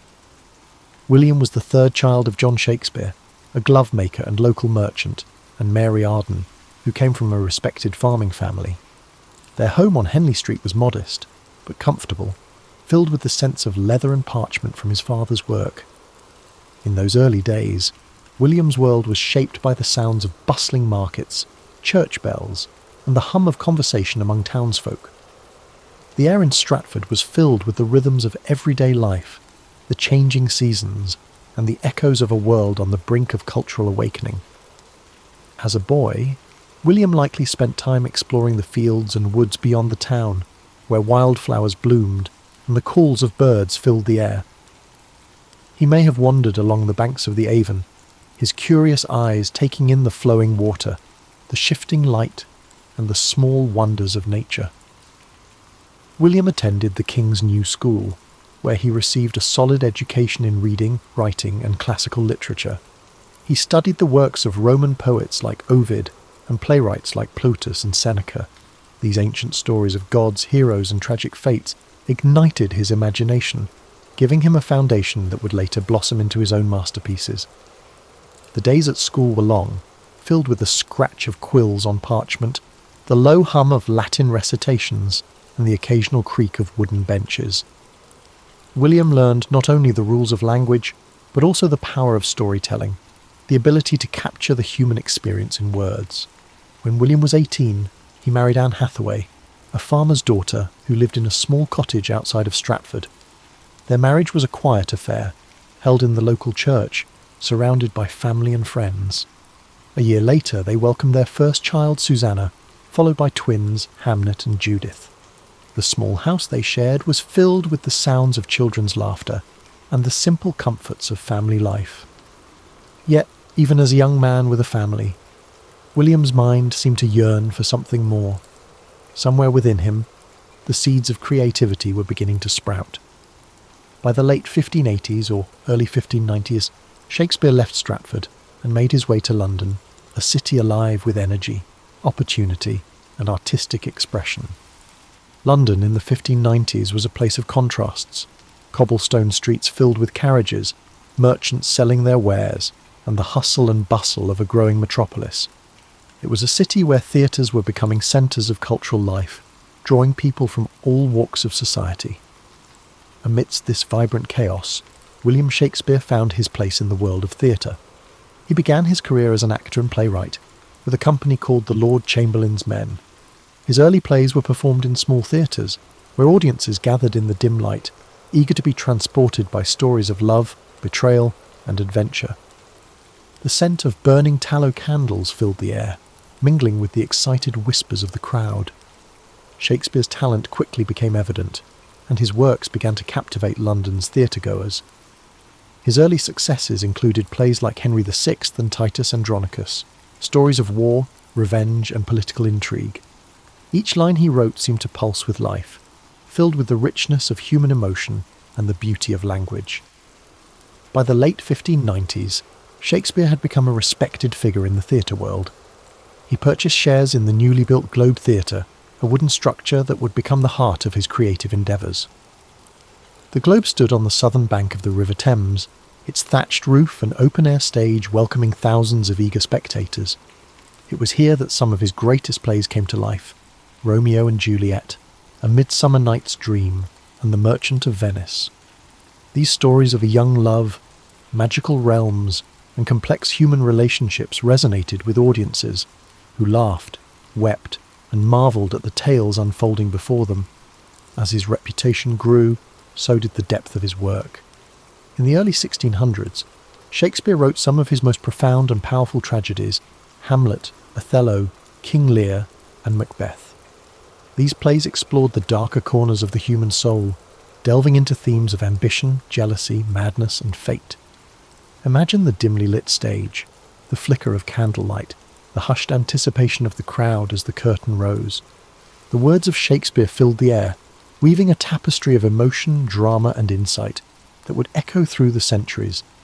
Even as he found success in London, Shakespeare never lost his connection to Stratford-upon-Avon. He returned frequently to his hometown, where he purchased New Place, one of the largest houses in the town. It was a place of peace and reflection, a retreat from the bustling world of the theatre. As he entered the later years of his life, his writing took on a gentler tone. Plays like The Tempest and The Winter's Tale spoke of forgiveness, redemption, and the passage of time. These final works reflected a man who had seen much of life's beauty and sorrow, and who sought peace and understanding. On April 23, 1616, at the age of 52, William Shakespeare passed away in his hometown of Stratford-upon-Avon. His life had been a journey of words, stories, and imagination, a journey that left an indelible mark on the world. He was buried in the chancel of Holy Trinity Church, and where his gravestone still rests today. As you breathe deeply now, let the story of William Shakespeare settle gently into your mind. His legacy lives on, in every play, every sonnet, and every line that continues to inspire generations. His words remind us of the beauty of language, the complexity of the human experience, and the power of storytelling. William Shakespeare's life was one of continuous growth, creativity, and exploration. Even though he left the world far too early at the age of 52, his legacy continued to flourish long after his death. His works were not confined to his own time. They transcended generations, cultures, and continents, shaping the world of literature, theatre, and language in ways no one could have predicted. In the years following his passing, Shakespeare's fellow actors and friends, John Hemingway and Henry Condell, took on the task of preserving his work. They compiled and published the first folio in 1623, a collection that ensured his plays would be remembered and performed for centuries to come. This remarkable volume contained 36 of his plays, including comedies, histories, and tragedies, preserving works that may otherwise have been lost.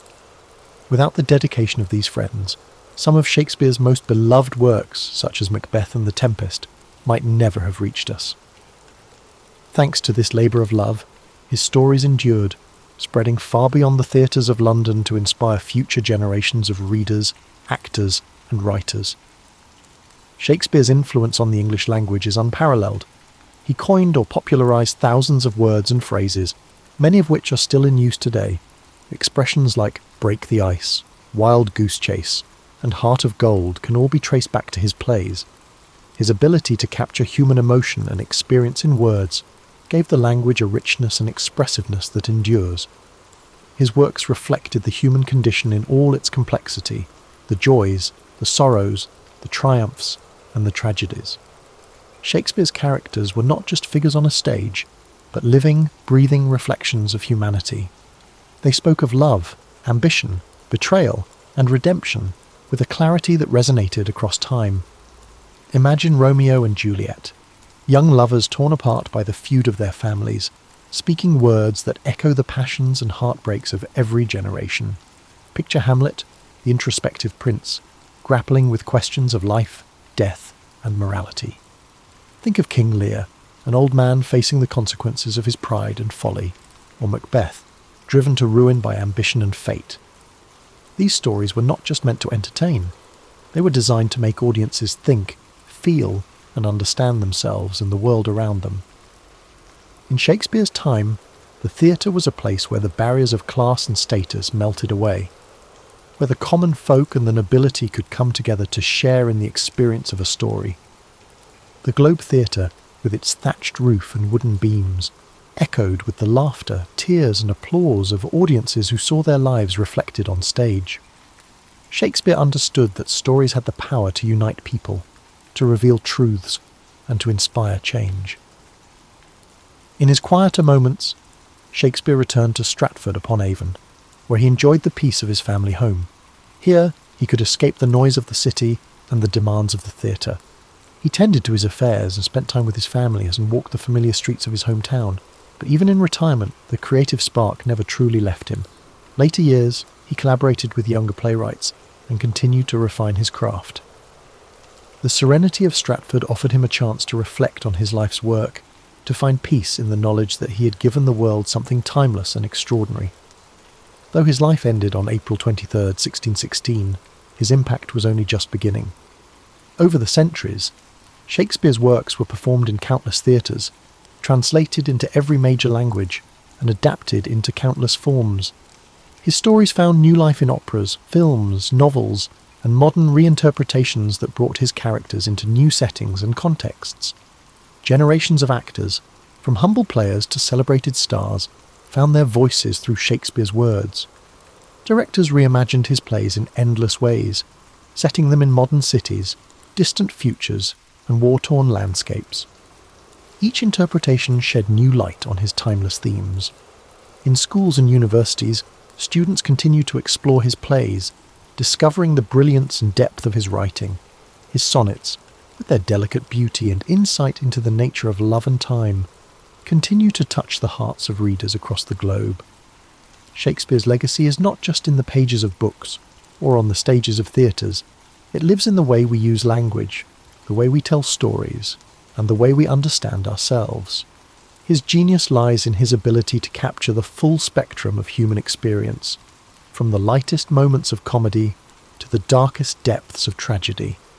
As you lie here, feeling the weight of sleep gently pressing upon you, know that Shakespeare's story is one of inspiration, creativity, and boundless imagination.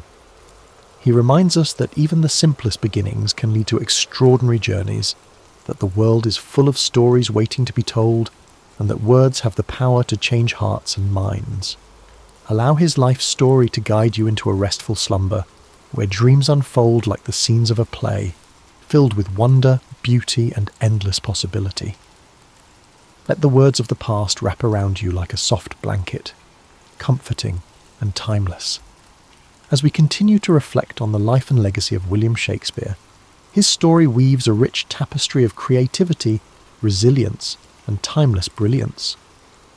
Though the world around him changed, his works remained steadfast, a beacon of human expression that endured across centuries. The years following his death saw a gradual rise in recognition, as scholars, actors, and audiences began to understand the profound impact of his words. In the decades after his passing, you have the first folio published in 763, 1623 by his friends and fellow actors, secured his place in history. This collection ensured that plays like Macbeth, The Tempest, Twelfth Night, and Julius Caesar would be preserved and shared with future generations.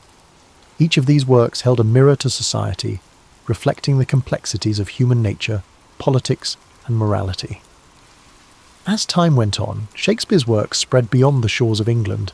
Travelling troupes of actors performed his plays across Europe, carrying his stories to new audiences.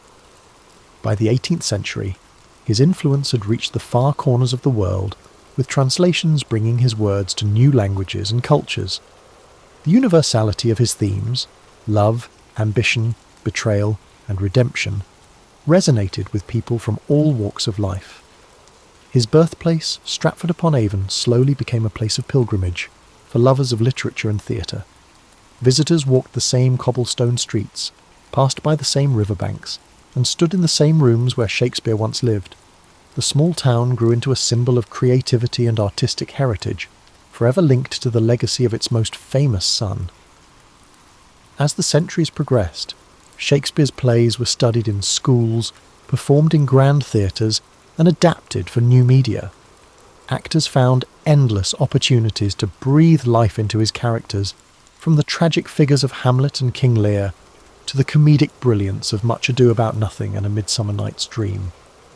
Directors reimagined his stories in modern settings, on battlefields, in boardrooms, and in far-off galaxies, proving that his themes remained ever relevant.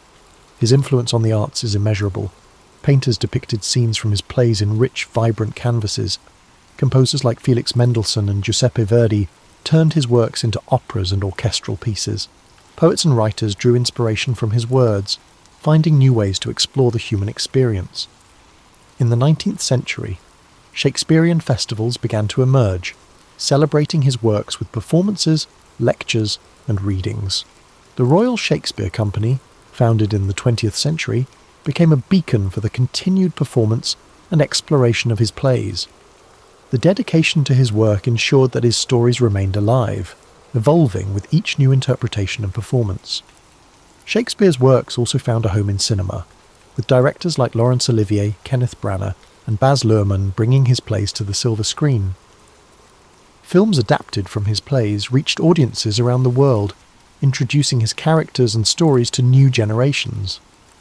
The power of cinema allowed his words to take on new dimensions, with stunning visuals and powerful performances amplifying their emotional depth. Even in the modern world, his influence persists. Expressions he penned over 400 years ago are part of everyday language. When someone speaks of wearing their heart on their sleeve, or describes a task as a wild goose chase, they are echoing Shakespeare's voice. His ability to capture the human condition ensured that his words would forever be woven into the fabric of our lives. As you lie comfortably, breathing gently, imagine the quiet streets of Stratford-upon-Avon, bathed in the soft glow of twilight. Picture the river Avon flowing peacefully, its surface shimmering with the last rays of the setting sun.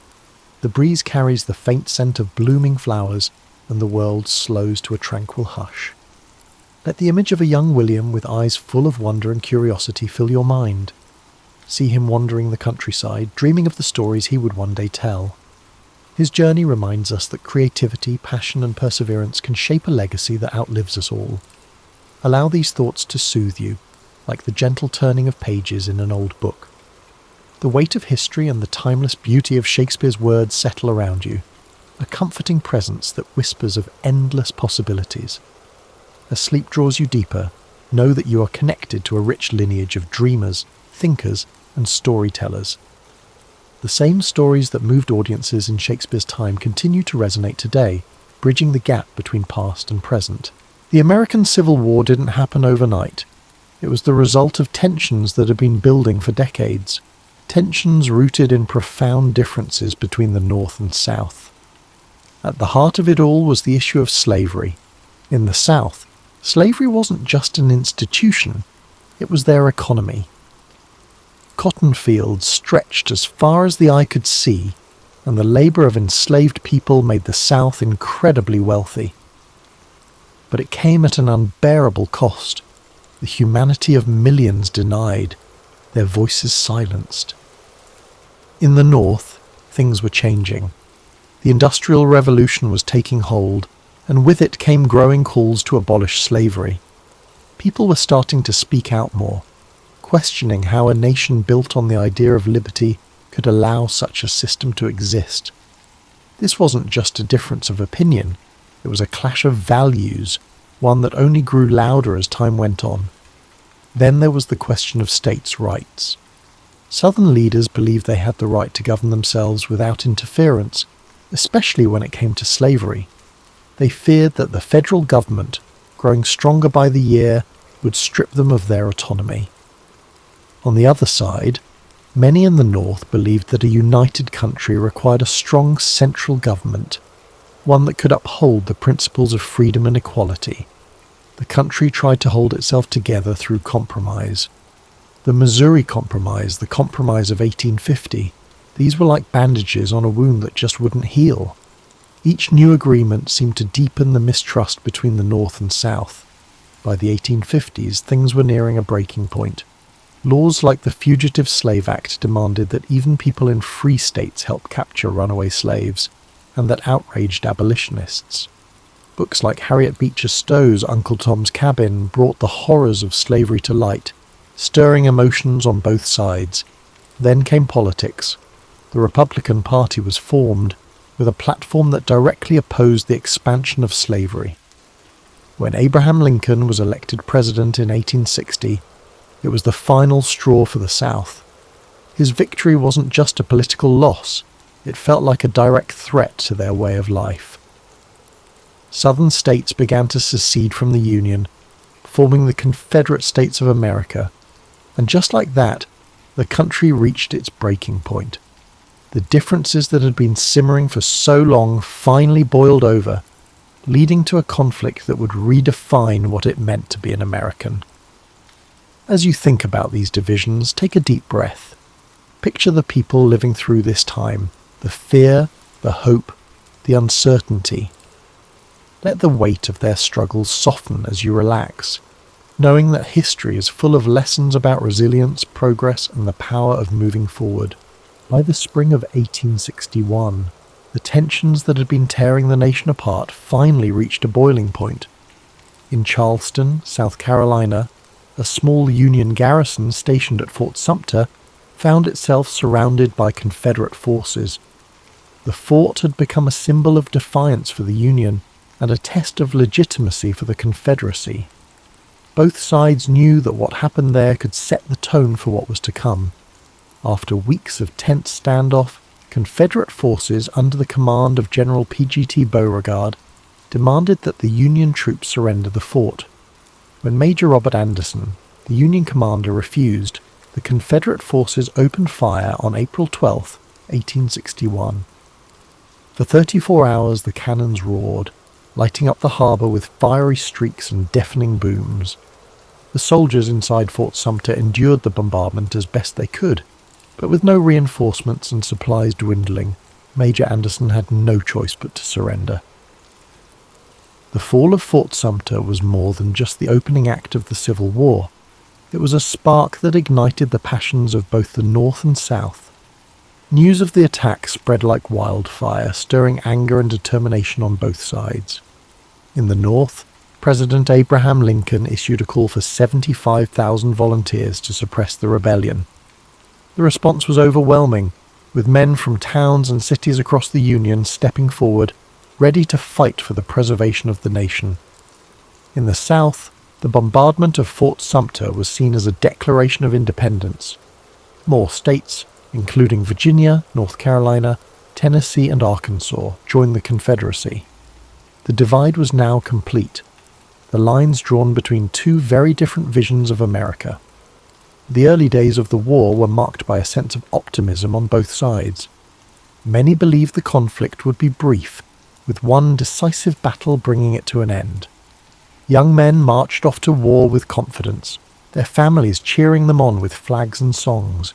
But beneath the surface, the reality of what was to come was far graver than anyone could imagine. As you think about the beginnings of this war, allow your mind to soften its grip on the tension. Picture the soldiers standing on the shores of Charleston Harbour, their breaths visible in the cool dawn air, their thoughts uncertain but resolute. Imagine the cannon fire fading into silence, replaced by the gentle rhythm of waves lapping against the shore. Let this moment remind you that even in the face of division, hope and resolve can endure. As the war moved from the hopeful marches of its early days to the grim reality of prolonged conflict, the battles became larger, bloodier, and more devastating than anyone could have imagined. Names like Antietam, Gettysburg, and Vicksburg became etched into the collective memory of a nation forever changed by the horrors of war. In September 1862, the Battle of Antietam unfolded in Maryland. It was a single day of unimaginable carnage. Soldiers clashed in cornfields and along winding roads, with cannon fire and musket shots tearing through the air. By the end of the day, more than 22,000 men were dead, wounded, or missing. The ground was soaked with blood, and the scale of the losses left an indelible mark on those who survived. But out of this tragedy came a turning point. President Lincoln used the Union's strategic victory at Antietam to announce the Emancipation Proclamation, redefining the war as a fight not just to preserve the Union but to end slavery. Then came Gettysburg, the battle often seen as the turning point of the war. For 3 days in July 1863, Union and Confederate forces clashed in the rolling hills and fields of Pennsylvania. The stakes were enormous and the fighting relentless. On the third day, Confederate General Robert E. Lee ordered a bold assault known as Pickett's Charge. Thousands of Confederate soldiers marched across an open field under withering Union fire. The charge failed, leaving the Confederate army battered and retreating.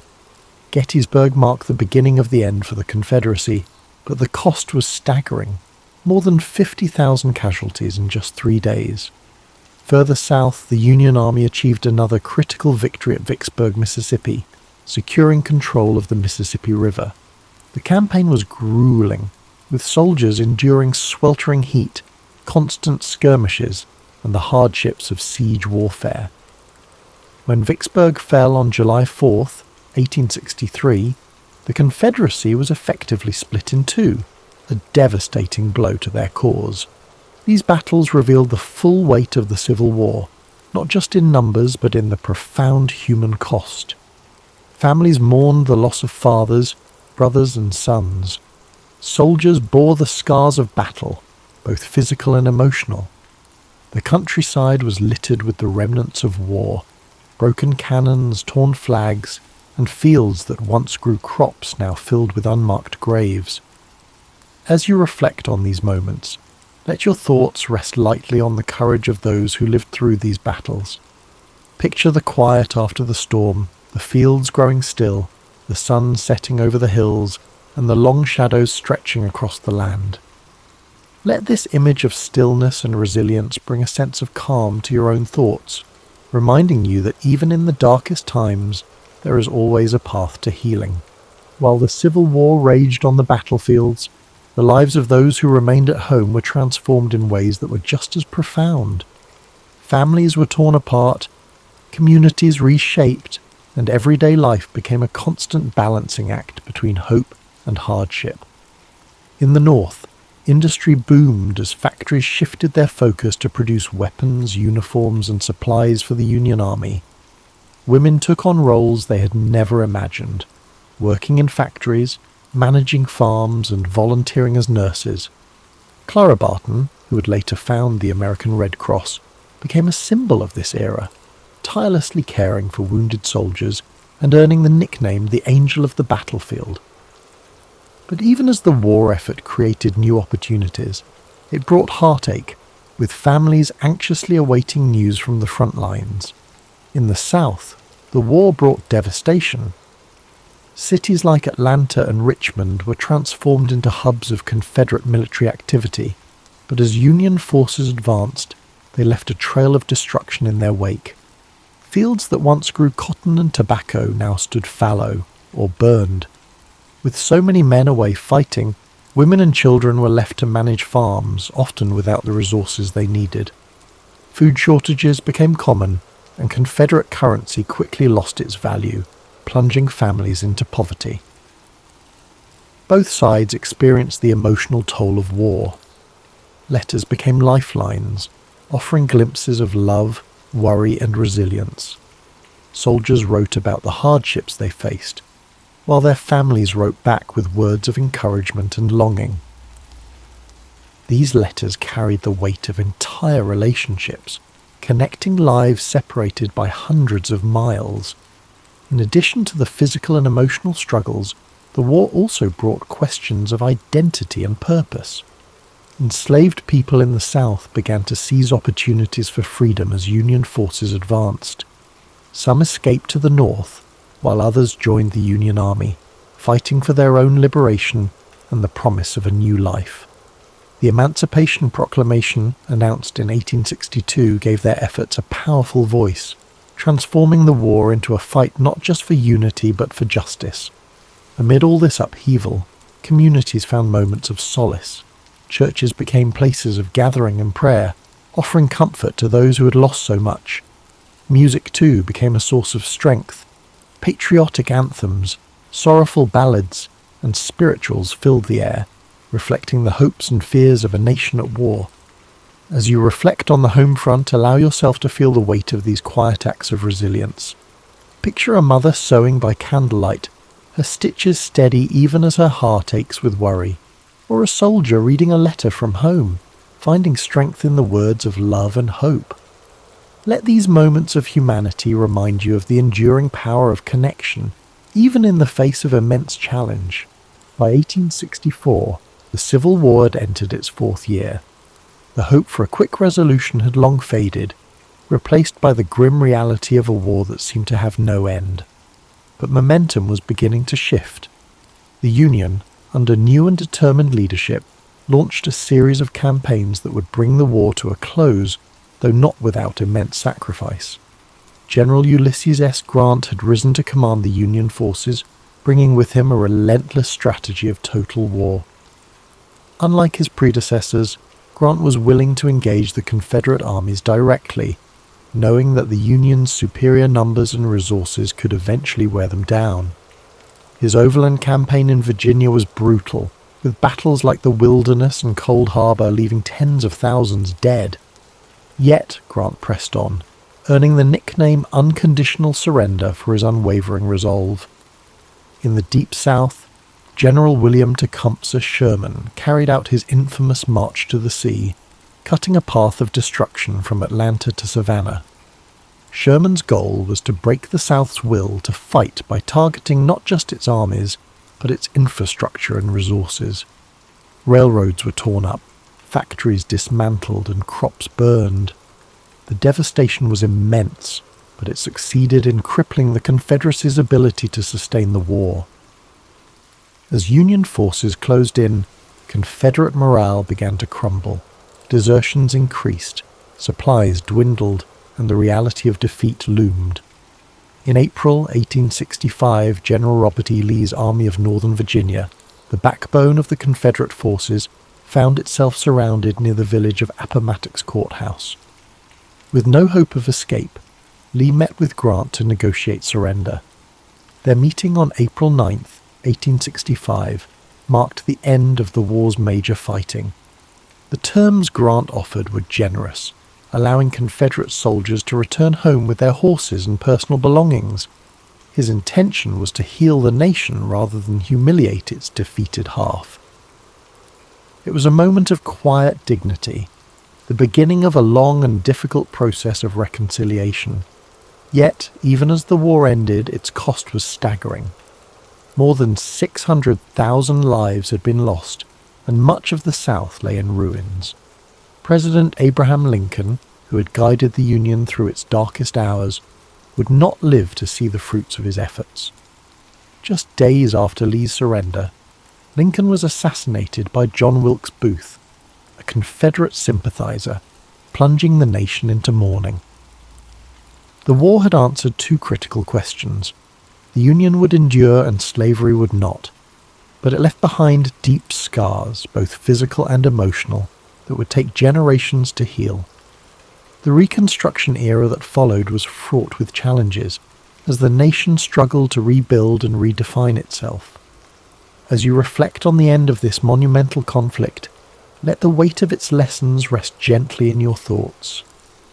Imagine the quiet after the surrender, the weary soldiers returning home, the fields gradually returning to life, and the first rays of hope shining through the darkness. Let these images remind you of the strength it takes to rebuild and the enduring resilience of the human spirit. When the guns fell silent and the soldiers returned home, the United States was a changed nation. The Civil War had been a crucible, testing the very foundation of the country and reshaping its identity forever. Though the fighting was over, the legacy of this monumental conflict continued to echo through the generations, shaping the path forward for a fractured but hopeful nation. One of the most profound outcomes of the war was the abolition of slavery. The Emancipation Proclamation had begun this process, but it was the 13th Amendment, ratified in December 1865, that formally ended the institution that had defined so much of the nation's conflict. Millions of formerly enslaved people began new lives, but the road ahead was steep. The promises of freedom were met with resistance, and the Reconstruction era revealed just how deep the division still ran. The war also redefined the relationship between the states and the federal government. No longer would the question of secession hang over the Union. The victory of the North solidified the idea that the United States was not just a collection of states, but a single, indivisible nation. It was a hard-fought truth, one that cost countless lives but ultimately preserved the Union. Yet the scars of war were everywhere. The South faced immense physical and economic devastation. Cities had been reduced to rubble, and entire communities were struggling to rebuild. The loss of so many men left families broken and towns forever changed. Even in the North, where victory was celebrated, the weight of the sacrifices made was impossible to ignore. For the soldiers who fought, the war left an indelible mark. Some returned home to rebuild their lives, carrying memories of camaraderie and courage. Others bore wounds, both seen and unseen, that would shape the rest of their days. Memorials began to rise in towns across the country, honouring the fallen and reminding future generations of the cost of conflict. The Civil War also left a legacy of storytelling. Veterans shared their experiences, songs from the era became part of the cultural fabric, and writers like Walt Whitman and Ambrose Bierce captured the emotional depth of the war in poetry and prose. These stories served not only to remember, but to help a nation heal, to bridge the gaps between North and South, and to offer lessons for the future. As you reflect on the legacy of the Civil War, let the enormity of its lessons settle softly in your thoughts. Imagine the strength of a people rebuilding from such a devastating chapter, the resilience to start anew, the courage to face an uncertain future, and the hope that guided them toward a brighter horizon. Let these reflections fill you with a quiet sense of gratitude and peace. Frederic Chopin's story begins in the modest village of Żelazowa Wola, Poland, where he was born around March 1st, 1810, though some documents note February 22nd. The region was steeped in cultural richness and political upheaval, with Warsaw nearby and the territory under the shadow of the Russian Empire. Chopin's father, Nicholas, was a Frenchman, teaching language and manners to Polish nobility, while his mother, Justina, was a Polish gentlewoman whose calm sense of tradition anchored their household. In that setting, Polish folklore mingled with European musical forms. Even in infancy, Chopin absorbed these influences, as if the rhythmic footsteps of villagers and distant folk melodies wove into his subconscious. Though unremarkable at first glance, the family's small home resonated with reverence for art. The piano, a battered upright, became young Frederic's first beloved companion, opening onto imaginative worlds he'd conjure in quiet mornings. Around 6, Chopin's prodigious talent drew attention from family friends and local aristocrats. In a society that revered salon culture, a gifted child at the piano was mythic. He played short pieces at gatherings, shyly but assuredly, winning over curious onlookers who watched in mild disbelief. Even then, his playing transcended mere youthful charm. He displayed a depth that hinted at hidden wells of sensitivity. His teacher, Wojciech Żywny, noted the boy's special relationship with melody, which seemed to flow through him without the stiffness typical of child prodigies. Beyond his domestic sphere, Poland itself was navigating a fragile identity. The Napoleonic Wars had left scars across Europe. Although too young to grasp politics, Chopin sensed the patriotism and longing carried by adults around him. Through his mother's lullabies and whispered family stories, the notion of a lost homeland became a melodic thread weaving through his emerging consciousness. Chopin's sister, Ludwika, often joined him at the piano. Family duets turned into moments of shared creativity, honing Frederic's ability to communicate through sound. Here, his earliest compositions took shape, short, sometimes clumsy preludes to the refined expressions he would later craft. Yet these embryonic works already displayed what would become his hallmark: graceful lines and a certain bittersweet tension between major and minor. He performed publicly for the first time around age 7, playing a concert in Warsaw. Though such appearances could be dismissed as novelty, Chopin avoided the fate of child prodigies who fade once the novelty wanes. He possessed a seriousness and poetic restraint rare in children. Observers began to regard him as a symbol of Poland's hopes, a delicate, steadfast light for a land overshadowed by external forces. Despite the growing acclaim, the Chopin household valued stability. Nicholas and Justina refused to exploit their son's talent, allowing only select performances while ensuring a rigorous academic education. Literature, history, and language formed the backdrop to Chopin's musical studies, broadening his imagination and refining his sensibilities. Piano practice remained constant, punctuating daily life. Occasionally, he would present a short polonaise or mazurka at family gatherings, each piece tinged with local rhythms reframed through his evolving style. Youthful curiosity led him beyond his surroundings. Brief visits to Warsaw introduced a more cosmopolitan musical scene. Though still young, he encountered professional musicians, aristocrats, and intellectuals in salons. These glimpses of city life left a strong impression. He realized that an artistic future might extend beyond village confines. Yet he retained a deep tie to Poland's cultural soul.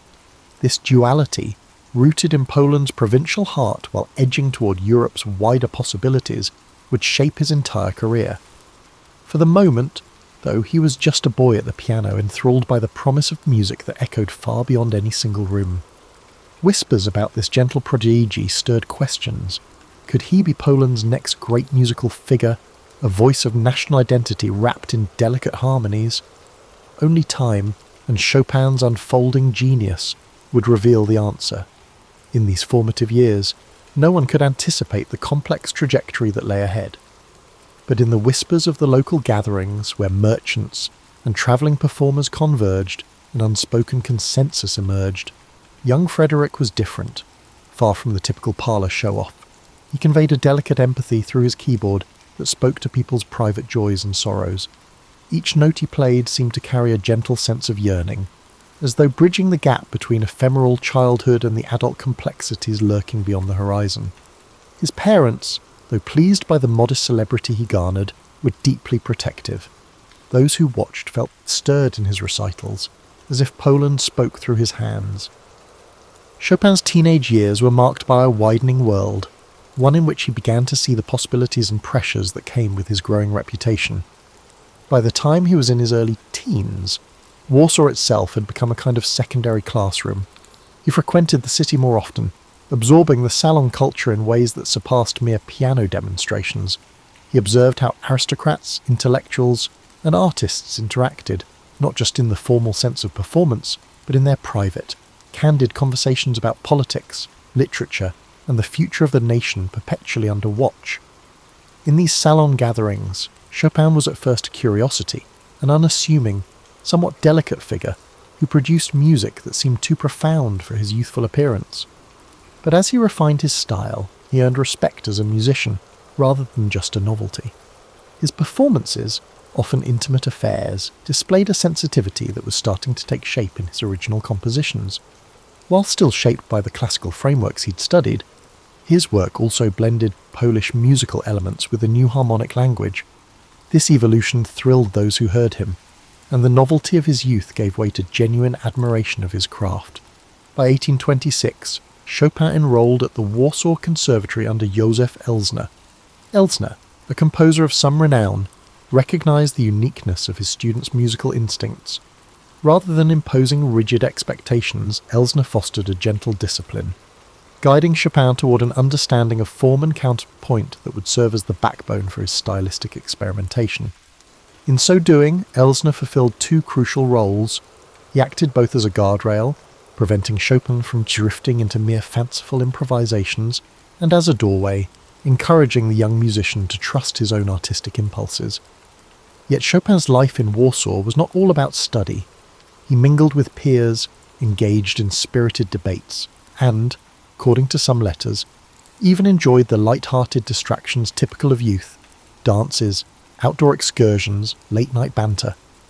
This balance between earnest scholarship and playful socializing kept him grounded.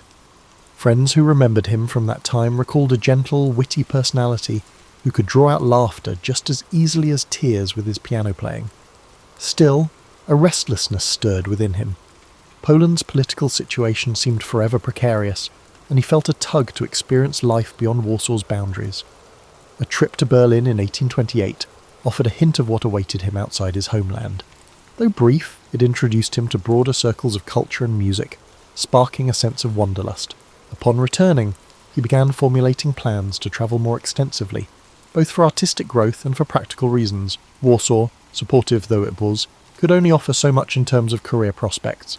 In 1829, he journeyed to Vienna, the Austrian capital, with its illustrious musical lineage. Mozart, Beethoven, Schubert was a magnet for ambitious young composers.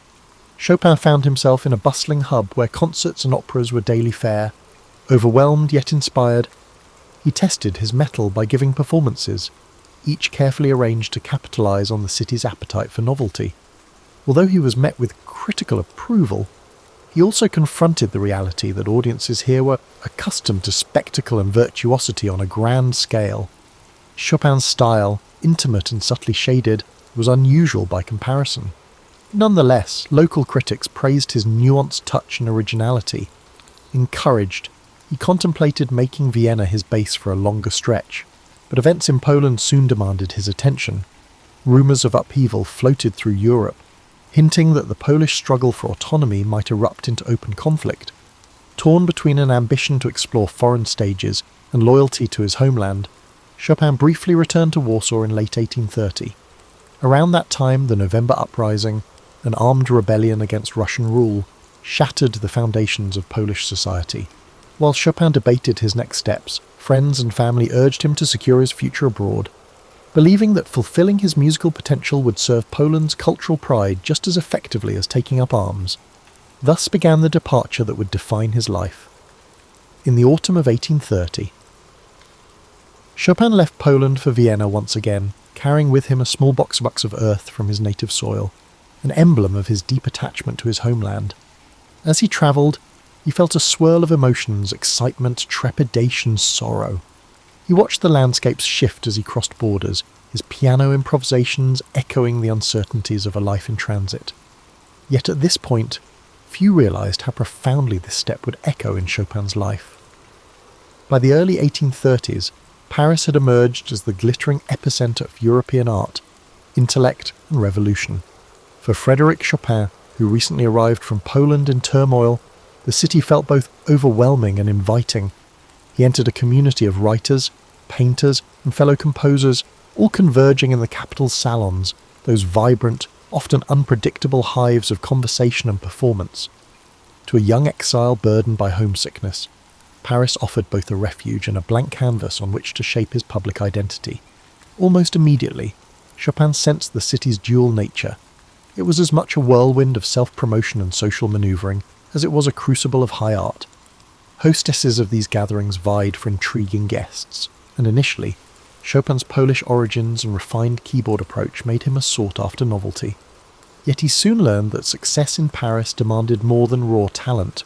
It required a flair for presentation and the ability to navigate cliques. Determined to avoid being overshadowed by showier performers, he maintained his intimate style while allowing curious audiences to glimpse his romantic mystique. Fortunately, his music spoke on his behalf. Listeners were entranced by the delicate interplay of melody and harmony that defined his early works. Paris, still reeling from the July Revolution and swept up in a romantic fervour, was primed to celebrate emotion in art. Chopin's pieces, simultaneously subtle and impassioned, fit this cultural moment. Amid the murmur of conversation in cramped drawing rooms, he introduced a distinctly Polish flavour through his mazurkas and polonaises. These forms, coloured by folk rhythms and patriotic longing, offered a window into a homeland many Parisians knew little about. However, achieving financial stability was not an effortless task. Chopin turned to teaching piano, an enterprise he approached with meticulous care. Unlike typical drills, his lessons emphasized musical poetry, guiding students to hear the emotional undercurrent in every phrase. News of his abilities as an instructor spread, and soon wealthy families sought him out. Teaching, though time-consuming, ensured a steady income that freed him from the strain of large-scale concertizing, a format he never fully embraced. Indeed, Chopin's preferred venue was not the grand concert hall, but the intimate salon, where he could sense the subtle reactions of a small audience. His approach, sometimes described as whisper-like, asked listeners to lean in rather than lean back. Critics who anticipated bravura criticised him for his lack of force. Yet among the growing group of admirers, there was consensus that force was never his aim. In an era enthralled by personal expression, Chopin's delicate phrasing offered a different kind of power, one that was internal, reflective, and quietly revolutionary. During these formative years in Paris, he forged relationships that would shape his legacy. One such bond developed with Franz Liszt, a flamboyant Hungarian pianist whose colossal sound and stage theatrics contrasted sharply with the Chopin's reserve. Nevertheless, the two men found common ground, admiring each other's artistry and occasionally playing together.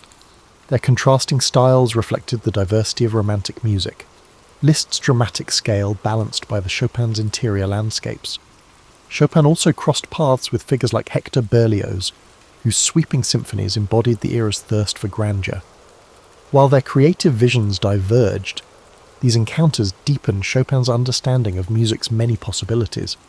In a city teeming with restless minds, he soaked up discussions of aesthetics, politics, and philosophy. Late-night gatherings could spark friendships or feuds, but for Chopin they offered continual insight into the forces shaping contemporary thought. Yet under the polished routine of teaching and performing, Chopin carried the weight of displacement. Letters reveal his lingering sorrow over Poland's struggles, an ache that wove itself into his most poignant compositions. Even as he gained acclaim in Paris, he wrestled with guilt at having left his homeland. This tension between a new life of opportunity and an old world in turmoil fueled his artistic spirit. Ultimately, it was this confluence of exile and acceptance, longing and fulfillment, that birthed his most enduring works. In the midst of this growing success, however, Chopin had no inkling that a dramatic personal relationship would soon reshape his life in ways even his music could barely foretell. It was within these circles of artists and intellectuals that Chopin encountered the writer George Sand, a presence as paradoxical and complex as the city itself. Born Aurore Dupin, she had already garnered both fame and notoriety for her unconventional lifestyle, adopting a man's attire and openly criticising social norms. Their first meeting, arranged by mutual friends, was anything but ideal. Sand's boldness startled Chopin, likewise. His delicate demeanour struck her as a feat. Yet beneath this awkward first impression, a shared sensibility lingered, hinting that fate had set them on a path of entanglement. Though their initial interactions were marked by tension, curiosity eventually eroded wariness. At salons, Sand listened to Chopin's performances with quiet intensity, fascinated by the subtle passion woven into his nocturnes and preludes. For her part, Chopin discovered in Sand's writing a candour that both unsettled and intrigued him. She wrote with emotional force, challenging societal expectations in a way he, a more introverted figure, could only express through music. In time, this mutual fascination evolved into a relationship that defied easy classification. Some saw it as scandalous, others romanticised it, envisioning two rebellious souls uniting under the banner of art. Sand's familial obligations, she was a mother with complex ties to past lovers, clashed with Chopin's need for a stable, tranquil environment. Yet for several years, they carved out a shared existence, spending summers at Sand's estate in Omaha, where Chopin found the kind of peace impossible to attain in Paris. The manor's sprawling gardens and rustic atmosphere gave him the space to compose free from urban pressures. Meanwhile, Sand continued to write feverishly, fueling her own literary output in parallel. This period yielded some of Chopin's most refined compositions. He built upon his previous works, deepening their emotional range while drawing further on Polish influences, especially in his mazurkas. The synergy with Sand took a curious form. She stoked his creative fires by allowing him solitude, yet providing companionship when he needed it.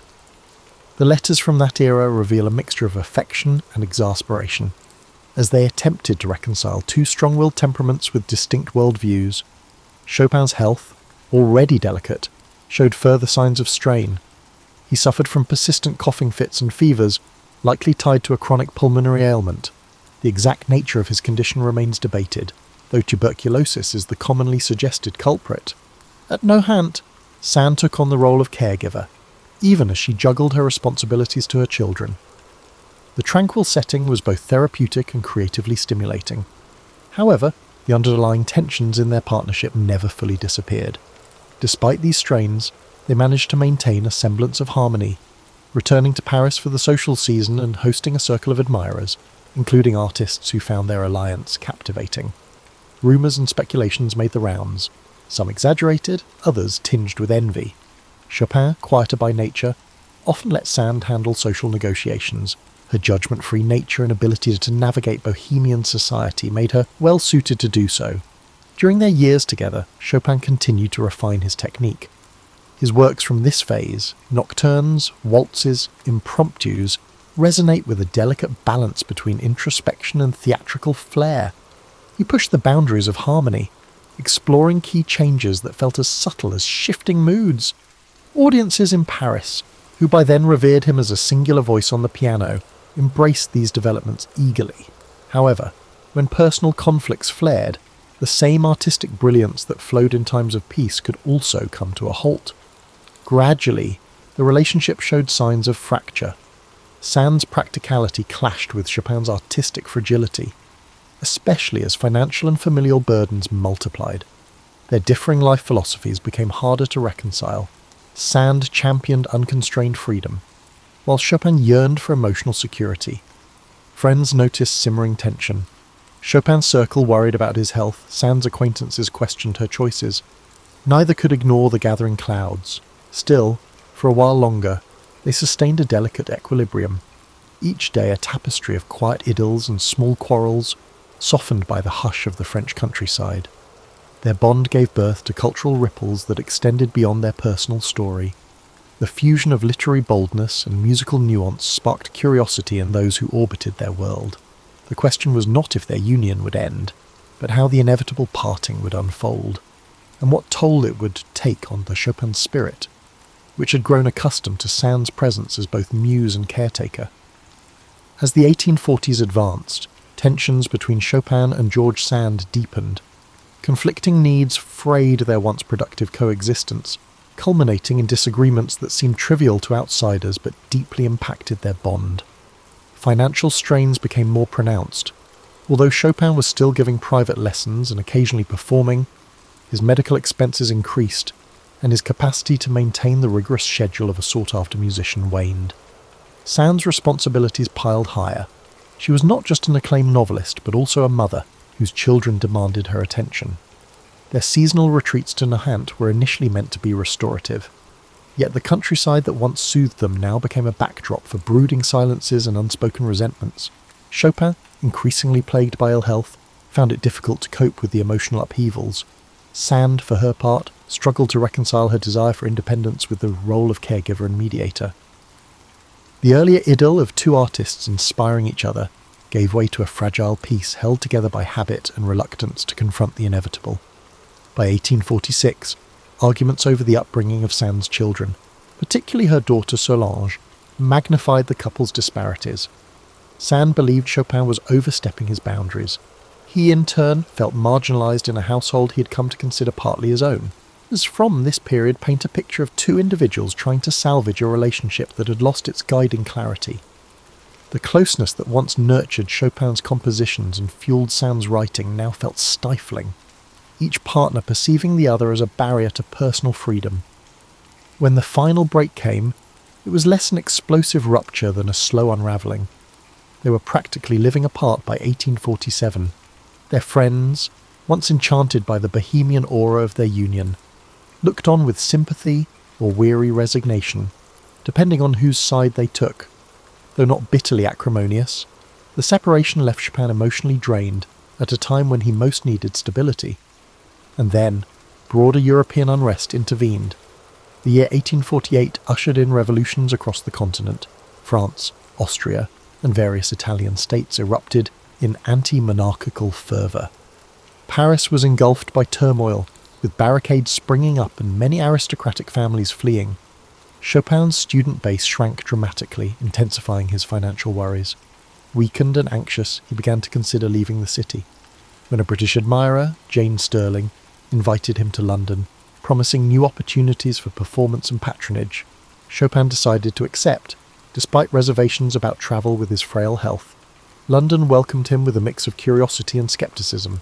In a musical scene dominated by large-scale concerts, Chopin's subtle approach found appreciative audiences, but did not ignite a mainstream frenzy. He gave a handful of performances, enough to dazzle connoisseurs and uphold his reputation. Though the city's bustling pace and cold, damp climate took a toll.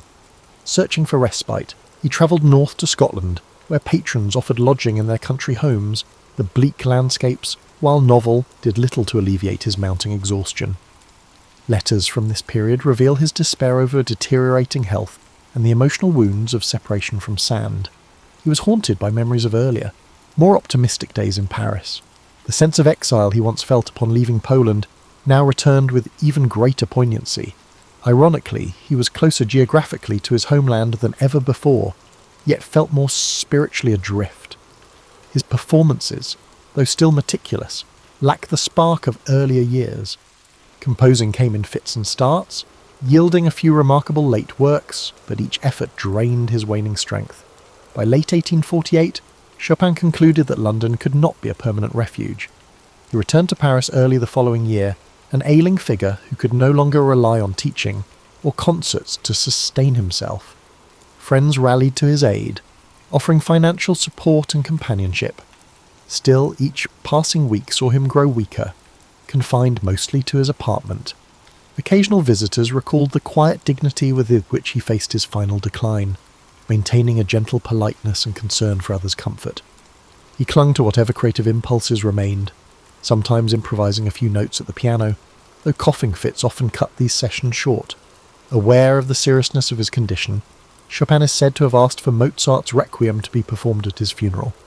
The end came on October 17th, 1849, when he died at age 39.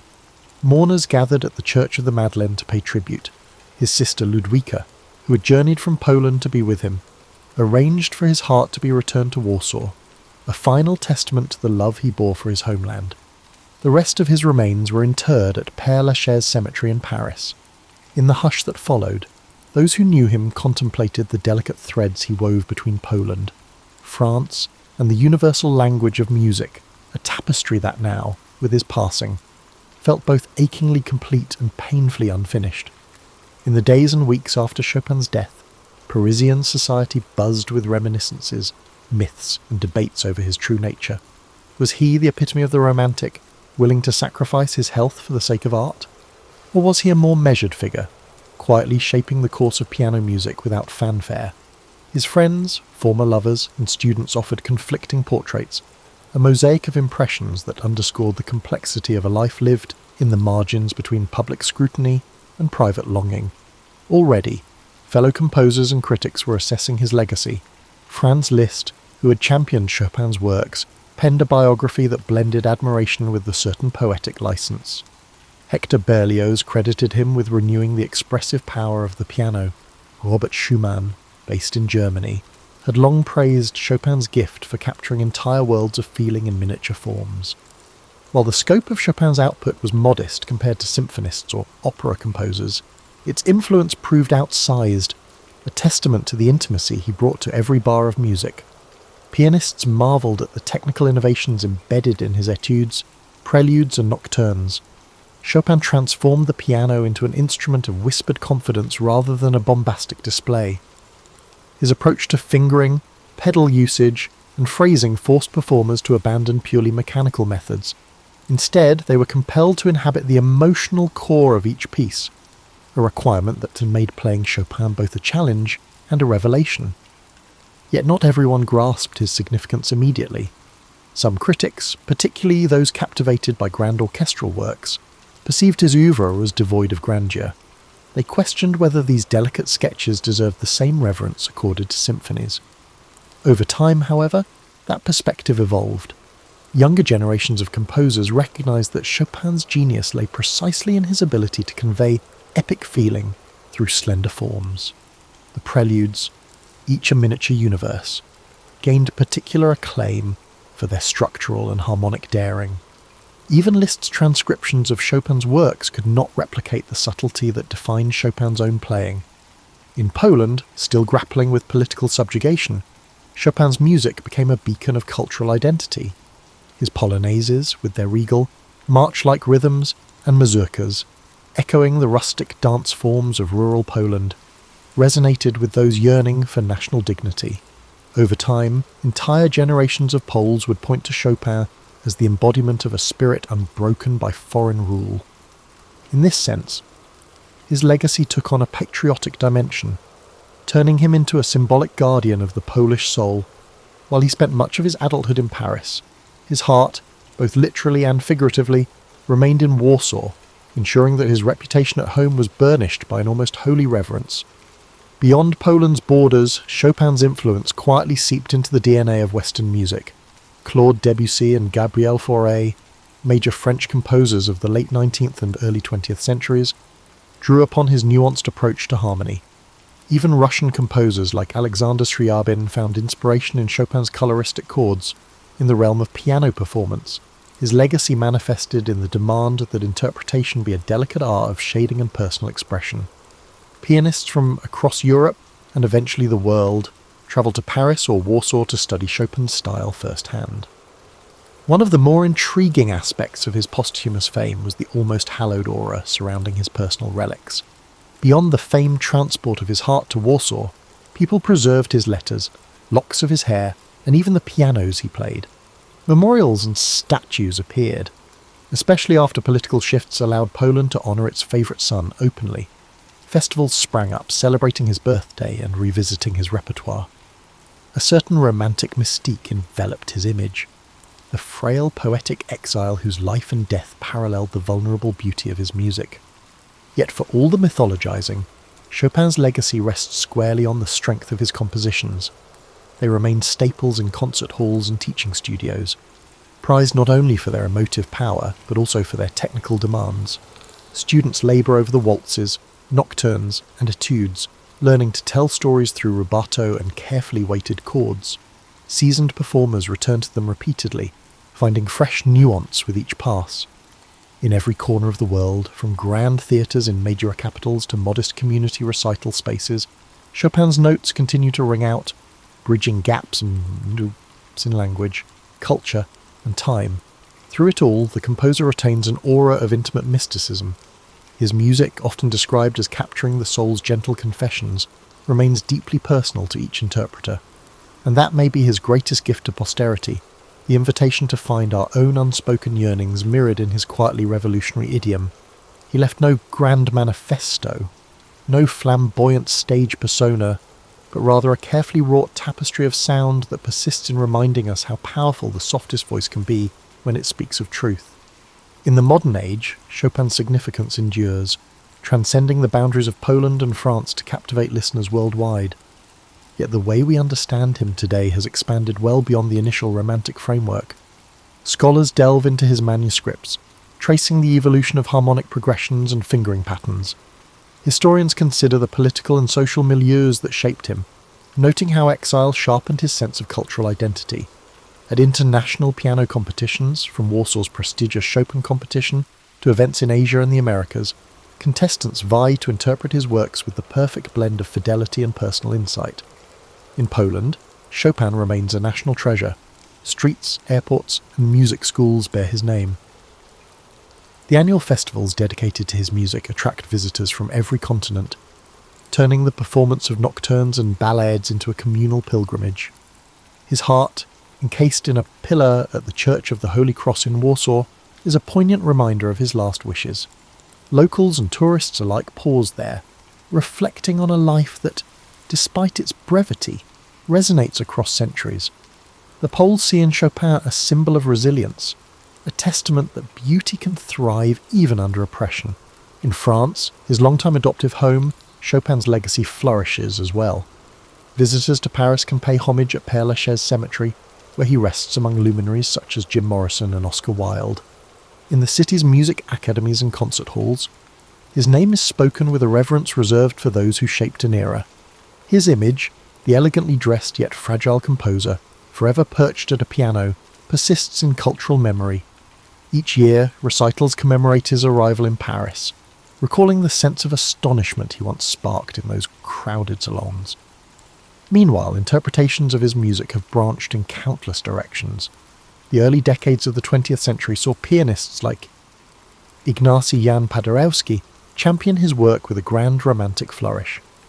Later, Archer Rubinstein emphasized an elegant simplicity, stripping away sentimental excess.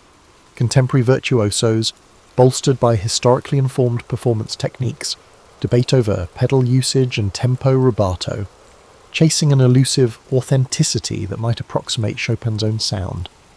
Yet the essence of his composition resists rigid definition.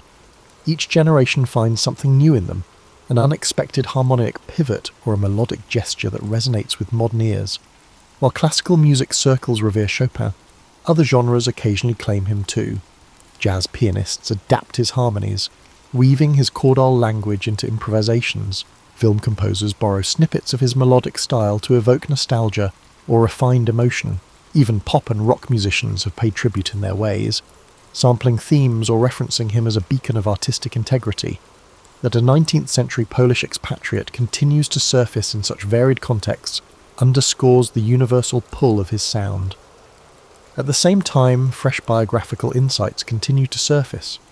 Historians have unearthed letters and diaries that shed light on his experiences in exile, his struggles with illness, and his sometimes overlooked humour. Discussions of his personal relationships, particularly his partnership with George Sand, have shifted from scandalised whispers to nuanced examinations of how two creative forces can both nurture and wound each other. Modern scholarship probes the idea that Chopin's poor health was not merely a tragic backdrop, but a driving factor in his artistry, compelling him to distill profound emotion into concise forms. One cannot overlook the importance of nostalgia and memory in Chopin's ongoing allure. His nocturnes, waltzes, and mazurkas possess a wistful quality that resonates with anyone who's experienced love and loss, yearns for home, or contemplates the transient nature of life. That sense of longing, so central to the Romantic era, feels surprisingly fresh in a world where technology often accelerates our daily existence. Through Chopin's music, many listeners find a space to breathe, to contemplate subtler shades of emotion less easily expressed in words. In a sense, the Chopin story is a bridge between epochs. He lived in the age of candlelit salons and quill-penned letters, yet his art continues to find renewed relevance. Grand competitions see young pianists from Seoul, Buenos Aires, Cape Town, and beyond interpret his scores with riveting originality, proving that music transcends geography and time. The constant reimagination of his work through performance, scholarship, and even casual listening testifies to the enduring power of a gentle soul who spoke most eloquently when seated before a piano. From Zhelezova Wola to Paris and back again, Chopin's journey resonates as a narrative of exile, creativity, love, and loss. He remains a figure both deeply cherished and endlessly debated, his spirit woven into the collective memory of Western culture. Each generation rediscovers him on its terms, drawn in by music that whispers truths about the human condition. And thus, Frederic Chopin lives on, a quiet but potent force, reminding us that even the softest voice can reverberate through history. The Cuban Missile Crisis didn't arise in a vacuum. It was the culmination of years of Cold War tensions, a time when the world seemed to teeter on the edge of uncertainty. Imagine, for a moment, the quiet hum of the post-war era giving way to the slow, steady march of ideological rivalry between the United States and the Soviet Union. This rivalry, like a deep and resonant drumbeat, echoed across the globe, shaping the landscapes of diplomacy and conflict alike. The United States, with its vision of democracy, and the Soviet Union, determined to spread communism, found themselves locked in a careful and delicate dance, their every move calculated, every gesture weighted with significance. By the early 1960s, this struggle had already seen pivotal moments, like the Berlin blockade and the Korean War, leaving an enduring imprint on the hearts and minds of millions. Then came 1959, a turning point that brought Cuba into sharp focus. The Cuban Revolution swept through the island like a soft but unrelenting wind, carrying Fidel Castro to power and replacing the Batista regime. Under Castro, Cuba aligned itself with the Soviet Union, transforming into a communist stronghold just 90 miles from American shores, a distance so short it might as well have been a whisper across the ocean. This proximity brought with it a quiet but undeniable unease, a tension that settled in the minds of US leaders like a lingering shadow. The hum of covert operations soon followed, culminating in the failed Bay of Pigs invasion in 1961. This misstep, like a ripple in still water, spread embarrassment for the Kennedy administration and deepened the chasm of mistrust between the US and Cuba. At the same time, Soviet Premier Nikita Khrushchev, ever watchful and calculating, saw an opportunity to exploit this growing divide. He began to weave a plan that would take full advantage of Cuba's location, creating a web of uncertainty and anticipation that seemed to stretch endlessly across the calm skies. As we linger in this moment of reflection, picture a world on edge yet still wrapped in quiet resolve. Let these images and thoughts drift gently through your mind, like leaves carried by a slow, steady current. The stage was set, each thread of tension delicately placed, weaving the intricate fabric of what would soon become one of the most dramatic and perilous moments in modern history. In the quiet skies of October 14th, 1962, something extraordinary unfolded, something that would ripple through time like a soft, endless wave. High above the peaceful landscapes of Cuba, an American U-2 reconnaissance plane glided effortlessly, its sleek form cutting through the stillness of the heavens. From its vantage point, the plane captured a series of photographs, silent yet profound, revealing a truth that would shake the world. Soviet missile sites, nestled discreetly amidst the lush and tranquil countryside, were under construction. These were no ordinary missiles. Their presence was like a whisper of something immense and dangerous, carrying with them the potential for devastation, capable of reaching the heart of the United States within mere moments. These medium and intermediate range ballistic missiles carried the weight of a silent, looming threat. The images, delicate and unassuming, were swiftly brought back to Washington, where they were met with a storm of hushed urgency and careful deliberation. Picture the scene as President John F. Kennedy and his advisors gathered in the stillness of the White House. The room was heavy with the quiet murmur of voices, each one low and deliberate as the photographs were laid out like puzzle pieces on a smooth, polished table. The gravity of the discovery hung in the air, a presence as tangible as the tick of a distant clock.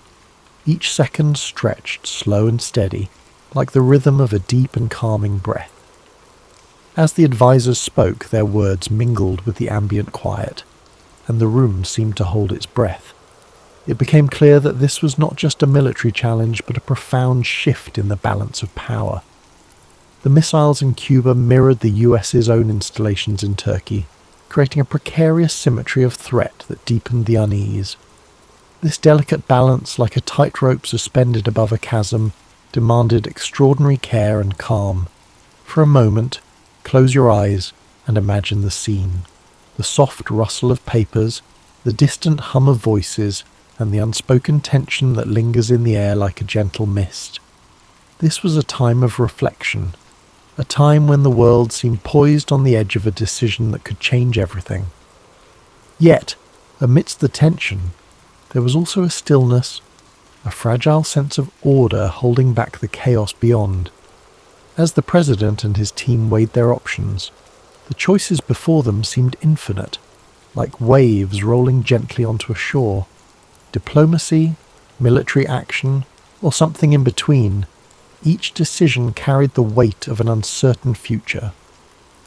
But for now, in this moment, let these thoughts settle, like leaves falling softly to the ground, as the story gently unfolds further into the night.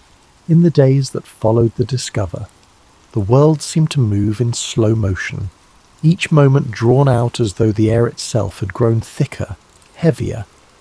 President Kennedy and his advisors, the Executive Committee of the National Security Council, often referred to as ExComm, met repeatedly in the quiet, reflective halls of the White House. Their discussions, careful and deliberate, centered on one pressing question: how to respond to this grave discovery.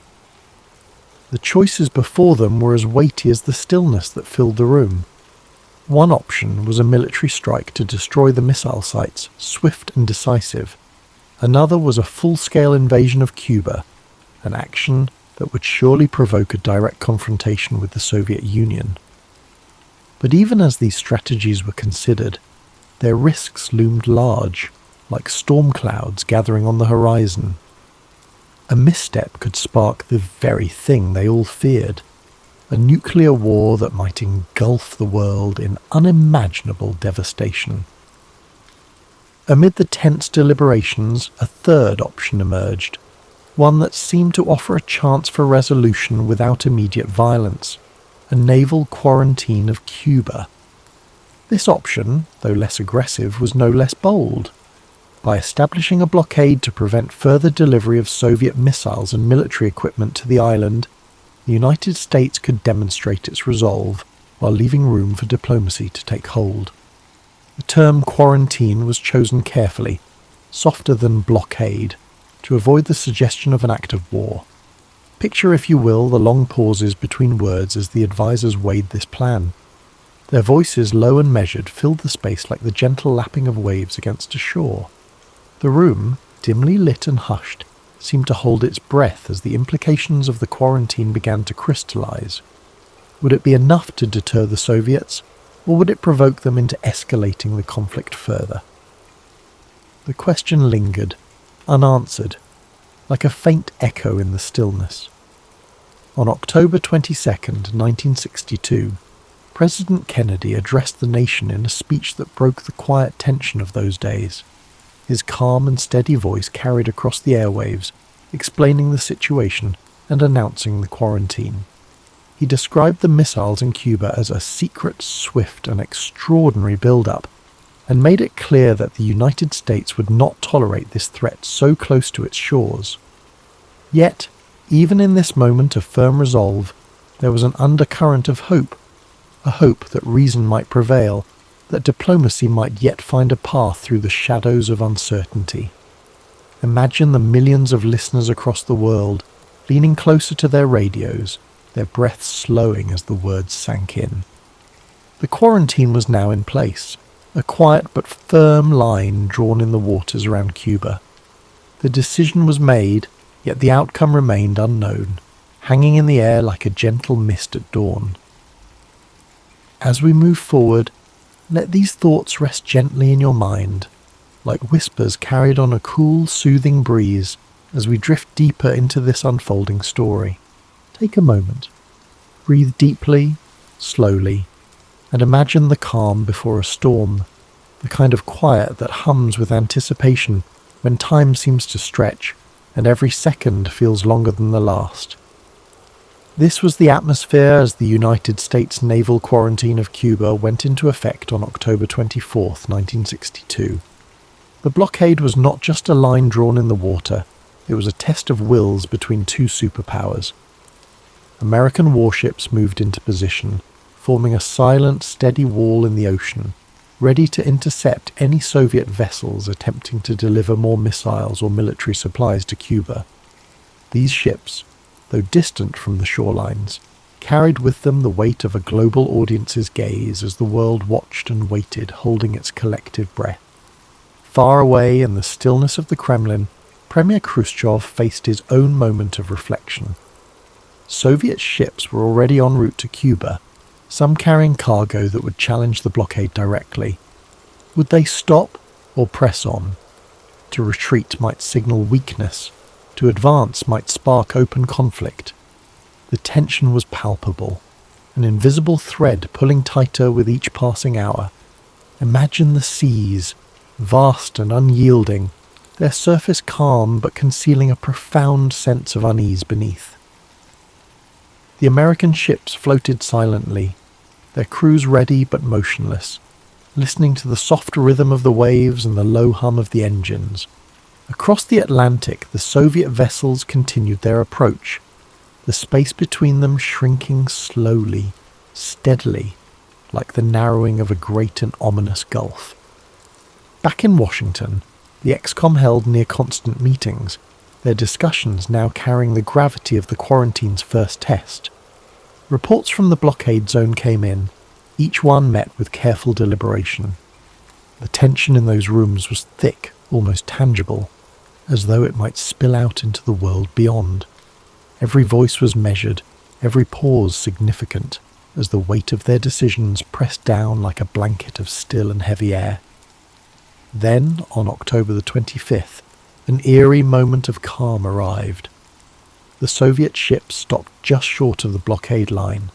This pause, this single moment of restraint, was both a relief and a reminder of how precariously balanced the situation remained.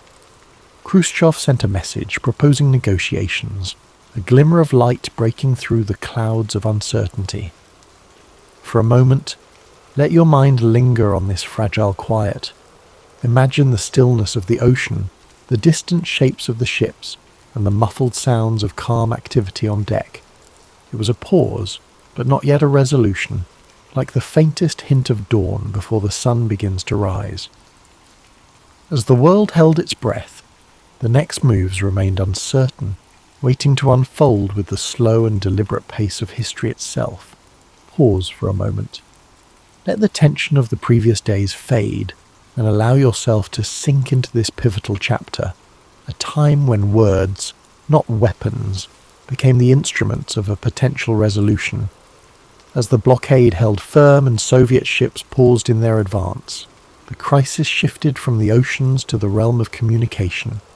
It was now a battle of letters and messages, where every word carried the weight of the world.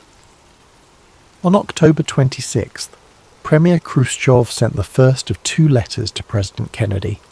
It was a message of emotion and urgency, filled with words that seemed almost pleading, like whispers carried on a breeze. Khrushchev proposed a resolution. The Soviet Union would withdraw its missiles from Cuba if the United States would promise not to invade the island. The tone was personal, almost vulnerable, as if Khrushchev sought to reach Kennedy not as an adversary, but as a fellow human standing on the precipice of disaster. The next day, however, brought a second letter, different in tone, harsher, more calculated. This one demanded that the United States also remove its Jupiter missiles from Turkey, an escalation that added a new layer of complexity to the already delicate negotiations. These letters, arriving like waves in succession, left Kennedy and his advisers navigating treacherous waters.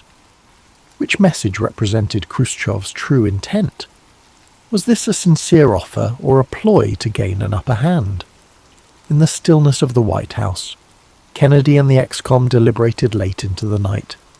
Their discussions were careful, deliberate, each word spoken slowly, as if to avoid disturbing the fragile balance they were trying to maintain.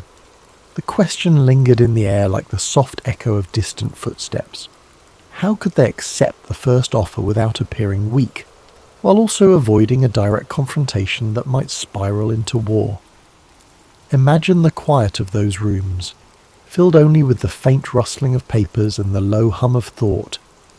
It was a moment of immense pressure, but also one of profound restraint, as though the weight of their decisions was held aloft by a delicate and invisible thread. Finally, Kennedy made his choice.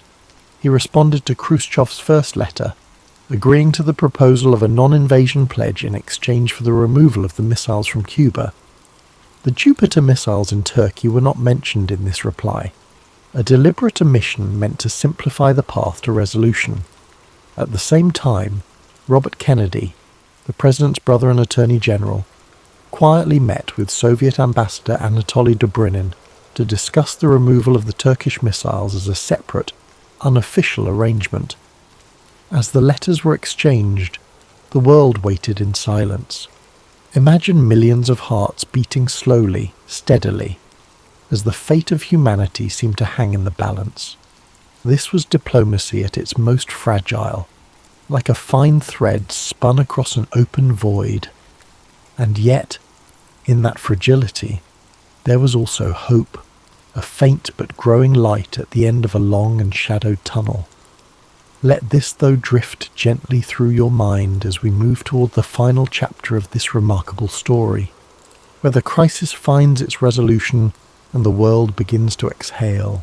As the sun rose on October 28, 1962, the world awoke to a glimmer of relief. Premier Khrushchev announced that the Soviet Union would dismantle and remove its missiles from Cuba, His decision, conveyed in a public radio broadcast, marked the end of the 13-day standoff that had brought humanity to the brink of nuclear war. The missiles, he declared, would be taken apart and the weaponry returned to the Soviet Union under United Nations supervision. For President Kennedy, this was a moment of cautious triumph. The US quarantine had succeeded in forcing a peaceful resolution without resorting to violence. The secret agreement to remove the American Jupiter missiles from Turkey added a layer of complexity but remained undisclosed to the public, allowing both nations to save face in the eyes of the world. In the following days, work began to de-escalate the situation. Soviet personnel in Cuba started dismantling the missile sites, and American reconnaissance planes confirmed the progress. Meanwhile, the US ships maintained their positions until the removal was complete, standing as quiet sentinels of the fragile peace that now settled over the Caribbean. The resolution of the Cuban Missile Crisis was hailed as a victory for diplomacy, but it left an enduring impact on both nations. In the United States, Kennedy emerged as a skilled leader who had successfully navigated the most dangerous crisis of the Cold War. For Khrushchev, the crisis was a humbling moment that exposed the limits of Soviet power and, in part, contributed to his eventual removal from office. Yet, the aftermath also brought reflection. The sheer proximity to disaster prompted both superpowers to reconsider their approach to conflict and diplomacy.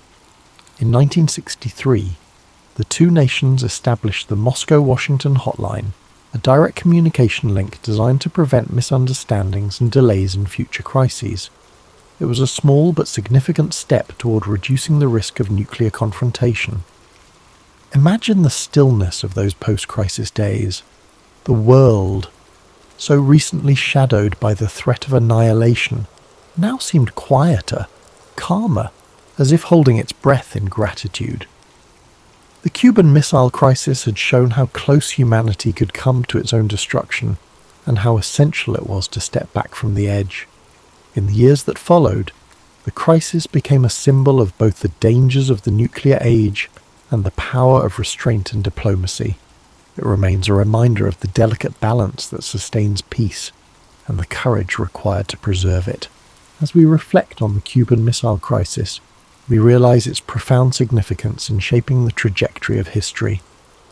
These 13 days in October 1962 were more than just a tense standoff between two superpowers.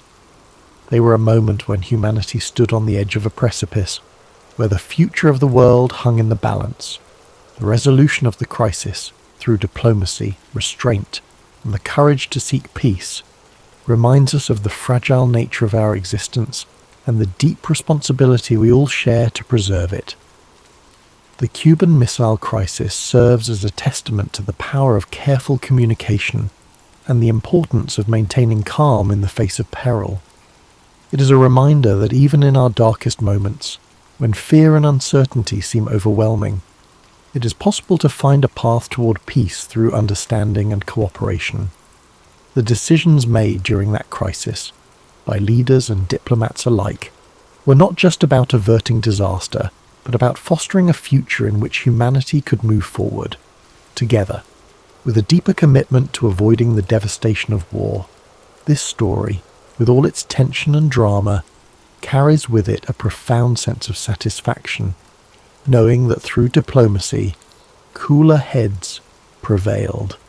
The crisis could have led to a catastrophe, but instead, it ended with the restoration of a delicate peace, and as we find comfort in that resolution, we can allow ourselves to drift into a space of tranquility, knowing that even in the most tumultuous times, peace is always within our reach if we dare to reach for it. As we close this chapter on the Cuban Missile Crisis, take a moment to feel the weight of history's lessons wash over you, soothing your mind and heart. The story, though intense, carries with it a sense of relief and calm, a reminder that peace, like the most gentle rain, can cleanse even the deepest tensions. Now, as we begin to let go of these thoughts, allow the soft sound of rain in the background to fill your senses. Let the music gently carry you, like a breeze through the trees, into a state of deep relaxation. The calm, steady rhythm of the rain, with its soothing patter and the quiet hum of the night, will help you unwind fully, offering a peaceful escape as you settle into a restful sleep. Amelia Earhart's legacy often flashes by as a brisk summary. Bold pilot, lost at sea, yet behind that outline sits a life shaped by tumult, restless curiosity and unorthodox choices. Long before she took the pilot's seat, she navigated a zigzag childhood moulded by her father's struggles, her own fierce independence, and an unrelenting search for something that matched her hunger for exploration.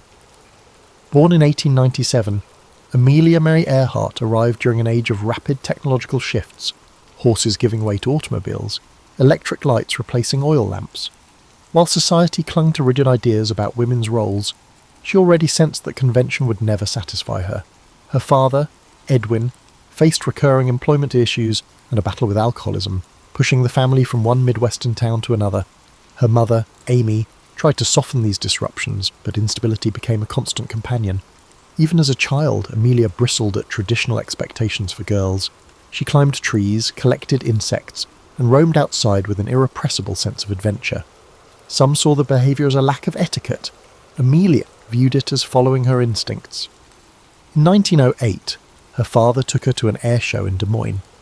At first, she wasn't enthralled by the airborne spectacle. She gravitated more toward mechanical toys on display. Yet the memory of rickety planes overhead planted a subtle seed, machines capable of transcending everyday boundaries. Financial and personal troubles deepened, and Amelia and her sister Muriel moved to Chicago to live with friends. There, Amelia saw the gap between her restless mind and the rigid structures of typical schooling. She was competent in her classes, but captivated by Sellen's science labs and sports fields, places where she could experiment physically and mentally. Upon finishing high school, she worked as a nurse's aide in Toronto during World War I, tending to wounded soldiers. This glimpse of wartime grit and sacrifice gave her a new perspective on courage. She encountered airmen who spoke of the sky as a place of both danger and liberation, an idea that lingered in the back of her mind. After the war, Amelia briefly studied at Columbia University, flirting with a path in medicine. But she felt caged by the academic routine. She yearned for movement, for experiences that unsettled her comfort zone. All of this set the stage for 1920, when she took a short ride in an open cockpit plane over Long Beach, California. The frigid wind slapped her face, the engine's roar rattled her bones. It wasn't glamorous, but it was real.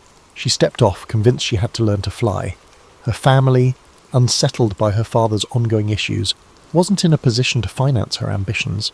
Unfazed, Amelia took odd jobs: photographer, truck driver, stenographer, scraping together the money for flight lessons. In 1921, she found a female instructor, Netta Snook, which was itself a rarity. Amelia's desire to fly was not some fleeting thrill. It became the single driving force of her daily life. She would bicycle to the airfield at dawn, face grimy hangars, and endure the skepticism of onlookers who saw flying as the realm of men, or at best, a passing novelty for daring women. By 1922, Amelia had saved enough to buy a used Kinner Airster biplane. Painted bright yellow, she called it the Canary. She practiced takeoffs and landings until her hands ached. Pushing the limits of that rickety craft, she felt more alive aloft than anywhere else. The year 1923 brought her pilot's license from the Fédération Aéronautique Internationale. That piece of paper symbolised not merely achievement but independence from the confining norms she had chafed against since childhood. During these early chapters, Earhart was still something of an unknown in public life. Yet her determination was unwavering. People around her noted a quiet resolve rather than a trumpeted sense of ambition. She was also a tireless self-promoter when necessary, skillfully networking to support her dream. Even then, adversity followed her: money woes, mechanical breakdowns, and persistent gender barriers. But that persistent spark refused to dim. In these formative years, Amelia Earhart discovered the two threads that would define her life: the power of flight to break social boundaries, and the will to confront whatever hurdles appeared. She was no stranger to precarious landings, literal or metaphorical. Each forced landing taught her a new lesson about survival. And each time she took off again, as she inched closer to rewriting what the world expected from a woman who refused to stay grounded. She refused to accept limits. Amelia's aviation career pivoted in 1928. Though she'd set a women's altitude record, she was not widely known. That changed when publisher George Putnam invited her on a transatlantic flight, not as a pilot, but as a passenger to record flight data. Many doubted a woman could duplicate Charles Lindbergh's feat. She saw the publicity potential, despite the limited role. The Fokker friendship left Trepassey Harbour, Newfoundland, in June 1928. Pilots Wilma Stultz and Louis Gordon flew the plane. Amelia sat in the cabin, both thrilled and frustrated. After 20 hours, they landed in Wales. Lady Lindy, the press crowed, a nickname she disliked. She was proud but uneasy. She hadn't actually piloted the plane. Still, she harnessed the attention. Working with Putnam, who became her husband, Amelia realised fame could spotlight women's capabilities. She gave talks, wrote articles, and pushed against the belief that women belonged in narrow roles. She argued that anyone willing to face aviation's hazards was qualified for other fields as well. Flying then was perilous. Planes were primitive, navigation uncertain, crashes frequent. Men monopolised the field due to entrenched power, not superior skill. Amelia, often overlooked, gleaned tips from male aviators, proving adept at turning knowledge into action. By 1930, she was setting speed records. Knowing such achievements drew sponsors. Financial backing kept her in the air. In 1932, 5 years after Lindbergh's solo crossing, Amelia tackled it at the Atlantic alone. She left Harbour Grace, Newfoundland, aiming for Paris. Storms and mechanical troubles forced her to land near Londonderry, Northern Ireland. She still became the first woman to fly solo across the Atlantic. Her 14-hour ordeal included icy winds and failing instruments. Exhausted upon landing, she casually mentioned wanting hot chocolate, an offhand remark that endeared her to millions. Suddenly, Queen of the Air was everywhere. She tolerated the hype, preferring to focus on her cause. Through speaking tours, books, and founding the 99s, she fought for female pilots' rights and pushed airlines to hire women. She was firm yet courteous, insisting that if she could manage transatlantic flight, other barriers should fall. Her efforts targeted institutions and attitudes. She recognised the power of formal networks like the 99s, giving women pilots a unified voice. Her personal fame provided opportunities, which she utilised to exert pressure on flight schools and manufacturers. Beneath the public persona, she was already planning bigger horizons, a round-the-world flight which could further shatter doubts about women's roles in aviation. Although cameras captured her calm confidence, Amelia dealt with real danger in the skies and relentless scrutiny on the ground. She paid no mind to skeptics, focusing instead on fuel capacity, route planning, and advancing aircraft design. Celebrity wasn't her endgame. It was a tool to prove that women had the skill, grit, and imagination to lead in any domain. By the early 1930s, she had evolved from an obscure pilot to a global symbol, showing that records weren't mere stunts, but gateways to progress. Every new achievement underscored her core belief that barriers were illusions, begging to be dismantled. And the more she accomplished, the more the world saw her courage as a call for transformation. Each success hinted that she, and all women, were only beginning to test the limits of possibility. Her schedule became relentless. She juggled flying demonstrations, interviews, and writing commitments that funded her daring pursuits. She understood the power of mass media, yet was careful to remain authentic.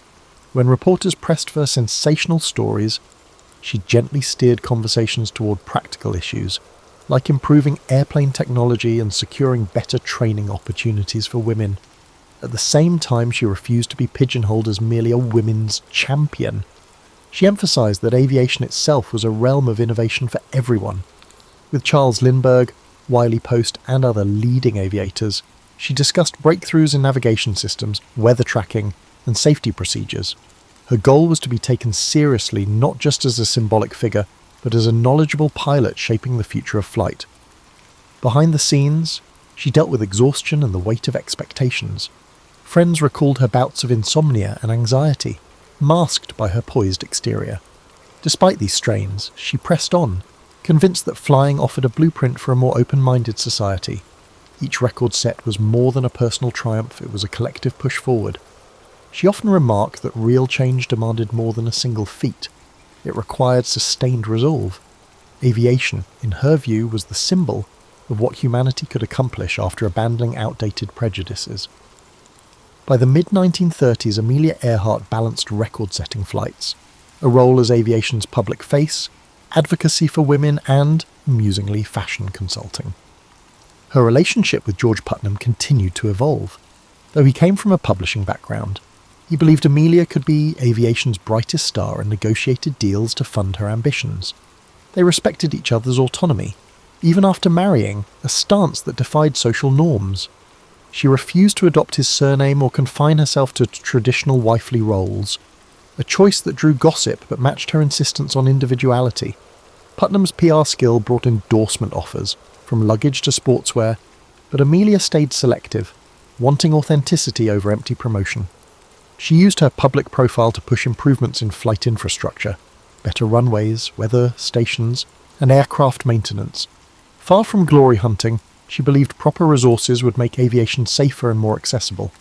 She also mentored younger pilots, sharing the lesson that technique, not bravado, saved lives in the sky. In that vein, she helped design practical clothing for female aviators, garments with functional pockets and flexible cuts to accommodate cockpit constraints. Critics called it frivolous, but Amelia saw it as another step toward normalizing women in the pilot's seat.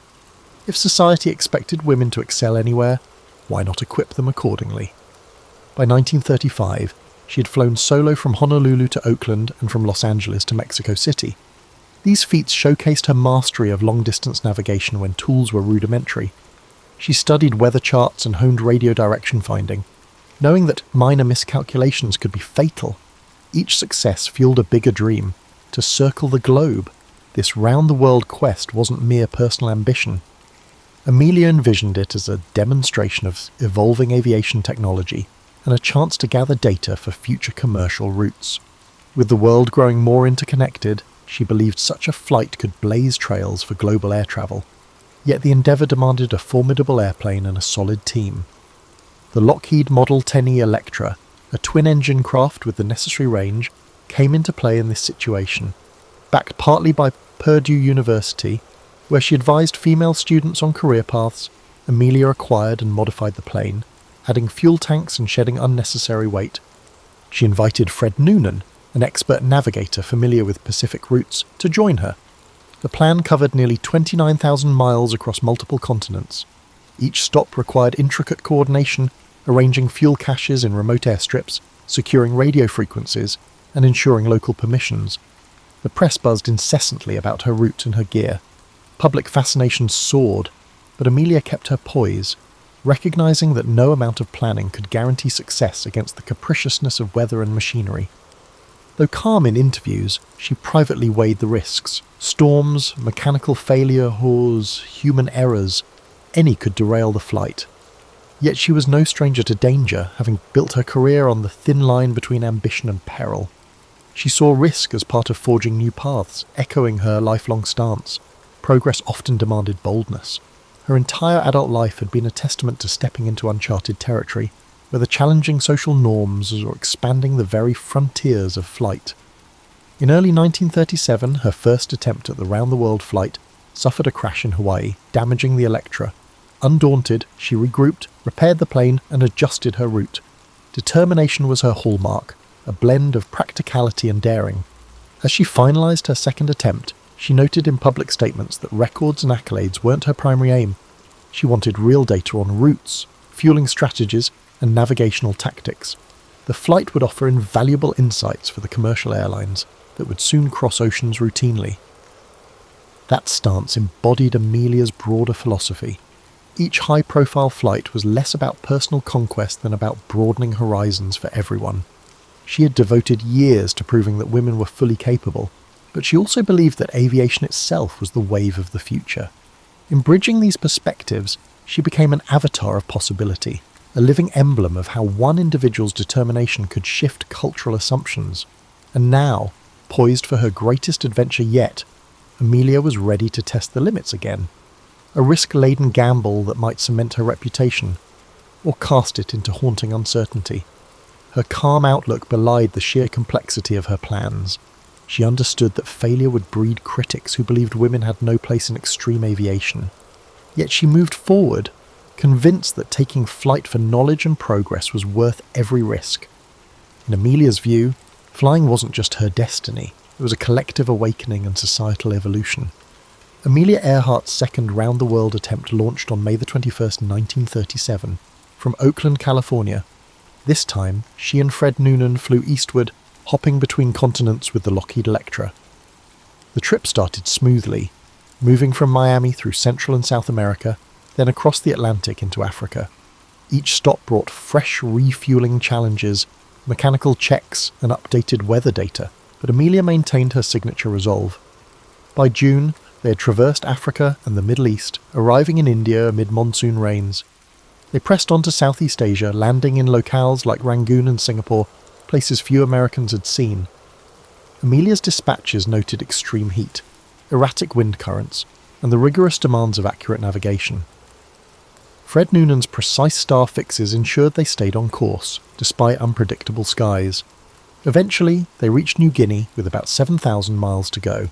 The next leg aimed for Howland Island, a tiny speck in the Pacific. The US Coast Guard cutter Itasca would guide them via radio. Finding such a minuscule island required near-perfect navigation and clear weather. On July 2nd, 1937, they departed Lae in the pre-dawn darkness. Loaded with fuel for roughly 20 hours aloft, they transmitted periodic position reports. At first, signals were clear. Then Amelia's messages hinted at difficulty pinpointing Howland. Overcast conditions likely obstructed Noonan's celestial fixes. Radio contact with the Itasca became sporadic. Some messages were garbled, others incomplete. She mentioned low fuel and an inability to spot the island. Their final known transmission: "We are on line 157, 337, running north and south." Then silence. The Itasca initiated a massive search, scouring open ocean for any sign of the Electra. Naval ships joined, searching nearby waters and atolls. No wreckage surfaced. Weeks passed, and official efforts wound down. Public disbelief was immediate. George Putnam financed private searches, clinging to hope that Amelia and Noonan might be stranded or rescued. Rumours swirled: capture by foreign forces, survival under new identities, or mechanical failure leading to a fatal crash. Eventually, prevailing theories pointed to fuel exhaustion and a crash at sea. Howland Island had proved elusive, even to skilled aviators. For admirers worldwide, her disappearance felt unreal. She'd seemed unstoppable, a figure who pushed boundaries without fear.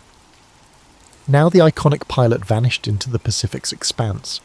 Her loss struck a nerve, amplifying the emotional investment many had in her journey. Yet as shock turned to grief, her achievements took on a different hue, no longer just records but testaments to a bold spirit.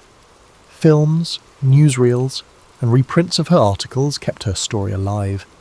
School children learned of her feats, and future women pilots cited her as inspiration. Her final flight overshadowed the rest of her life, but it also cast her as a perennial question mark, fueling endless conjecture. Some insisted she was alive somewhere. Others believed the crash was certain, but uncovered no physical proof. Still others proposed exotic scenarios, each more elaborate than the last. None provided definitive evidence. Ultimately, most accepted that she and Noonan perished at sea, undone by the navigational complications, changing winds, or plain bad luck. Yet Amelia's legacy was strangely enhanced by the mystery. She had championed possibility, and the idea that she might be out there, unfound, kept that possibility alive in people's minds. The line between myth and history blurred. She had become more than a pilot. She was an avatar of human daring. Her story infused with both triumph and tragedy. If anything, the unsolved nature of her final voyage cemented her place in public consciousness. Institutions named in her honour sprang up. Researchers kept pursuing leads on remote islands, pointing to castaway remains or scattered debris, each new fragment reigniting debates. The fascination endured, crossing generations and continents. In the wake of her loss, the aviation community pushed for better safety measures, improved radio technology, and refined navigation techniques. governments funded more comprehensive maps and placed greater emphasis on weather forecasting. Ironically, Amelia's demise accelerated the very reforms she'd long advocated. If she could have witnessed the progress, she might have nodded quietly, pleased that even in absence. She was moving aviation forward, and so the world mourned, searched, and eventually accepted its heartbreak. Amelia Earhart, whose smiling face had adorned magazines and whose gritty determination broke barriers, was gone, but rather than diminishing her impact, her disappearance etched her into the global consciousness. Hers became a story of possibility cut short, yet also eternal, a reflection of how high humanity can climb and how unforgiving the frontier can be, undeniably. In the immediate aftermath of Amelia Earhart's disappearance, the public learned the scope of the desperate search underway. The Coast Guard cutter Itasca had already been combing the waters around Howland Island, but the US Navy soon mobilised, launching one of the most extensive rescue efforts in peacetime history. Over several weeks, ships and airplanes fanned out across the Central Pacific, scanning for any sign of wreckage or survivors. Military personnel interviewed islanders, contacted passing vessels, and monitored all radio frequencies for stray signals that might lead them to the missing plane. George Putnam, distraught but resolute, organised private expeditions of his own. He poured personal funds into hiring search craft, offering rewards for credible information. Messages from psychics, adventurers, and self-appointed investigators flooded his office. Though many leads were far-fetched, Putnam refused to dismiss them outright, afraid of missing any clue that might point to Amelia's location. A handful of newspapers criticised the urgency, questioning the expense at a time when global tensions were on the rise.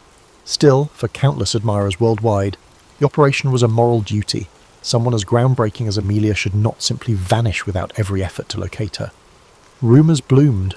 Early on, some claimed she had been spotted in distant ports, fueling speculation of a forced landing followed by rescue under mysterious circumstances. Others pointed to unconfirmed transmissions that briefly crackled over shortwave radios in the days following her disappearance. Could it be Amelia, calling for help? Enthusiasts hung on each scrap of reported signal, though none were convincingly traced to the missing Electra. The mass of conflicting stories stoked a media frenzy, with headlines proclaiming everything from miraculous survival to sinister conspiracies. In official circles, however, evidence began to narrow. Reports from the Itasca indicated that Amelia's last radio messages had grown increasingly urgent. Low on fuel, uncertain of her coordinates, she was racing against time in a vast expanse of ocean. Naval commanders, though moved by her bravery, understood the grim odds. Even if Earhart and Noonan had survived a water landing, floating in the Pacific's punishing heat without an adequate raft or supplies would be a daunting ordeal. Within a month, the military scaled back the large-scale search. Having spent millions of dollars and covered an enormous swath of the Pacific, they found no trace of the Electra. While certain remote atolls and reefs remained unexamined, the probability of finding survivors dwindled by the day. Public statements struck a balance between honouring Amelia's accomplishments and reconciling with the increasingly likely outcome. George Putnam refused to give up. For many months, he funded private efforts to investigate scattered leads. Small vessels sailed to the Forgotten Islands, examining debris that never matched Amelia's plane. Tyre tracks in the sand, bits of metal, and rumours of castaways all turned out to be dead ends or unrelated artefacts. As the search continued, public opinion split between mournful acceptance and stubborn hope. The iconic pilot had carried the aspirations of countless fans who believed she symbolised limitless possibility. Now, they wrestled with her apparent demise. At the same time, her disappearance captured the imagination of those who preferred a more dramatic explanation. Could foreign powers have seized her, suspecting espionage? Could she have orchestrated a disappearance to evade recognition? Each guess, no matter how wild, found at least a small chorus of believers. Meanwhile, tributes poured in from every corner. Schools held ceremonies, newspapers published retrospectives, and radio stations aired stories of her earlier triumphs. Letters expressing admiration flooded the offices of aviation clubs. Numerous individuals highlighted Amelia's contribution to paving the way for women. If she could challenge the skies, they reasoned, then others could challenge entrenched social barriers. Politicians, too, invoked her legacy in calls for expanded roles for women in the workforce, hoping to harness the public's admiration for her accomplishments. By early 1938, The official verdict leaned heavily toward a crash at sea. Within another year, Amelia Earhart would be declared legally dead. George Putnam, exhausted and grieving, continued to write about her life, ensuring her name stayed in the public consciousness. Having travelled alongside her in countless ways, he refused to let a silent ocean claim the last word on her story. Photographs of Amelia, smiling in front of her plane, goggles perched on her forehead, remained pinned to his walls, reminders that her spirit, daring and unbreakable, transcended whatever fate had befallen her. In the public eye, she had already entered a realm where myth and memory intertwined. In the years after Amelia Earhart's disappearance, her story wove itself deeply into the culture, shaping discussions of exploration, gender roles, and national identity. While the global press initially focused on the sudden void left by her vanishing, attention soon shifted toward analysing what she had embodied. She had shown that an American woman could stand shoulder to shoulder with prominent male aviators, forging a path in a field still dominated by men. Her example lingered in the minds of young women contemplating fields traditionally closed to them, not just in aviation but in science, technology, and beyond. Institutions bearing her name sprang up. Elementary schools in the United States adopted the moniker Earhart to honour her daring spirit. Scholarships were established to support aspiring women pilots, sometimes endowed by contributors who had followed her final flight with bated breath. Though these gestures varied in size and scope, each underscored a collective drive to keep her influence alive. The 99s, the organisation for female pilots that Amelia had helped found, continued to recruit members, nurturing a new generation unafraid to push boundaries. Beyond formal commemorations, Earhart's disappearance fueled research aimed at preventing similar tragedies. Early radio equipment had proven unreliable. Post-1937 advances focused on refining both hardware and communication protocols. Governments funded studies of weather patterns, leading to better forecasting. Aviation experts developed more rigorous standards for navigation, ensuring that future pilots received advanced training in celestial fixes and radio direction finding. Some historians argue that the spotlight on Amelia's disappearance hastened these improvements, whether intentionally or not. She prompted an acceleration of aeronautical progress. Meanwhile, the theories about her fate refused to fade. Self-styled detectives scoured archival records, analysing ship logs and rumoured sightings. In the late 1940s, a handful of American servicemen stationed in the Pacific heard local tales of a foreign pilot washing ashore years earlier, spurring renewed hunts for evidence. Occasionally, fragments of aluminum or skeletons found on remote atolls were touted as proof of Earhart's final resting place. Yet attempts to link such discoveries conclusively to Amelia or Fred Noonan always fell short. With each new claim came another wave of media coverage, keeping the question of her end alive in the public mind. Pop culture seized on the mystery, weaving it into novels, films, and radio dramas. Some portrayed her as a spy captured by hostile forces, others imagined her deliberately disappearing to live in peace. These fictional takes occasionally drew the ire of those who believed they trivialized her legacy, yet they also brought her name before audiences that might not otherwise have pondered the achievements of a woman pilot in the 1930s. Her image graced magazine covers well into the 1950s, often paired with captions urging readers to remember her pioneering flights rather than fixating solely on the unknown. For women determined to forge their own paths, Amelia's tale carried a particular resonance. During World War II, thousands of women trained as pilots in programs like the Women Air Force Service Pilots, WASP. Although she was no longer around to witness it, her example had laid crucial groundwork. Veterans of those programs cited her as a reason they believed aviation could be for them too. They viewed her last flight as the ultimate expression of her courage, continuing until the sky itself refused her any further. Critics sometimes questioned whether her fame overshadowed the contributions of less heralded female aviators. Indeed, Earhart's photogenic presence and collaboration with George Putnam's media machine set her apart. But many recognised that she had used her visibility to champion broader goals. She consistently advocated for other women flyers and used press opportunities to highlight the achievements of colleagues who lacked her public platform.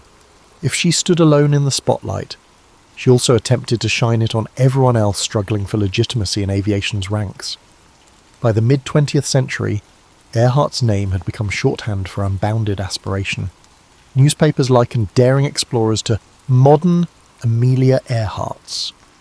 Corporations cited her spirit in ad campaigns about pushing past limitations, yet behind the commercial rebranding lay an abiding truth. She had effectively proven that gender need not be an impediment to ambition. Even decades later, that message held profound significance. For every sceptical remark about knowing your place, Earhart's memory offered a counter-argument, that risks were there to be taken, frontiers to be tested, and that sometimes only the bold see how far they can really go. Today, the name Amelia Earhart conjures images of resilience and intrigue. Countless books, documentaries, and academic analyses have attempted to decipher her character and significance. Perhaps that is the ultimate measure of her impact. She remains relevant long after her plane's final, tragic flight. In a world that has seen astronauts circling the Earth and rovers traversing Mars, her achievements might look modest on paper, yet context is everything. In her era, crossing an ocean by air was a feat teetering on the verge of impossibility, especially for a woman barred from many of the support systems offered to male peers. Her influence extends well beyond aviation. Modern discussions of women's leadership, work-life balance, and personal autonomy still reference Earhart's refusal to bow to convention. The forthright way she lived, maintaining her separate finances after marriage, declining to adopt her husband's surname, and refusing to drop her career, resonates with individuals who chafe under traditional expectations. She showed that it was possible to be both admired and outspoken, both widely loved and unabashedly independent. This combination of traits keeps her relevant in each new wave of feminism, even as cultural norms continue to shift. Then there is the simple matter of mystery. Human beings are drawn to stories with open endings, and Amelia's disappearance leaves a void that speculation rushes to fill. Expeditions still venture to distant Pacific islands, sifting through detritus in search of conclusive answers. High-tech scanners, DNA testing, and underwater drones have all been employed in attempts to find the Electra or discover her remains. Each new rumour or photograph sparks interest, however fleeting, in the notion that a solution to the riddle is just around the corner. That quest has persisted for nearly a century, a testament to her lasting hold on people's imaginations. In many ways, the romance of Amelia Earhart's story lies in its human dimension. She was fallible, prone to anxiety and physical exhaustion, yet outwardly composed. She made daring choices while maintaining a certain down-to-earth practicality. Her writings reveal a person keenly aware of mortality, yet unwilling to let fear dictate her trajectory. That balance of measured caution and determined optimism gives her legend a credible warmth. She did not seek to become a myth. She sought to become a better pilot and, in doing so, helped recast the boundaries for what women could do. Time has a way of distilling a person's accomplishments until only the major highlights remain. In Earhart's case, those highlights are luminous enough: the first woman to cross the Atlantic by air, a fearless record breaker, a voice championing women's legitimacy in aviation, and the architect of a near-world circling journey that ended all too soon. Yet her true gift to posterity is the blueprint she left for challenging expectations. Every time someone questions the status quo, every time a woman pursues a field that once excluded her, a sliver of Amelia's spirit resonates. Though formal statues and memorials exist, perhaps the most fitting tribute lies in the intangible. Her legacy thrives in the collective consciousness. Crossing borders and cultures, schoolchildren undertake projects on her life, discovering that bravery and curiosity can upend established norms. Non-profit groups continue awarding scholarships in her name, ensuring that girls from modest backgrounds can earn their wings. Engineers, astronauts, and even entrepreneurs cite her as an influence, exemplifying self-reliance and bold vision. Critics might argue that the aura surrounding Amelia Earhart romanticizes risk-taking. Indeed, she faced criticisms in her lifetime for the dangers she accepted, but her approach, grounded in rigorous practice and serious study, suggests she treated risk as a necessary ingredient in progress, not a reckless thrill. The spirit that drove her planes into the sky was the same spirit that drives any pioneer, an abiding desire to see what lies beyond the horizon. As we consider her today, we find that her story is less about flight than about transcending limitations. She didn't merely fly, she challenged the gravitational pull of society's assumptions. That she vanished while pursuing her grandest ambition adds a paradoxical layer of both sorrow and admiration. Yet her final lesson endures. Uncharted territory remains, waiting for those who dare to step off the map. In that sense, she is still aloft, guiding those who look skyward with their dreams of possibility, and a steadfast refusal to accept the confines others have drawn.